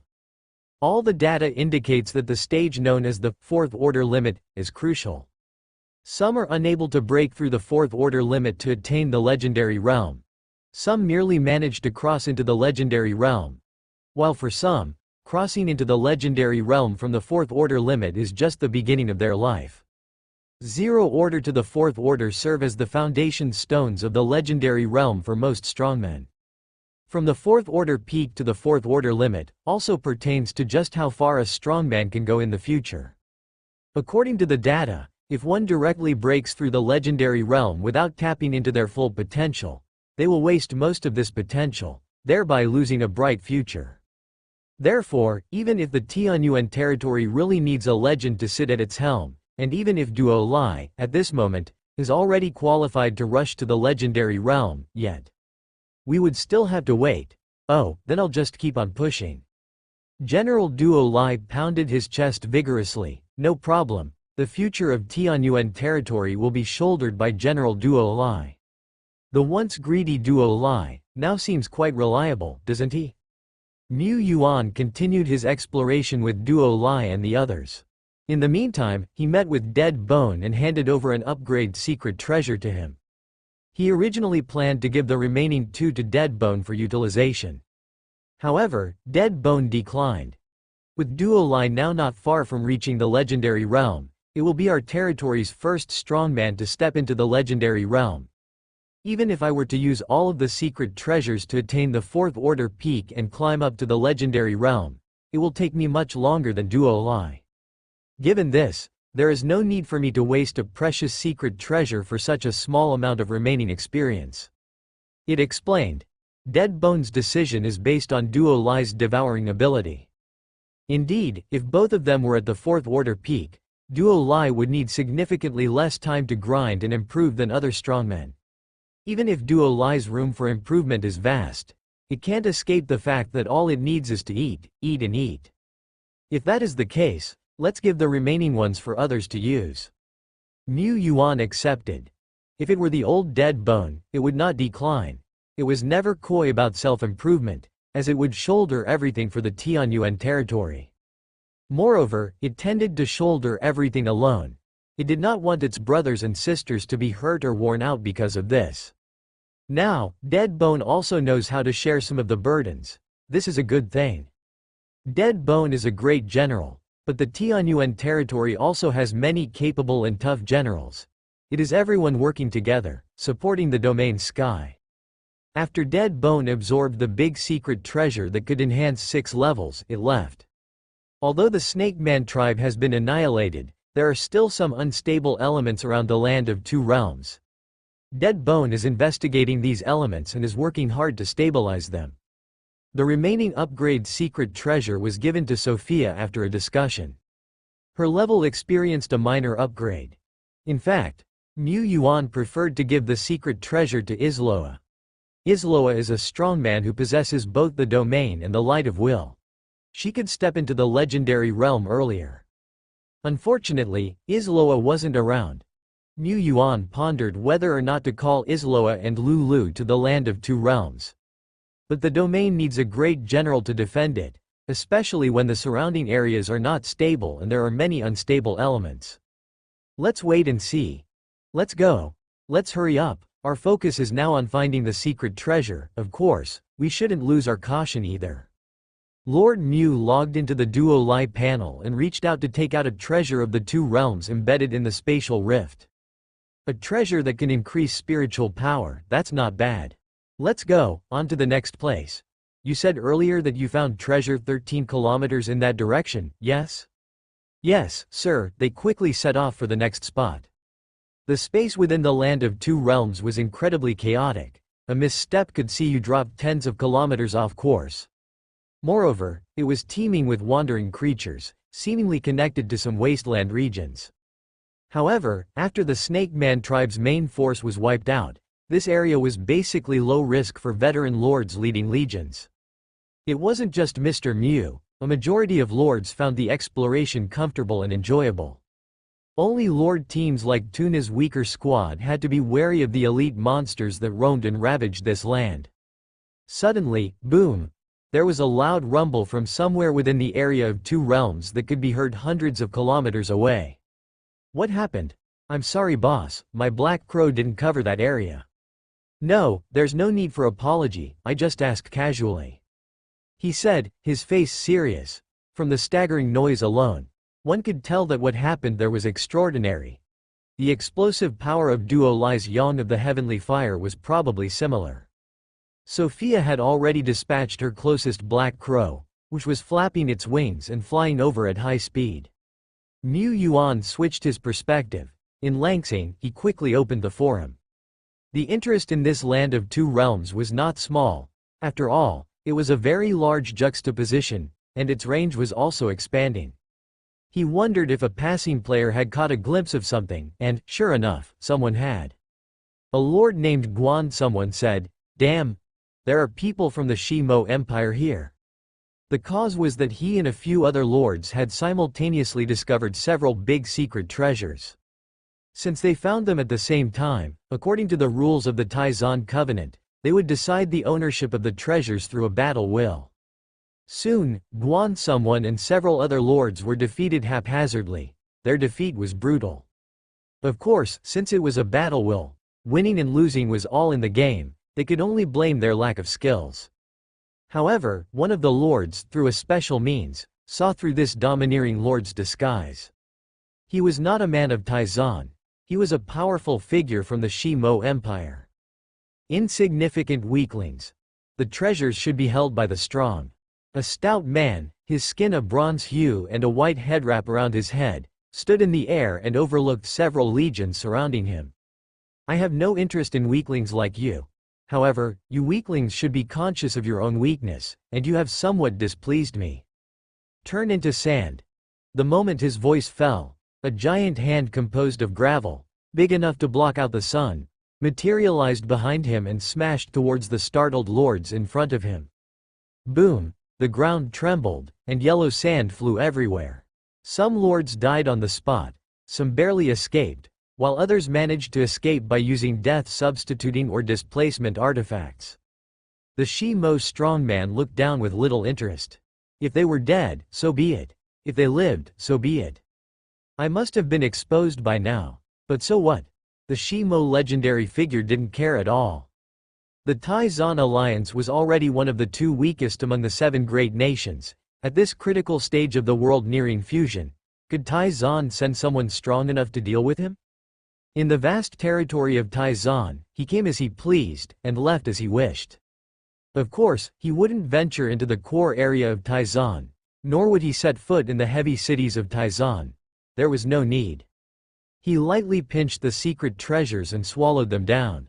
Feeling the surging power within his body, the Shi-Mo legend grinned, "Hey, time to move on to the next place." On the Tai-Zan forum, players were full of righteous indignation. They had discovered that behind each battle we'll defeat, there were legends from the other great nations laying in wait. Not only was there a Shi-Mo legend, but there were also strong men from Yangsheng and Shenmue. Not every one of these legions necessarily harbored a legend, but even without a legendary presence, each legion's commander had a 4th-order peak strongman under his command. They were more than capable of defeating most of the Tai-Zan lords in a battle will and pocketing the treasure. Damn it! If it's just a 4th-order peak, we could team up against them, but they have legends with them. And there is definitely more than 1 or 2 of them. They can only suppress their agony. Some complained about the inaction of the Tai-Zan officials, allowing other nations' legions to rampage and plunder treasures in their own territory. But many senior lords understand that the Tai-Zan officials are also overwhelmed.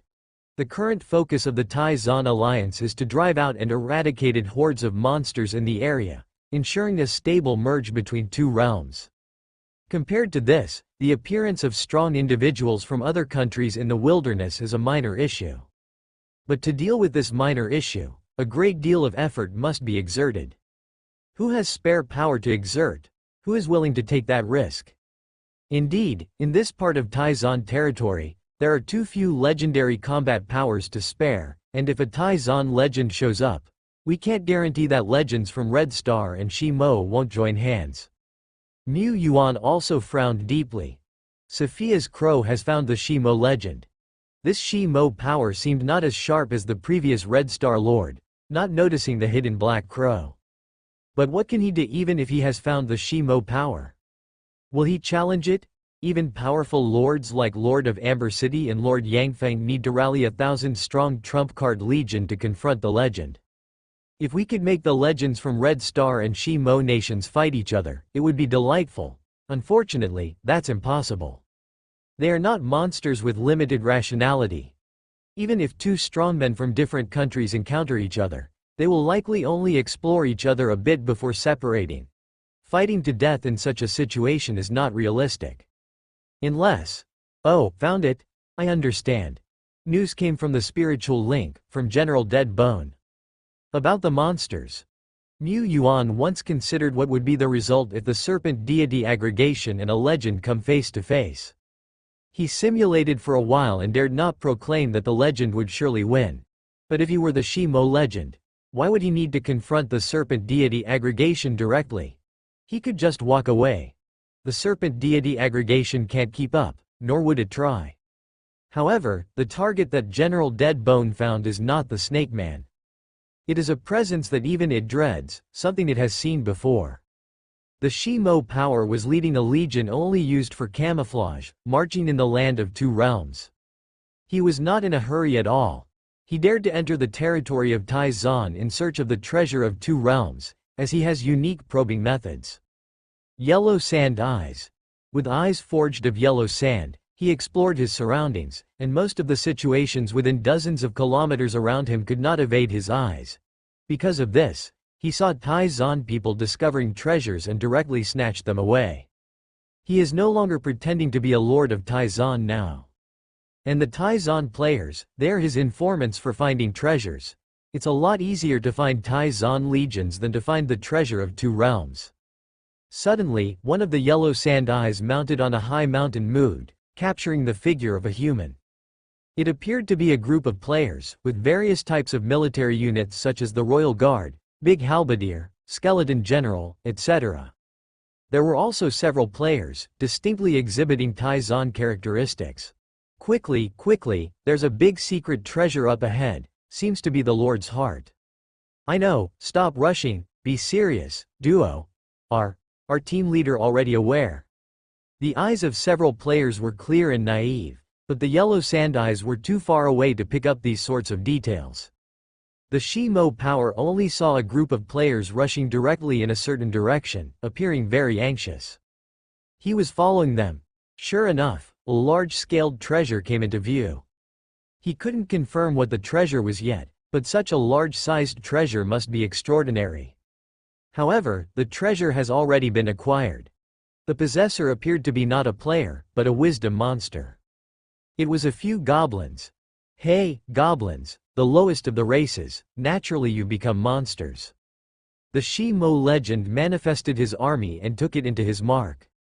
The whole person flew up, soaring through the sky, and reached the destination in the blink of an eye. By then, the strong goblin had just taken the treasure out of the space crease. The sun slanted down. The Shi Mo Power, against the light, exuded a domineering, unparalleled aura of the legend. He extended a giant hand made of yellow sand, reaching out for the treasure and intending to obliterate the goblin like an ant. Whoosh! The yellow sand suddenly shattered, pulverized by a single strike of a chain hammer. Underneath the shattered yellow sand, a green figure wearing dilapidated armor stared at the Shi Mo legend with blood-red eyes. Its voice was incredibly hoarse. A human's legend. The fight has started, yay, the fight has started. 100 kilometers away, Duo Lai was clapping excitedly. This time, Miss Duo put a lot of effort, or rather, suffered a lot of sacrifice. The player teams in front, whether players or troops, were all played by Duo Lai's split bodies after they perfectly mimicked them.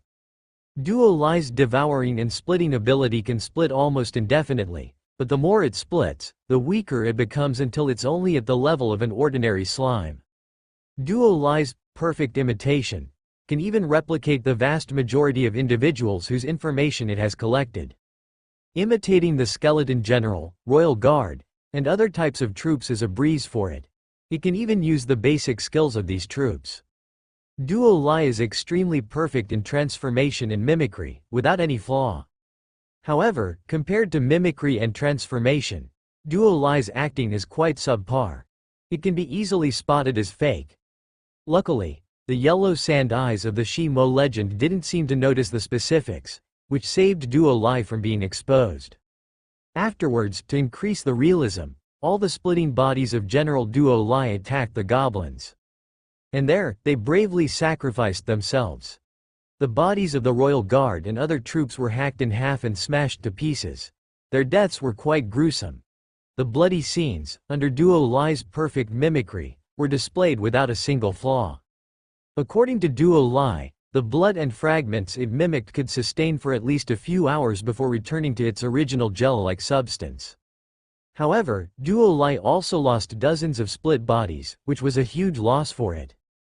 It needs to eat at least 2 big meals, no, at least 3 to recover. At the edge of the sky, a magnificent realm vista stood tall on the boundless land. Mountains were towering, the yellow sand obscured the sky. The collision between the two realms seemed to warp the surrounding environment, heaven and earth, and even space. Is this the power of a legend? It's simply terrifying. Mu Yuan had watched the battles of legends in video records, but this was his first time witnessing a fight between legends firsthand. Only by seeing with his own eyes did he understand the true might and intimidation of a legend. It was not just the light and shadow effects seen in the videos. Legends control everything with their realms, They can easily stir the power of heaven and earth. Indeed, they are quite different than ordinary five-realm beings. It's like they are gods. At least, for the ordinary realm. Even the most powerful ones at the peak of the leading realm are just bigger grasshoppers in front of a legend. He has never heard of any strong person who managed to defeat a legend at the leading realm stage. Even the Lord of Han Yu City, who is known for his unrivaled martial power, has never achieved such a feat. In the face of such a legendary battle, Mu Yuan could only watch from afar. He dared not venture any closer. He couldn't see the fine details of the fight. Sophia's Black Crows were also having difficulties. The majority of the Black Crows were destroyed in the aftermath of the battle.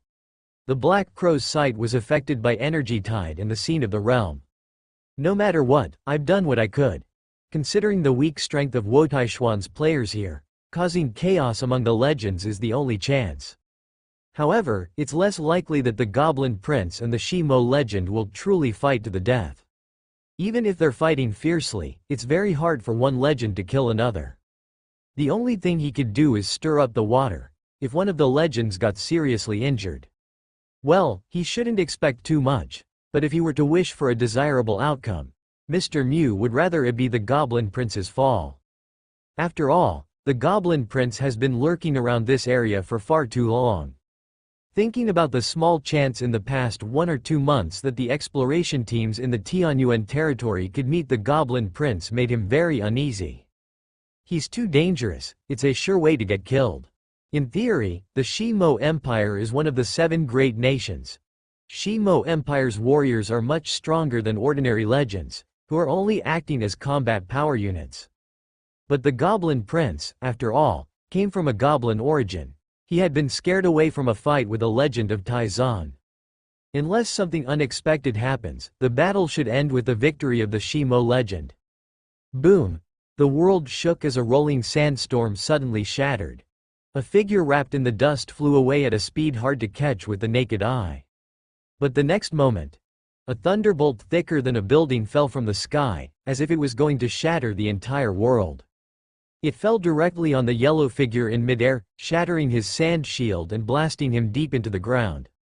At the end of the sky, behind the dark clouds, a hunched goblin with a thunderbolt-like hair stood in the air. Millions of thunderbolts gathered behind him like a sea. Mountains followed too. Thunderous booms exploded one after another.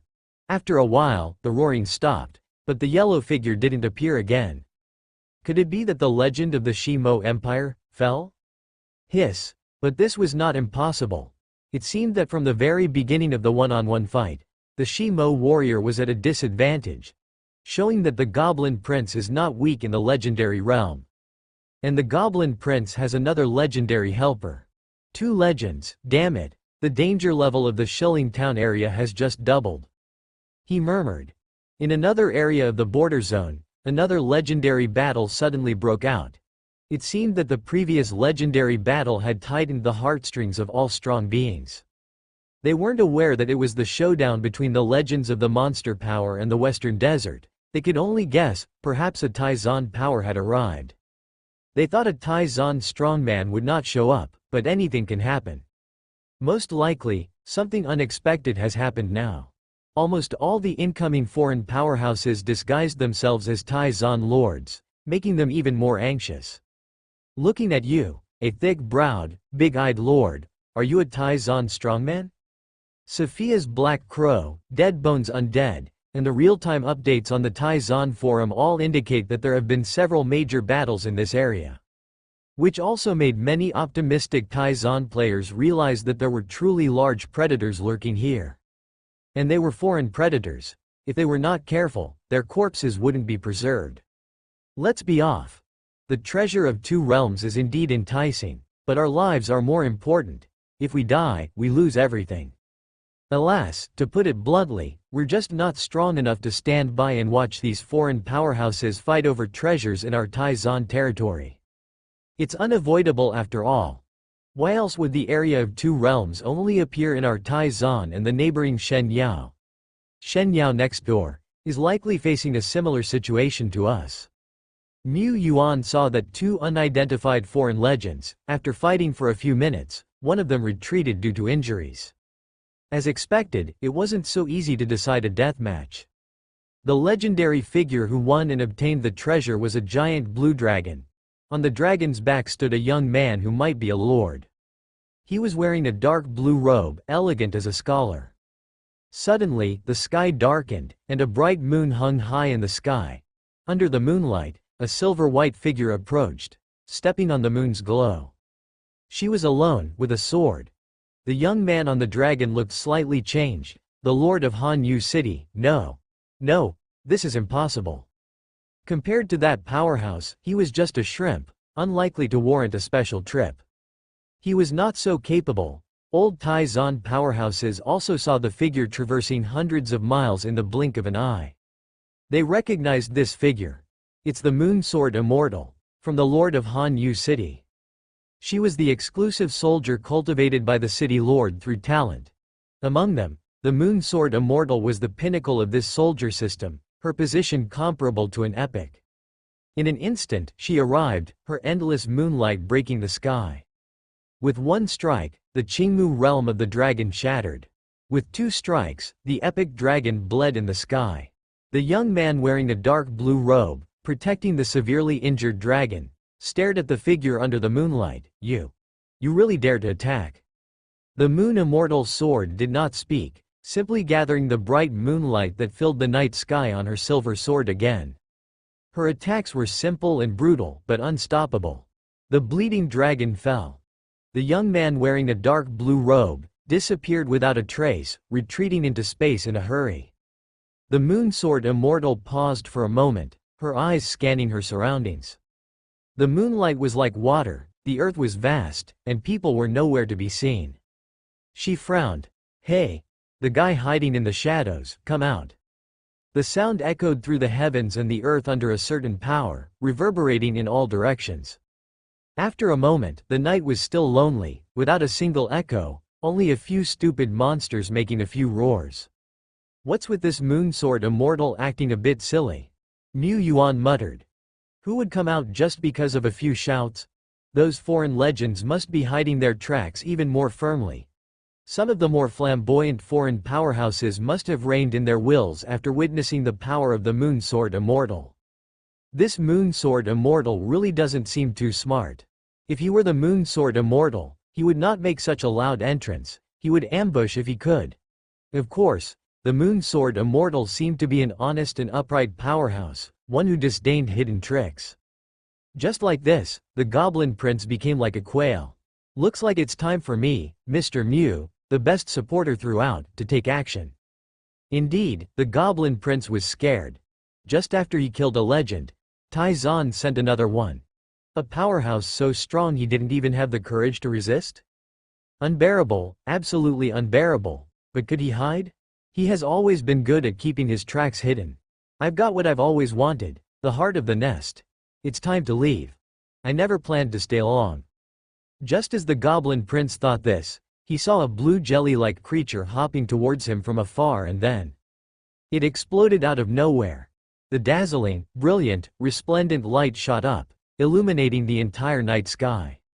The energy contained in this split body of Duo Lai was only at the elite peak level, not too high. Even if it exploded, the power it exerted wasn't particularly high. Thus, the blinding brilliance before the eyes was merely a few light and shadow special effects. Since there was a lack of energy, the special effects were maxed out. The Goblin Prince's complexion changed.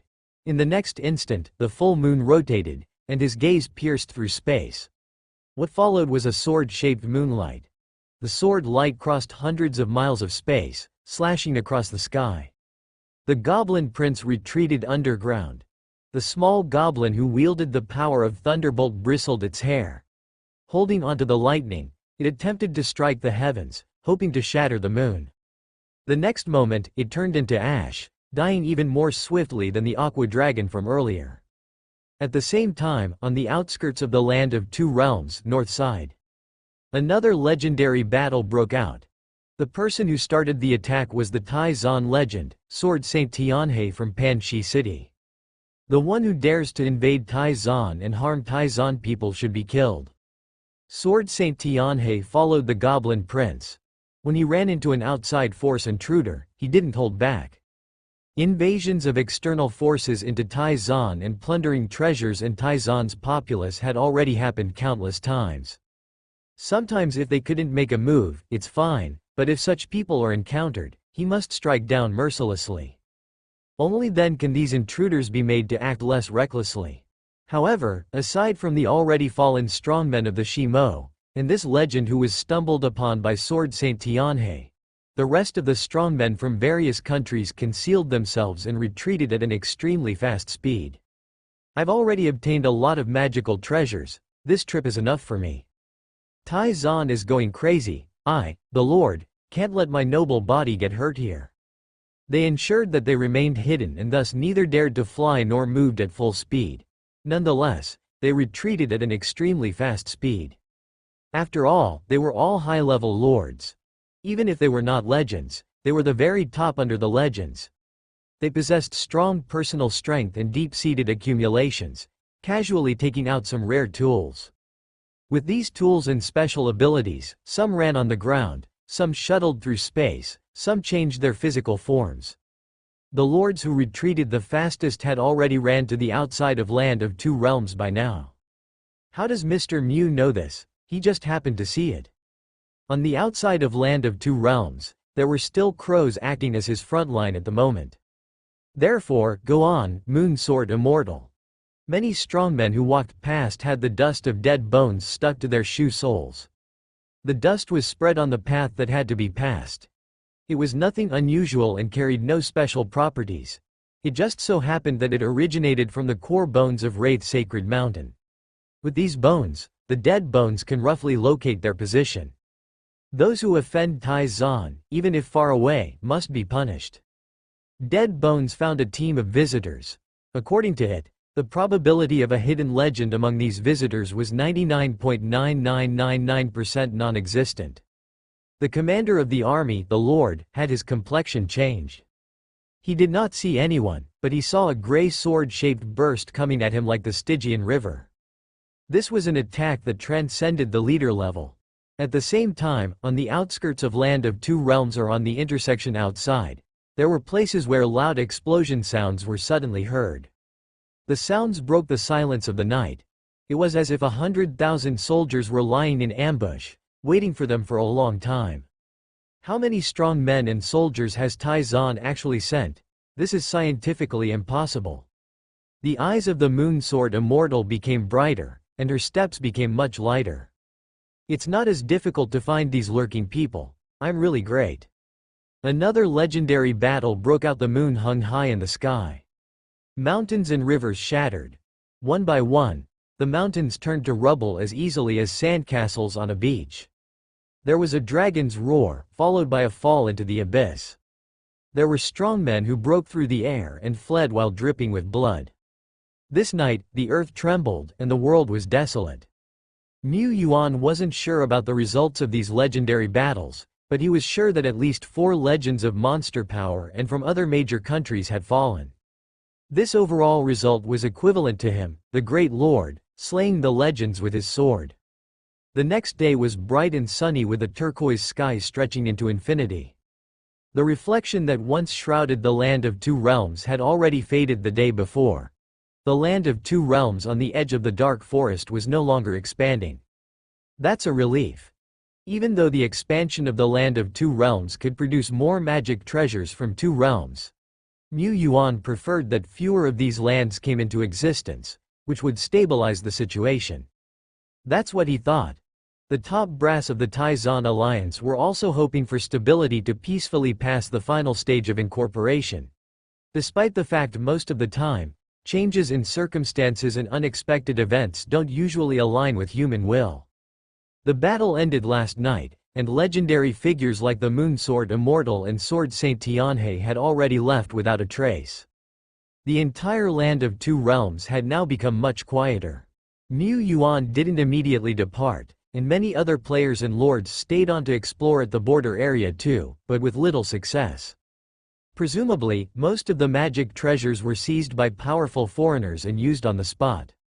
After all, among the lords from Yongqing, Shi Mo, Shen Mu and other countries, several were legendary characters. The foundations of these countries were much stronger than those of Taizan.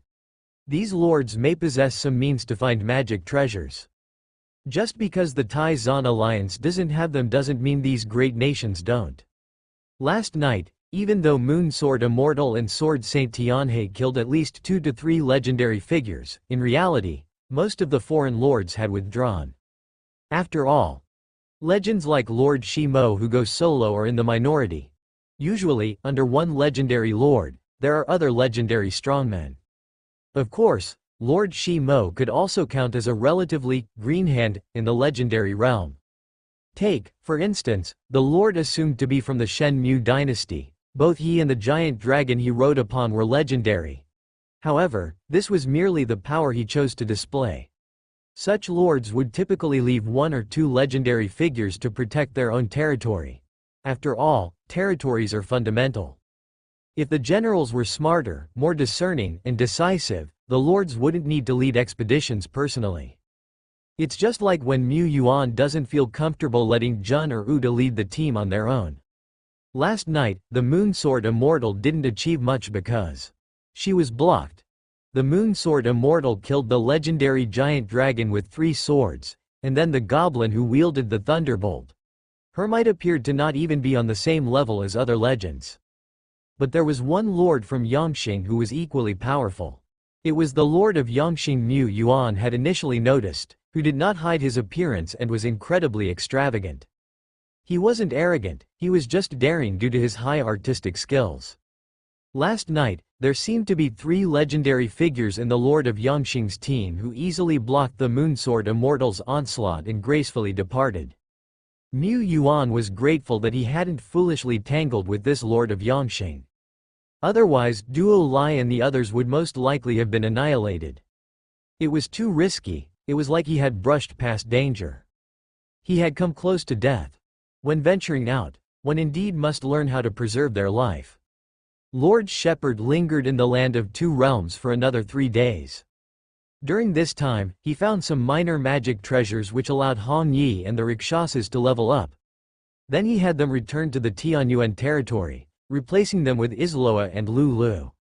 He also entrusted Duo Lai to transport an upgrade magic treasure and a field secret treasure to Shilling Town for 17 to try. His aim was to distribute benefits evenly. Through all this, the highest-ranking officers in the Tianyuan Legion had leveled up at least 2 or 3 grades.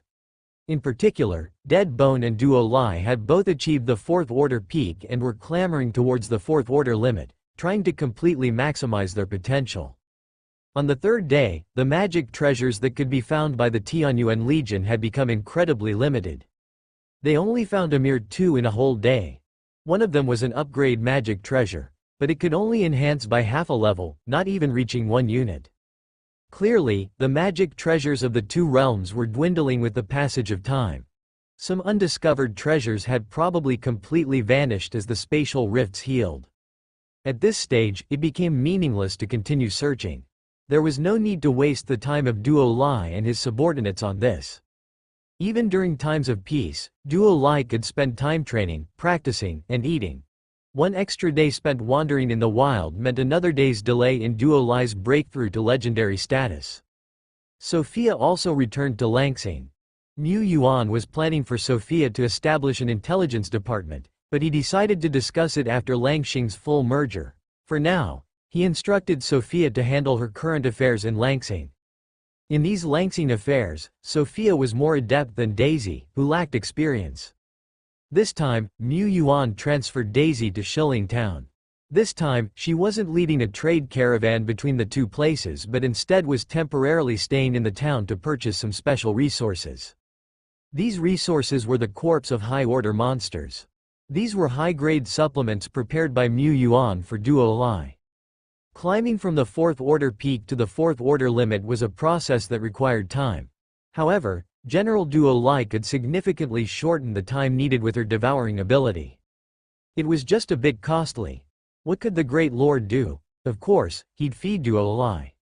He wasn't short on money for now, having just earned a fortune from Mother Nature's endowment. Purchasing high-order monster corpses wasn't suitable in Langsing, but it was ideal in Shilling Town, which had just emerged from the chaos of the Red Fog Disaster Moon. If it were not for his lack of manpower in Xingrong Town and Luoxuan Town, neighboring his Tianyuan territory, he would want to purchase things in several crucial towns simultaneously. Danshailing Town should be enough. After all, Duo Lai is not picky, as long as they are high-order monsters. Mu Yuan led his main force back to his loyal Tianyuan town. General Dead Bone was still not back. Stubbornly, he insisted on sweeping the rear, plugging the gaps, and clearing the traces. He spent a full 2 days cleaning and checking before finally returning to his territory, focusing on his cultivation. As always, the Tianyuan territory was peaceful and harmonious. The guard soldiers patrolled the streets and stood upright on the city walls. The main force of the exploration army was also in a period of confined cultivation. This is because Mu Yuan has reduced their exploration tasks. Not reduced, almost cancelled. He left some elites to patrol with the Battle Falcon army, preventing anyone from taking advantage. Other than this, he had suspended his exploration of the wilderness area. It's not very safe at this time. With the Goblin Prince wandering around, he was constantly entering and exiting as a foreign legend. This wilderness was fraught with hidden dangers. The more roads one traveled, the more likely it was to encounter one. Even if Tai Zan scored a victory in the Land of Two Realms, creating a deterrent effect, they could not entirely prevent those foreign powerhouses from wandering around Tai Zan's periphery. Wait a bit longer. Once Langsing has fully merged, the situation will stabilize. At this stage, be more patient. And this is a good opportunity to convert the money and resources at hand into strength to accompany oneself. Thinking of this, Lord Shepherd started his immersive cultivation. Nowadays, he is also a 4th-order strongman, and should aim for the legendary rank. The Red Fog Disaster Moon had passed, ushering in a season of growth for all things. Trade between territories is becoming more and more frequent. In the Red Fog Disaster Moon, 4 out of 7 territories around us were gone. Terrible, just terrible. A caravan of dozens of people momentarily stopped outside a territory that had become ruins.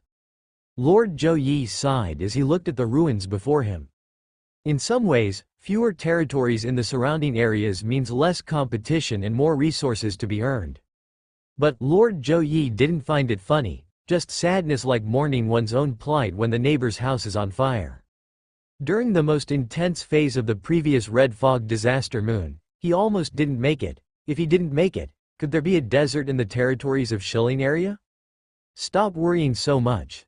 The main reason why this Red Fog Disaster Moon was so dangerous is that this batch of lords had too little time to develop and build. The next Red Fog Disaster Moon won't strike for 1 or 2 years. By then, my Red Leaf territory will surely have sufficient self-defense forces.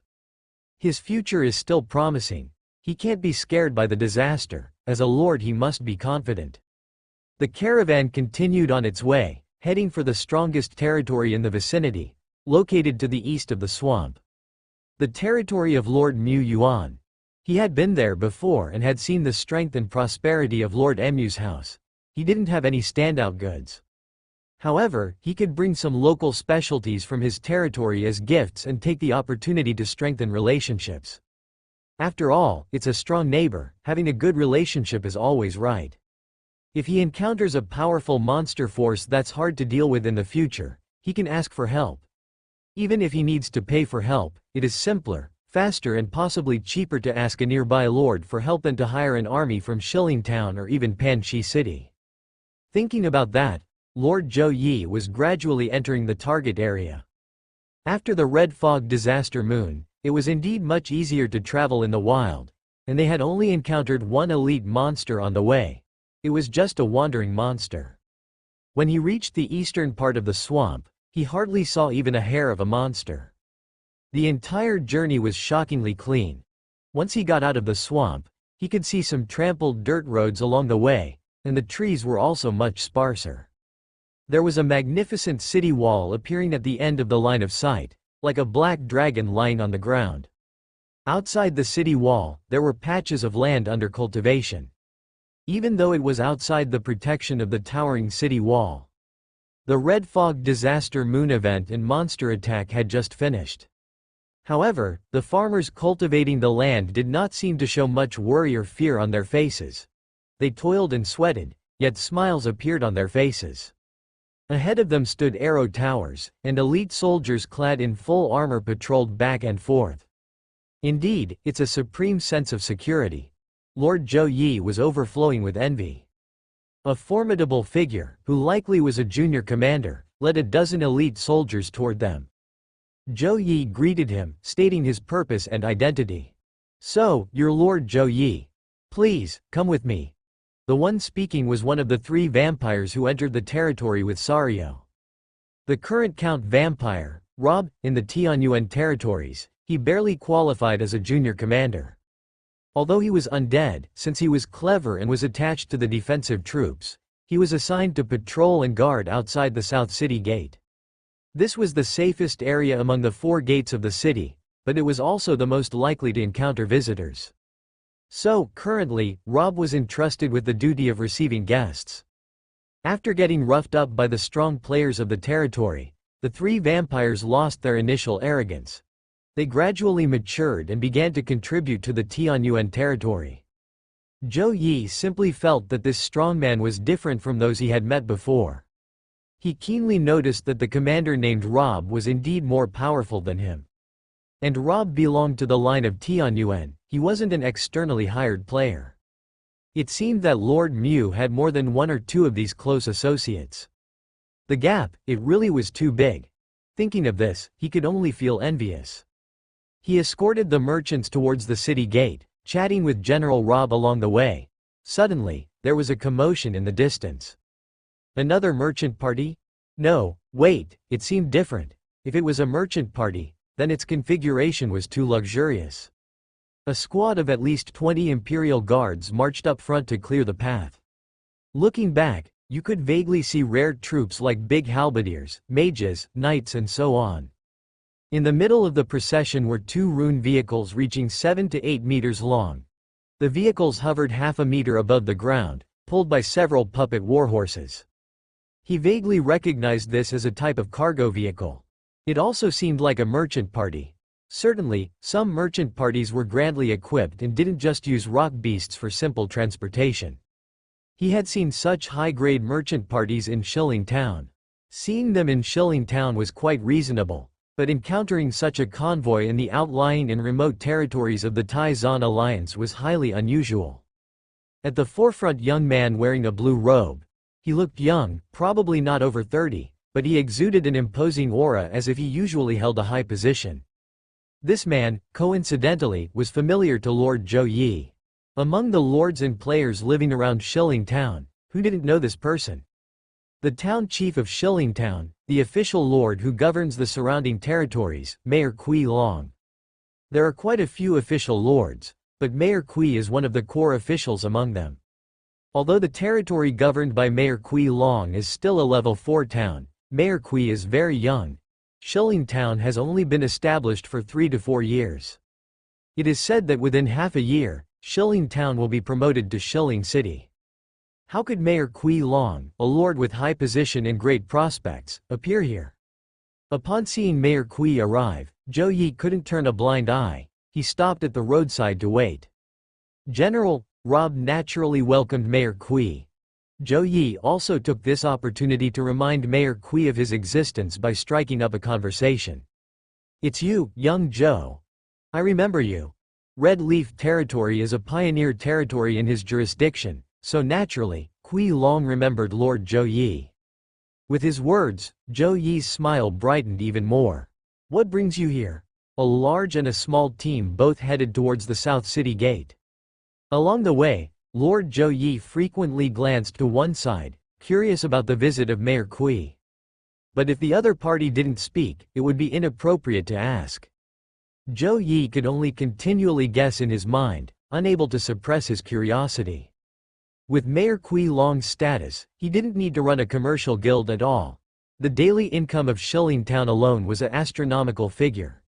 Even if most of this income was to be allocated to the official association, the remaining half would still make Mayor Kui Long wealthier than most city lord-level lords. This is the status of the lord of a central town.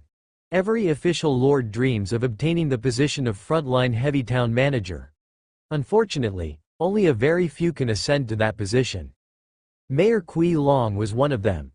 Retreating a step, even if Mayor Kui Long founded a commercial guild himself, he wouldn't need to lead the team personally given his status. It was clear that Mayor Kui had come for a particular reason. It seemed he brought quite a bit of stuff too. What was his motive? Could it be that Lord Mu has a grand background, being a relative of a big shot? This was the only explanation Lord Zhou Yi could think of. A normal second-generation lord wouldn't need Mayor Kui to court him. But even if he were the top second generation, it would make little sense for Mayor Kui to pay a personal visit, right? Kui Long indeed had no need to curry favor with so-called second generations.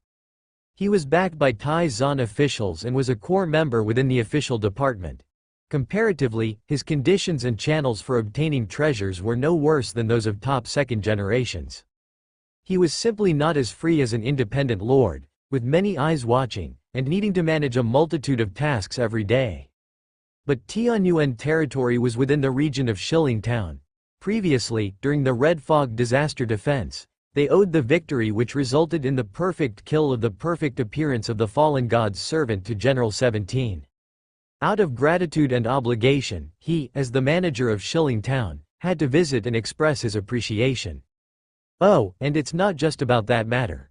Even earlier, during the battle against the Nest of Filth, several mysterious strongmen were presumably from Lord Tianyuan's side.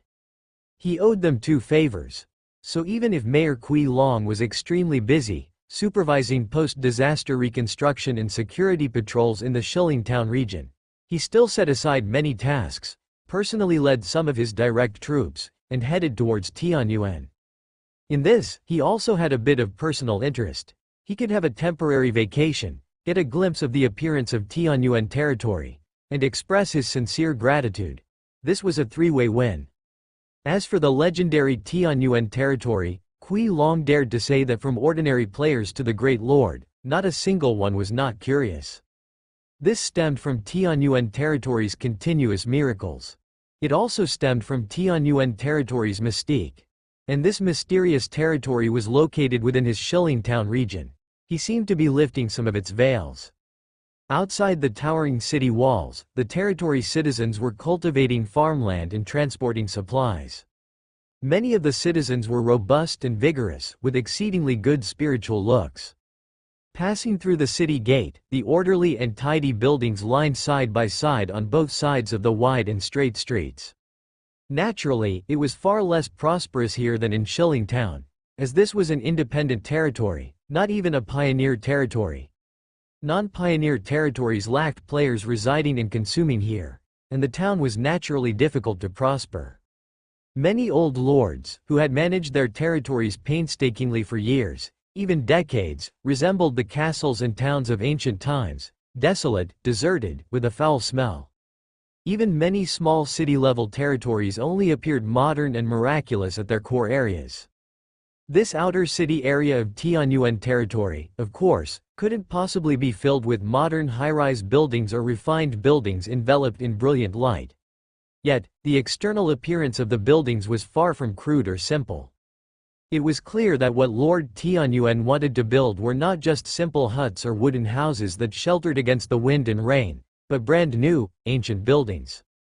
These ordinary buildings intended for the use of the territory's citizens, in terms of appearance, specifications, and materials, seemed to be no less than his Shilling Town.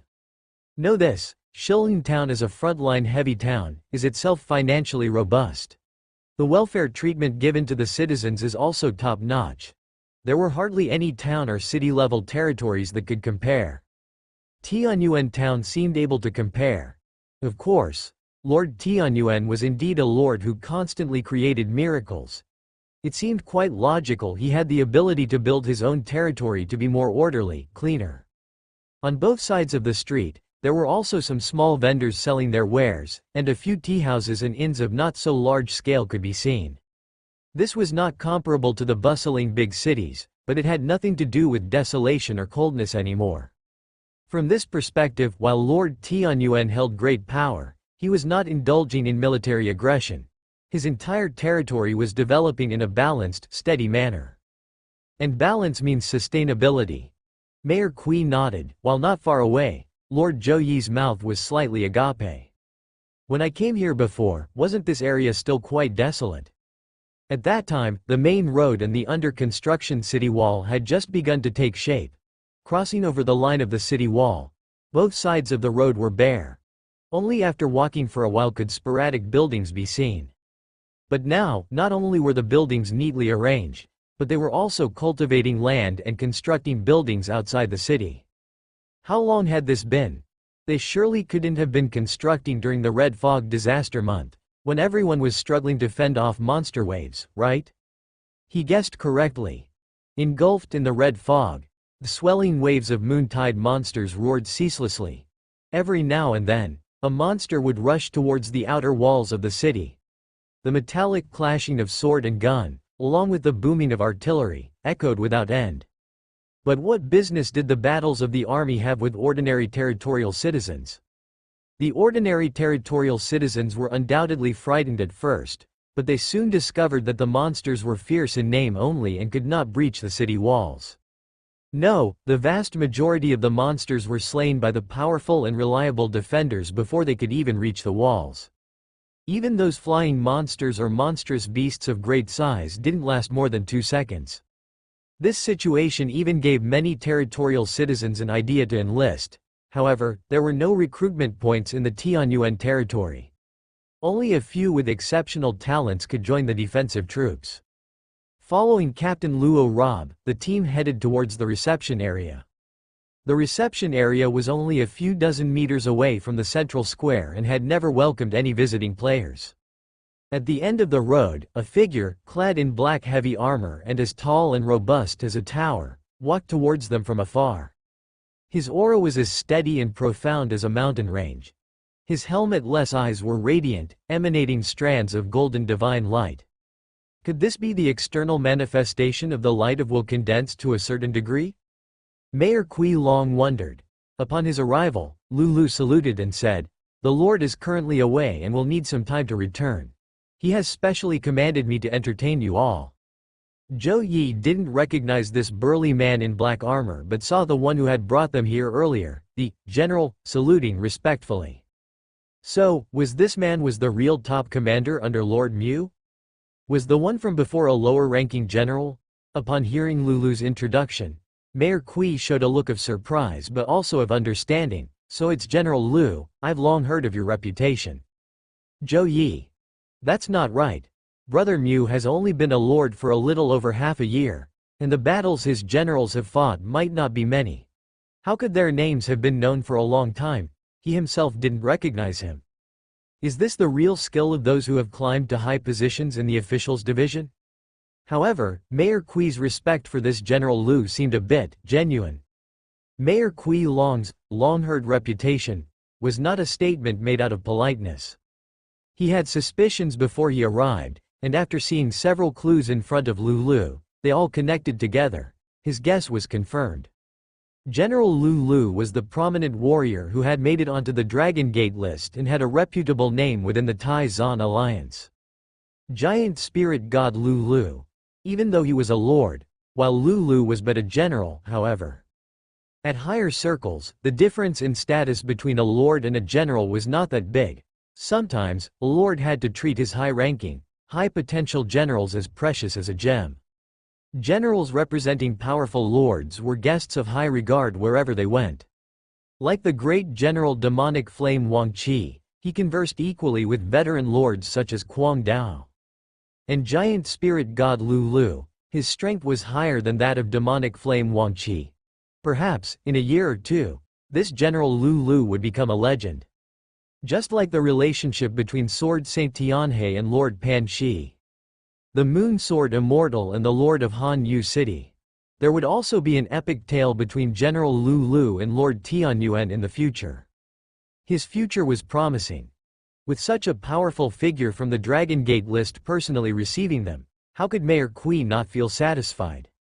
Afterward, Lord Zhou Yi stayed temporarily in the reception building, entertained by Captain Luo Rob.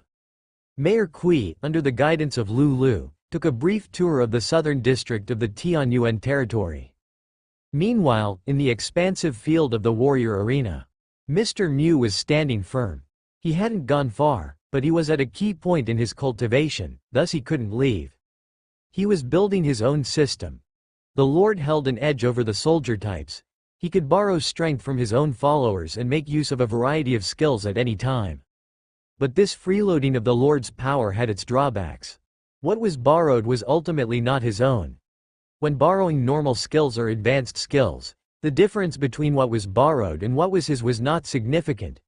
Borrowing 80% of the power, coupled with the strength of the Lord himself, might even show a higher upper limit of power than his own soldiers. However, unleashing the greater effects of epic skills or special talents was impossible by merely relying on temporary borrowing. Like Uda's physical shackles, Mu Yuan could borrow them, but without the preliminary shackles to train.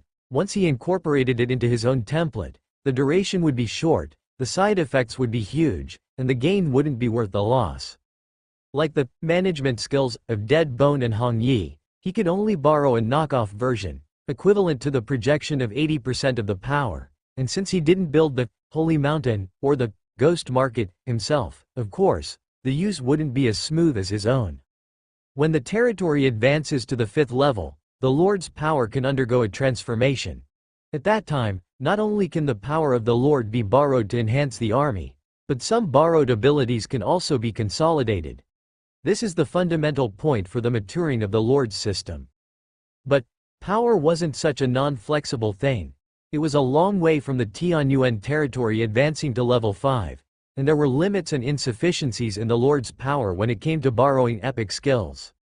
Since that's the case, he wouldn't wait for the update of the Lord's power anymore. Why couldn't he forge his own path? Behind Mu Yuan, an illusionary mirage-like projection appeared. At first glance, the projection resembled the Wraith Sacred Mountain, and also the Underworld Ghost Market, with a brilliant galaxy hanging high, but these characteristics gradually blurred, bit by bit, transforming towards the direction he desired. This transformation, once he lost the template power of Dead Bone, Hong Yi, and Isloa, would shatter like a flower in a mirror or a moon on the water. It was merely an illusion, unless formless realm power spread out, merging seamlessly with the mirage. Any powerful being present would realize that this realm had reached its limit under the legendary realm. Although the limit was reached only after he swallowed a field secret treasure, the establishment of the realm was through Mr. Mu's own talents and efforts. He had already pioneered a field, however, he simply hadn't had much chance to use it. This was normal. If Lord Mu needed to unleash his full power, wouldn't that imply that the situation had become extremely critical? After a moment, most of the Lord's power was exhausted. Mu Yuan's unique skill creation also advanced to 0.1%. Although 0.1% was small, it was indeed a big leap from 0 to 1. The next time he cultivates, he wouldn't need to grope like a blind man touching an elephant. Instead, he would just need to push through along this path. Well, a guest has come from afar, it's improper to continue cultivating. Lord Mu tidied up his clothes, and then together with Duo Lai and Isloa, walked towards the hospitality building. He didn't have to trouble himself with Lord Zhou Yi seeing the visitor. Just showing his face and having a polite conversation as the Lord would suffice. But since the visitor was Mayor Kui Long and he was aware of his identity as Tianyuan, certainly he could not afford to be disrespectful. In the eyes of outsiders, the blue-haired lass Duo Lai was a hero who made her name in festival grounds, and, together with hero Isloa, considered the left and right arms of Lord Tianyuan. They were also known to outsiders as the two generals of Tianyuan. Insiders like Kui Long probably suspected that there were also unrivaled fierce generals like One Punch Martial Madness Uda and Giant Spirit God Lu Lu under Lord Tianyuan. As for what Dead Bone? Who is he? Does the Lord Tianyuan have such a powerful one? Dead Bone never revealed itself to the outside world, which was exactly its expectation. Thus, to show his appreciation, Mu Yuan even brought Miss Duo over as a lucky mascot during their conversation. In the meeting room, he met Mayor Kui Long, after exchanging pleasantries. Thanks to the assistance of Lord Tianyuan, the Shilin town was able to safely get through the catastrophe caused by the Red Moon. I've always wanted to express my gratitude. It's all thanks to Lord Taizan. It's our duty to help each other out. If Shilin town hadn't resisted the biggest pressure, we, the lords, wouldn't have been able to easily ward off the tide of monsters. Seeing Mu Yuan being humble, Kui Long smiled even more genuinely. It's not that Kui Long would react differently if Tianyuan wasn't humble. He would still express gratitude and offer thanks, but if there's a choice, of course, he'd prefer face a kind lord. Over the years, he had seen some arrogant second-generation lords, or those super rookies who looked down on everything once they awakened top-notch talents. It's not that they weren't exceptional, they were probably average at best. Lord Tianyuan, however, was beyond good. He was a rare genius lord in Taizan history, and yet, he remained humble. This might be the reason why Lord Tianyuan was able to make his way up to today. I heard that Guangyuan Business Association is purchasing high-order monster corpses. Over these years, our Shilin town has also accumulated some high-order corpses. Saying this, the two went outside the hospitality building to the place where the vehicles were parked. The most noticeable among them were the two rune vehicles of Mayor Kui Long. Mayor Kui Long opened one of them. With spacious space folded inside the vehicle, the remnants of a huge creature could be vaguely seen. Even if it was just a remnant, fierce, dreadful, and revered aura rolled out, making the lower-ranked one shiver. This was the suppression coming from the life level. This is. Duo Lai's eyes widened, and she couldn't help but shed tears at the corners of her mouth. She was sure that it was the smell of an epic-level ingredient. She longed to taste it. Beneath the reception building, a transportation vehicle resembled a gigantic coffin. As its top swung open like a portal to either side, a vast and terrifying aura spilled out. An icy chill also burst forth from within. In the blink of an eye, the surrounding vehicles and buildings were adorned with flecks of frost. Not far off, several stone beast service beasts, devoid of intelligence, nearly keeled over and fainted. And yet, this was merely the influence of a faint aura emanating from a corpse that had died many years ago and was even incomplete. Duo Lai wiped the corner of its mouth. Although it craved the feast, it managed to restrain the foodie soul within, its eyes alternating between staring at the epic ingredients and glancing towards its own lord. Mu Yuan looked over. The space solidified by a special carrier was roughly the size of a basketball court, but it barely accommodated the remains inside. To be precise, it accommodated the remains that had been cut into several segments.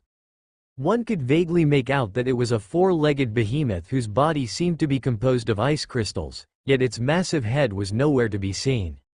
Is this the remains of an epic life, the polar crystal beast? Not only that, but it wasn't an epic life in its juvenile or growth phase.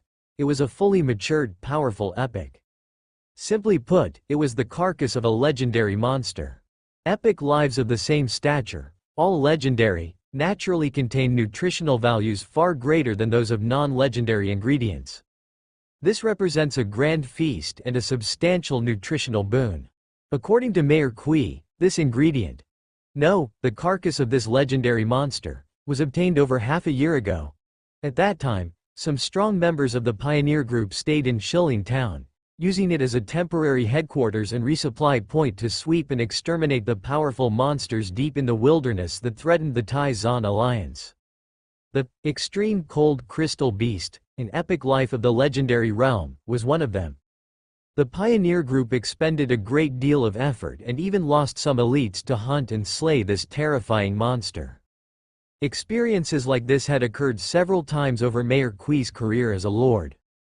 As the manager of an official stronghold, he was frequently called upon to entertain passing powerhouses and had assisted strong members of the pioneer groups multiple times in hunting and exterminating powerful monsters, gaining considerable benefits in the process. This was one of the implicit perks of managing an official stronghold. Mayor Kui Long had personally seen the carcasses of legendary monsters numbering into the double digits.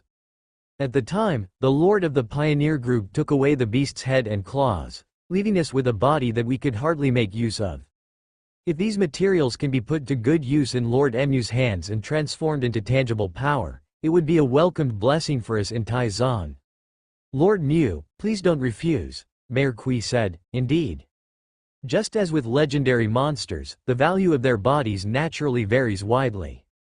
Beings like the giant dragon are treasures all over, and even a sub-par dragon that hadn't entered the legendary realm, once flayed and stripped, could still yield numerous high-value materials. Of course, the remains of dragons like the bone dragon or frost giant dragon are somewhat less valuable. Like a few days ago, after the Moonsword Immortal had slain the Greenwood giant dragon, they had thoroughly cleaned up the battlefield, barely leaving behind a drop of dragon blood. Mu Yuan had wanted to take Duo Lai to lick the carcass clean, but he didn't even find a hair.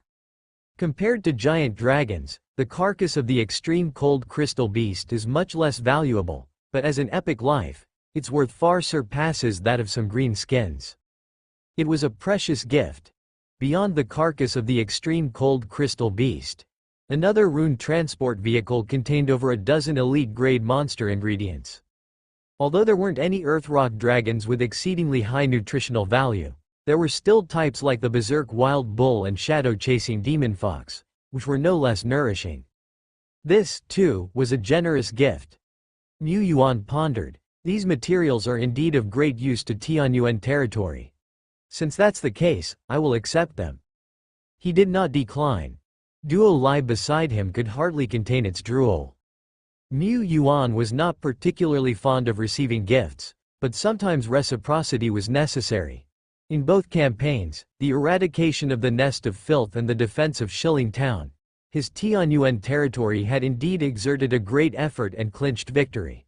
Accepting these gifts was appropriate.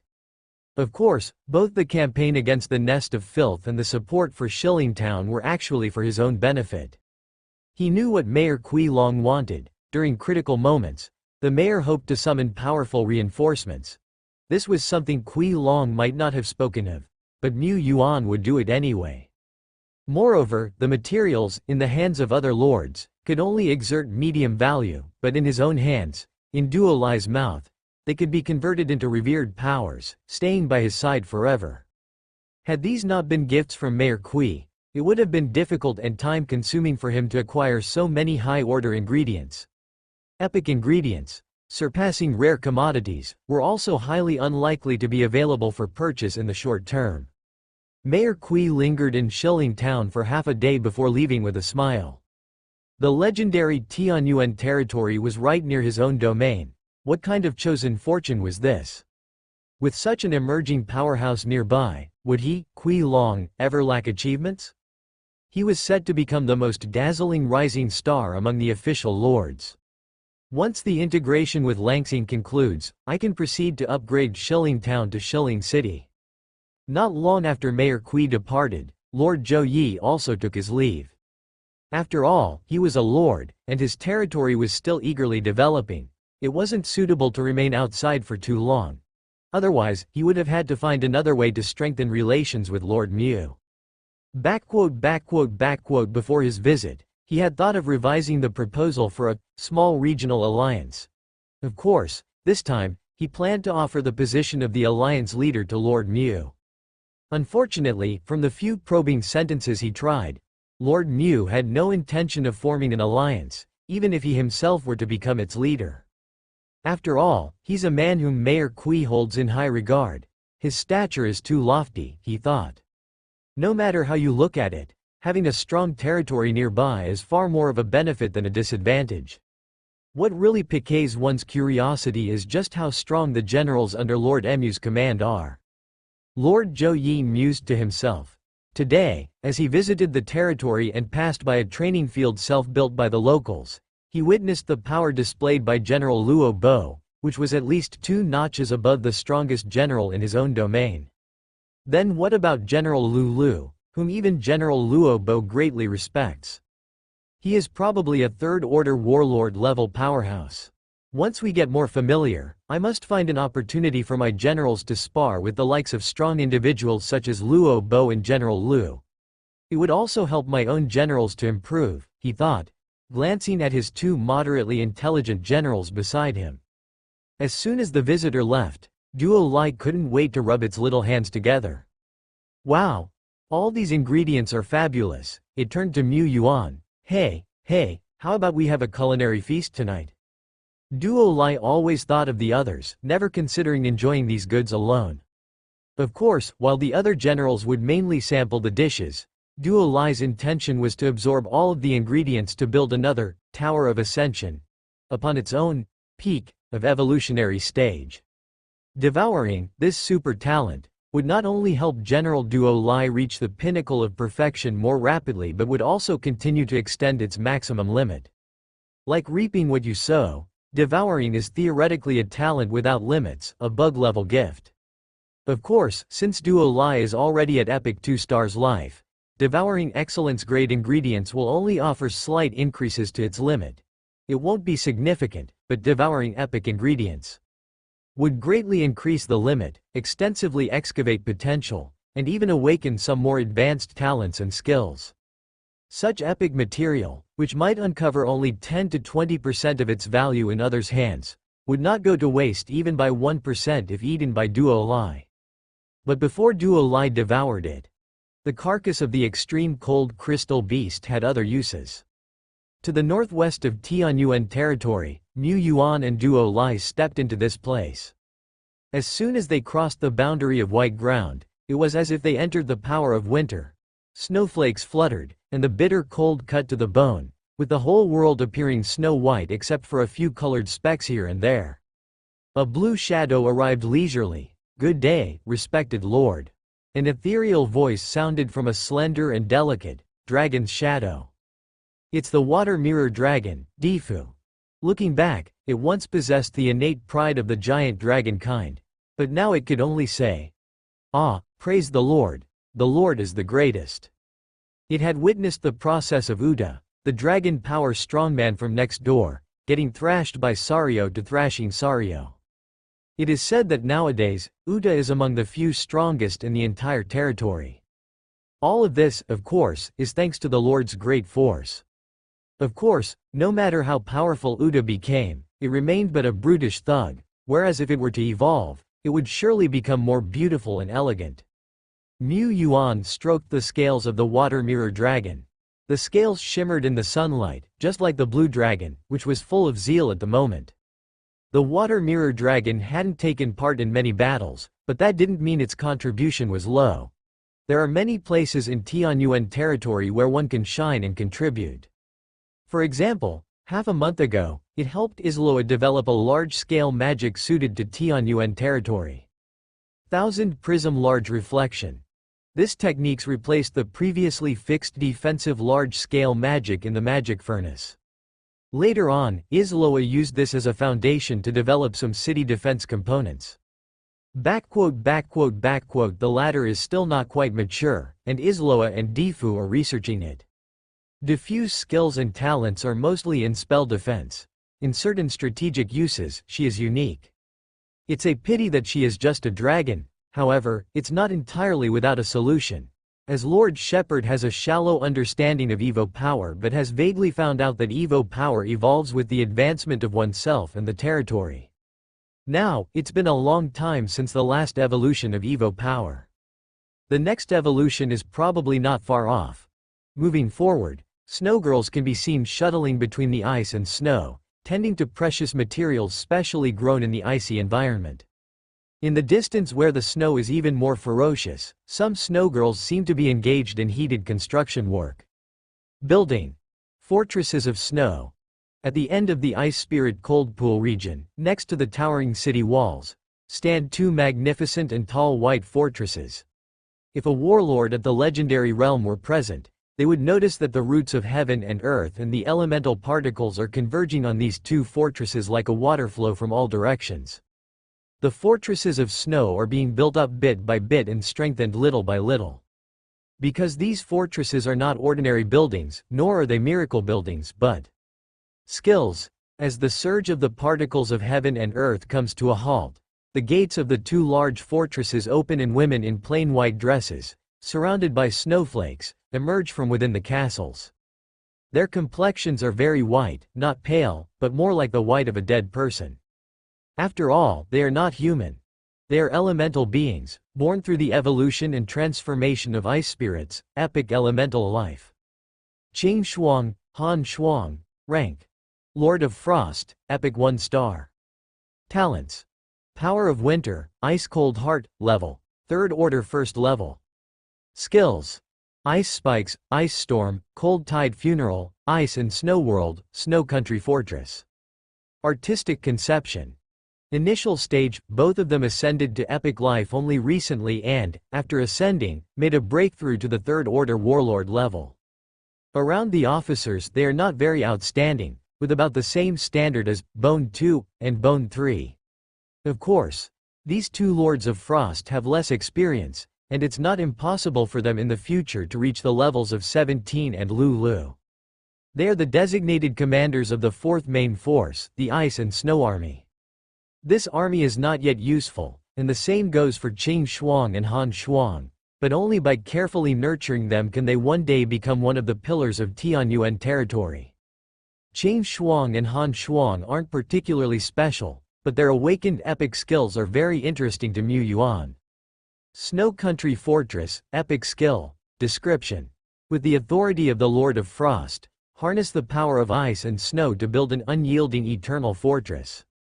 The Snow Country Fortress can root itself in the veins of heaven and earth, drawing and solidifying building materials from the ice elemental particles of heaven and earth, and can also transform the power of heaven and earth into special attacks to combat formidable enemies. Meanwhile, a Snow Country Fortress is like a special structure that incorporates defense, attack, and even mobility.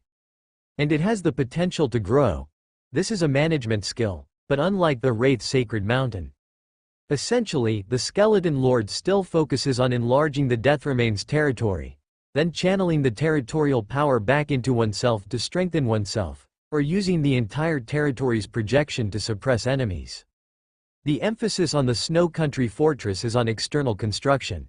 It requires consuming more materials. At the same time, though the fortress can move, it's preferably rooted and fixed in one location. To the Lord of Frost, the Snow Country Fortress is more like a super external piece of equipment. Inside the fortress, the Lord of Frost can utilize the power of heaven and earth and is virtually invincible. But if they step out of the fortress, under the same conditions, the Lord of Frost might not even be able to defeat a bone dragon. Lord. The first phase of the Snow Country Fortress construction is up to. It's almost complete. The two of them, as if performing a comic dialogue, carried on the conversation seamlessly, sharing updates on the progress of the construction. The Snow Country Fortress stands 18 meters tall, its height surpassing that of the Black Rock City wall, appearing as a white mountain within the wall, dazzling in the sunlight. Surrounding the snow-colored fortress, the snowstorm continues unabated, enhancing the already rich ice elemental particles native to the Ice Spirit Coldpool region. After the main construction was completed, the Snow Country Fortress already possessed remarkable defensive power and the ability to amplify the abilities of Lord Han Shuang. On top of that, Mu Yuan planned a construction project for the Snow Country Cannon Towers. Qing Shuang and Han Shuang took a synchronized step to the left and right, respectively, and gestured invitingly behind them, causing the Snow Country Fortress to transform mechanically with a series of clicks. From the shoulders of the fortress, layers of ice crystal rose, forming towering ice structures atop the Snow Country Fortress in mere seconds.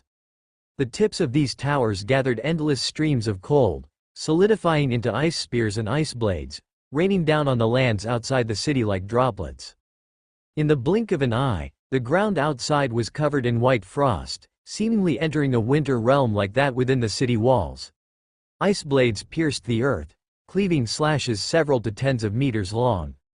Mu Yuan, observing from atop the fortress, nodded slightly at this sight. While these ice spears and blades might not threaten higher-ranked monsters, their wide coverage area meant that one Snow Country Fortress could substitute for countless arrow towers. For the Tianyuan territory at its current stage, slaying higher-tier monsters below the legendary realm was not difficult. It was the sheer number of ordinary monsters that could sometimes be overwhelming. After all, the Tianyuan territory only had a few hundred troops that had reached the elite rank, and with the territory's extensive wall defenses, it was still strenuous to eradicate the monsters despite the assistance of strong generals rushing to help from all sides. Niu Yuan relied on defenses like arrow towers and thunder flame cannons to combat the numerous monsters. Now, they had a heavyweight defensive structure like the Snow Country Fortress. Compared to the others, the Snow Country Fortress had a significant advantage: it did not consume soul sand. The Snow Country Fortress was able to absorb the elemental particles of heaven and earth on its own, charging up to attack. Under the direction of the Lord of Frost, its absorption rate would greatly increase. The Snow Country Fortress was a clean, pollution-free, environmentally friendly structure. At most, it exhausted the energy of the Lord of Frost. The Ice Crystal Towers were merely the first phase of defense installations for the Snow Country Fortress. In the future, the fortress would construct or develop even more defensive weapons. Niu Yuan also had some ideas for transforming the fortress's lack of mobility. However, at this stage, he needed to focus on constructing stationary defensive structures. Any other ideas would have to wait for later attempts. Bring out the remains of the extreme cold crystal beast, he said to Duo Lai. Duo Lai immediately pulled the segmented carcass of the crystal beast from his belly, his four-dimensional pocket. Thump! The carcass fell onto the icy snow-covered ground, kicking up a cloud of snow dust and spreading even colder, bone-chilling coldness. Qing Shuang, Han Shuang, and a group of Daughters of Winter gathered around the massive and formidable carcass, quietly observing it, marveling in astonishment.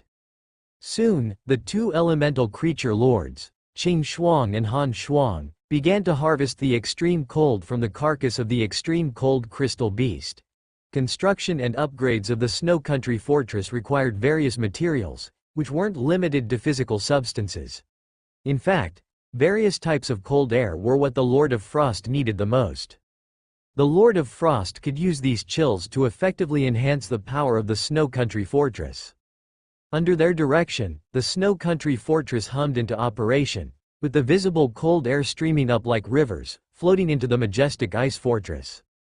Faint yet discernible, the color of the Snow Country Fortress underwent slight changes. As compared to its outward appearance, the actual enhancements gained by the fortress were more significant. Half an hour later, Qing Shuang and Han Shuang, two elemental beings, had finally harvested most of the cold air from the carcass of the extreme cold crystal beast, panting heavily and appearing rather unstable. About a 50% increase. The increase was significant. After all, the extreme cold crystal beast had been a creature of the legendary realm during its life. The substantial increase was also related to it being their first time harvesting legendary coldness. At that point, the colossal carcass showed little visible change but no longer emanated a piercing chill. Thus, the mission of the carcass of the extreme cold crystal beast was halfway complete. The remaining half, it's time to feast. Yay, of course, Duo Lai didn't simply gobble down the carcass in one go. Though he certainly could have. His devouring talent allowed him to absorb rare materials regardless of whether they were raw or cooked, quickly or slowly. But Duo Lai was civilized, long past the stage of raw consumption. When it came to eating, especially valuable delicacies, it certainly called for meticulous preparation. As a result, Chef Dolai prepared a magnificent banquet. While the entire body of the extreme cold crystal beast was composed almost entirely of ice crystals and grains, seemingly unsuitable for food, this was no challenge for Chef Dolai. He gathered numerous ingredients and spent half a day crafting an entire beast banquet. It included, but was not limited to, charcoal grilled ice crystal, cumin ice crystal slices, and 9-turn ice crystals. Truth be told, these dishes were not extraordinary. They were learned from Langsing. However, under the skillful hands of Chef Dolai, they seemed to shimmer with light. How could they not shimmer? Dolai used a special flame when grilling, combined with his perfected artistic conception. The dishes presented flickered with flame, and the orange-red fire occasionally leapt, as if transforming into a giant dragon ready to roar. After preparing the Feast of Beasts, Duo Lai invited the Lord, Brother Dead Bone, Isloa, Shi Lu, Qing Shuang, Han Shuang, and many others to taste it together. Everyone just had a taste. To Duo Lai's delight, this time Boss Dead Bone finally came to the feast. He had been invited many times before, But Brother Deadbone refused each time, using the excuse that his skeleton didn't have an appetite. But this time, Deadbone examined the ice crystal slices in his hand, pondered for a moment, and then gently bit into one after putting it in his mouth. Is this the legendary realm? What level was it at in its prime? If I wanted to dissect it, exactly how much strength would I need? Combining his observations of the legendary creatures from afar in the past with a close tasting this time, Deadbone began to engage in some bony contemplation. Isloa was also examining the slices in her hand. Unfortunately, due to Duo Lai's powerful cooking, the slices differed too much from the corpse, and she couldn't discern any clues. This is a legendary corpse after all. To simply eat it seems far too wasteful. Although she knew that Duo Lai eating this legendary being wasn't a waste, had she known about the existence of such a remnant soul beforehand, she would have kept some for research purposes without fail. The more she thought about it, the more regretful she felt, and all she could do was take out her frustrations on the dishes in front of her, eating voraciously. Delicious, delicious. Mu Yuan and Duo Lai toasted each other. Duo Lai's hero talent, enjoy delicious food, started to take effect. When Duo Lai hosted a feast, the more territory citizens attending under its rule, the stronger Duo Lai's devouring conversion efficiency became. As a result, Duo Lai's already powerful devouring efficiency was elevated even further. When Mu Yuan was feasting, he naturally adopted the Duo Lai template, inheriting Miss Duo's youthful version of the talent. In this state, his appetite could also be called limitless. Swallowing a legendary was not a problem at the very least. However, to allow Duo Lai to absorb more nutrition, Lord Shepherd merely sampled some flavors, leaving the rest of the epic delicacies for Duo the Glutton to devour entirely. Ding! Notice. Hero Duo Lai devours an epic level material. Base stats significantly increased, potential limits slightly increased. Notice. Hero Duo Lai absorbs and digests epic level material. Awakening talents, Elemental Ice Control, Beginner, and Body of Ice Crystal. Body of Ice Crystal. Duo Lai can transform its mimicry or liquid body into an ice crystal body. In ice crystal form, Duo Lai's defense greatly increases, while its cold power receives a moderate boost. This feast allowed Duo Lai, besides 2 decent talents, to awaken several mid and low tier skills. Mu Yuan skipped looking at those skills. He only knew that after this devouring, General Duo Lai's basic stats had become terrifyingly high. A few more devouring events and Duo Lai's normal state energy reserves might surpass that of the perfect form attendant ascendants. If at that time Duo Lai used the overlimit swallowing skill again, how much more could its stats possibly balloon? It would surely be significantly higher than the legendary realm. Of course, this doesn't mean it could defeat a legendary. The most powerful aspect of the legendary realm compared to the letting realm lies in the true domain and the power of heaven and earth. Although the basic stats of the legendary realm are equivalent to the letting realm peak, the difference is like that between heaven and earth. At this point, the remnants of the extreme cold crystal beast have completely vanished from this world. Its value was thoroughly exploited, with not a single bit of waste. If the extreme cold crystal beast had a spirit in the sky, surely it would be very comforted, too. In the following 2 days, the Tianyuan territory hosted 3 more grand feasts under the guidance of Chef Dolai.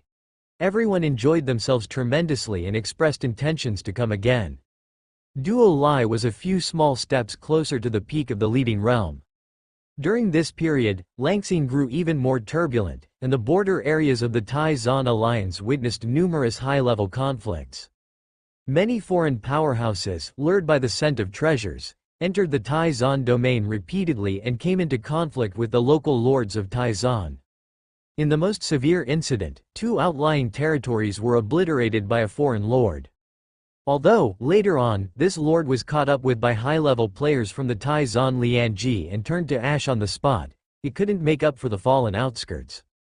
Just having experienced the disaster of the Red Fog, the outlying lands were ravaged once more. Of course, typically, these powerhouses stepping into the Tai-Zan domain would not target small outlying lands. They understand that destroying these small domains does not greatly benefit them but would attract the ire of powerful Tai Zan figures. Nevertheless, there were inevitably a few who were sick in the head. Can the safety of a domain truly rely on whether others are sane or not? Compared to such large targets as domains, the number of exploratory teams and armies lost to these foreign powerhouses was countless. The Tai Zan Lianji did not have the strength to guard the entire periphery. Most of the time, the various lords had only themselves to rely on. For safety's sake, Mu Yuan nearly halted all long-distance exploration activities, only allowing a few commanders to enter Langxing to assist Sophia. The construction of the domain also did not come to a halt. Farms began to spread outside the city. A group of territory citizens, transformed by job changes, became more robust and worked with more vigor and anticipation. The efficient combination pushed forward the domain's construction immensely during this period. At the same time, Mu Yuan arrived in front of the Lord's altar. He looked in front of him at the three secret realms gates, arrayed in an arc, since the territory of Stone Ridge Town is temporarily still at peace, and most of the commanders are within the domain. Then let's tackle the projects that need to be tackled. Lord Shepard entered the gateway of the Land of Challenge, which was glowing with a faint golden light. In an instant, he found himself in a vast space, the domain of the Orange Tower. Compared to the hustle and bustle of his first entry into the Land of Challenge, the waiting area this time was quite deserted, with not a single soul in sight as far as the eyes could see. The only sign of activity was the faint shimmer of two lights on the Orange Tower, signifying that two lords were attempting to pass its challenges. Mu Yuan was not surprised by the deserted environment. The number of lords who could enter the domain of the Orange Tower was naturally far fewer than those who could enter the domain of the Red Tower. Moreover, with disasters occurring frequently lately, or with the imminent integration of Langxing, most lords were busy with various affairs and naturally had no time to watch and enjoy the challenges in this area. This actually makes things easier for me, he mused. Next, let's just casually pass through the Orange Tower. To be fair, passing through the Orange Tower was not easy. Its rules were entirely different from those of the Red Tower, focusing more on guardianship and involving multiple areas. To pass through the Orange Tower, a lord needed to have several troops imbued with an army spirit. In this regard, the Tianyuan territory had its weaknesses. However, where there is a lack of troops, the commander must make up the difference. He could field an exaggeratedly strong group of commanders, which made it not impossible for him to pass the 7th level of the Orange Tower. Previously, either he was busy with the strife at Dragon Court, combating the Red Fog Disaster Moon, or shuttling his commanders back and forth to Langxing, unable to form a lineup. He did not deliberately put together a force either, using each level of the Orange Tower as a test for his main troops. Under the tempering of these levels, his main troops improved significantly, especially in terms of experience in town defense. After all, ding, notice. You have activated the Orange Tower's 7th level, please begin deploying your troops. Notice.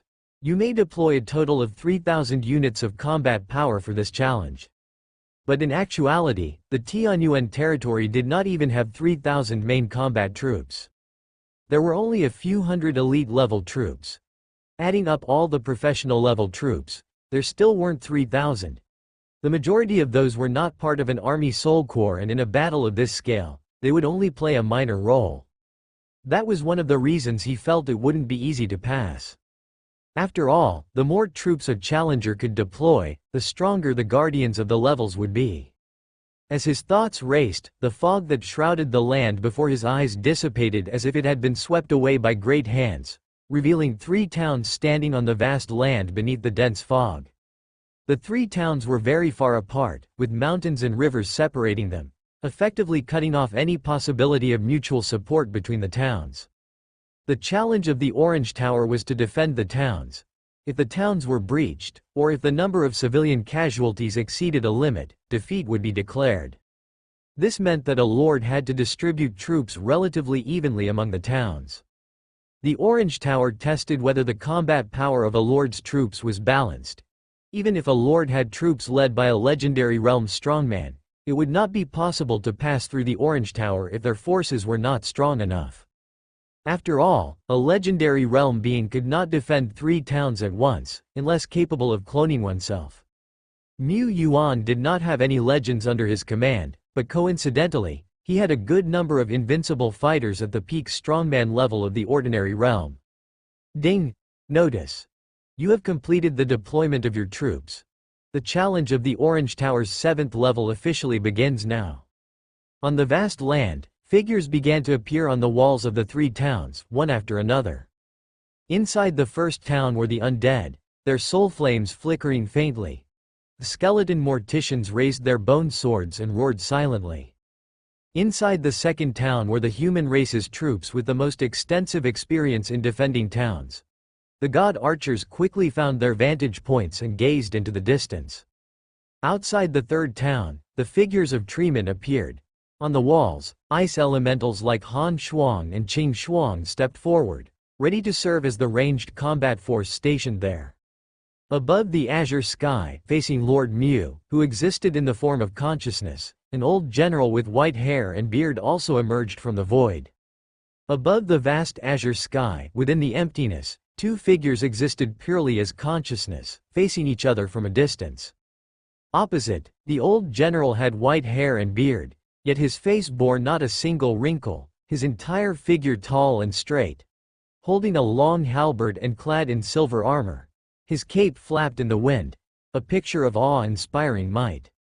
Young lord, congratulations on making it to this stage, and from here on, it will be I who teaches you the essence of command and control. Pay attention, look closely, and learn a lot, he said. I forgot to mention, in my day, I was hailed as a legendary war god. So, there is no shame in losing to me. The shame lies in failing to improve. Come, let's see how much of the art of command you possess, and how many attempts you will need to defend these 3 cities safely against me. The old general spoke enthusiastically, saying a great deal. After a moment, he glared at Mu Yuan. Young man, don't you have any thoughts to express? He recalled being idolized as the shield of the sky in his previous life, an idol in the hearts of many youngsters. Regrettably, times had changed, and now there were few young people who knew of his name. This was no longer their era. The old general grew melancholic again, waving his hand. Let's convey our sentiments through the clash of our armies instead. As he finished speaking, a vast expanse of land a dozen kilometers away from the 3 towns suddenly burst into countless golden lights. Troops of various kinds emerged from the golden radiance.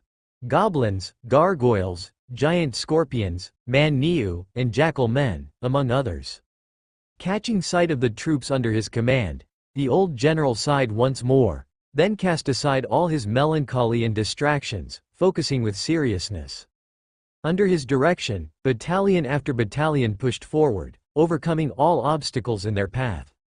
As expected, it's primarily the usual monster types Mu Yuan contemplated.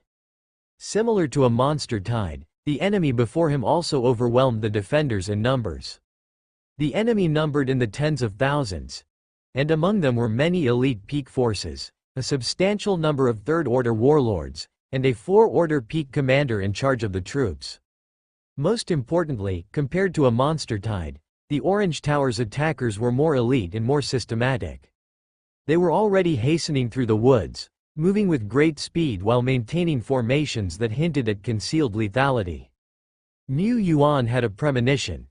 If the challenger were to deploy strong individuals in ambush along essential routes for a surprise attack, aiming for attrition, it would likely fall into the old general's trap. This brigade of fast-moving troops was like a series of nets, waiting for the prey to come to them. Interesting, he remarked. Even though the challengers benefited from the eye of heaven and the defensive advantage of the city walls, passing this challenge was nevertheless extremely difficult. One reason was the difference in command level, and the other, the disparity in sheer force. While Mu Yuan wasn't sure if the old general's claim to being a war god was a boast, he had his own considerations. A general who had lived for countless years and still stood guard over the Orange Tower was likely to have a higher level of command than himself. Matching wits in command could likely lead him into a trap. With this in mind, besides arranging the town's defenses, Mu Yuan did not adopt any extraordinary tactics. He planned to be steadfast and thorough. Times, he planned to hit them head-on, square root. As he pondered, the various siege corps had already arrived outside the three towns. They began their first probing assault. In New Yuan, all forces, attack. The best defense is a strong offense. Apart from a few reserves, the ready-to-strike Tianyuan main forces abandoned the advantage of the city walls, charging directly towards the enemy forces. The old general in the azure sky flared his nostrils and glared with wide eyes. Who taught you to fight like this? Who taught you to fight in such a manner? Had young lords already become so reckless? The lords who had made it this far were a rare few, and this challenger was so young, surely promising. How could the old general not be furious at seeing such a promising seedling going astray? Had he not died so utterly, he might have climbed out from under his coffin lid. The two armies met in battle. Outside the first town, the undead legion stirred a black maelstrom, slashing out terrifying sword lights hundreds of meters long. Outside the second town, the human race troops advanced rapidly, shield-bearers like bulldozers, effortlessly breaking through everything in front of them. Bowholders turned into humanoid Gatling guns, shooting arrow after arrow in quick succession. Outside the third town, the Treeman Forest, leading the Snowgirls, surged forward like a fearsome beast, sweeping over and engulfing one attacking monster after another. These troops seem elite enough, but sadly, they've been doomed by misguided commands. With the advantage of army spirit, the three troops rolled forward, unstoppable. But the defender was the experienced old general, and how could he not know how to deal with the army soul corps?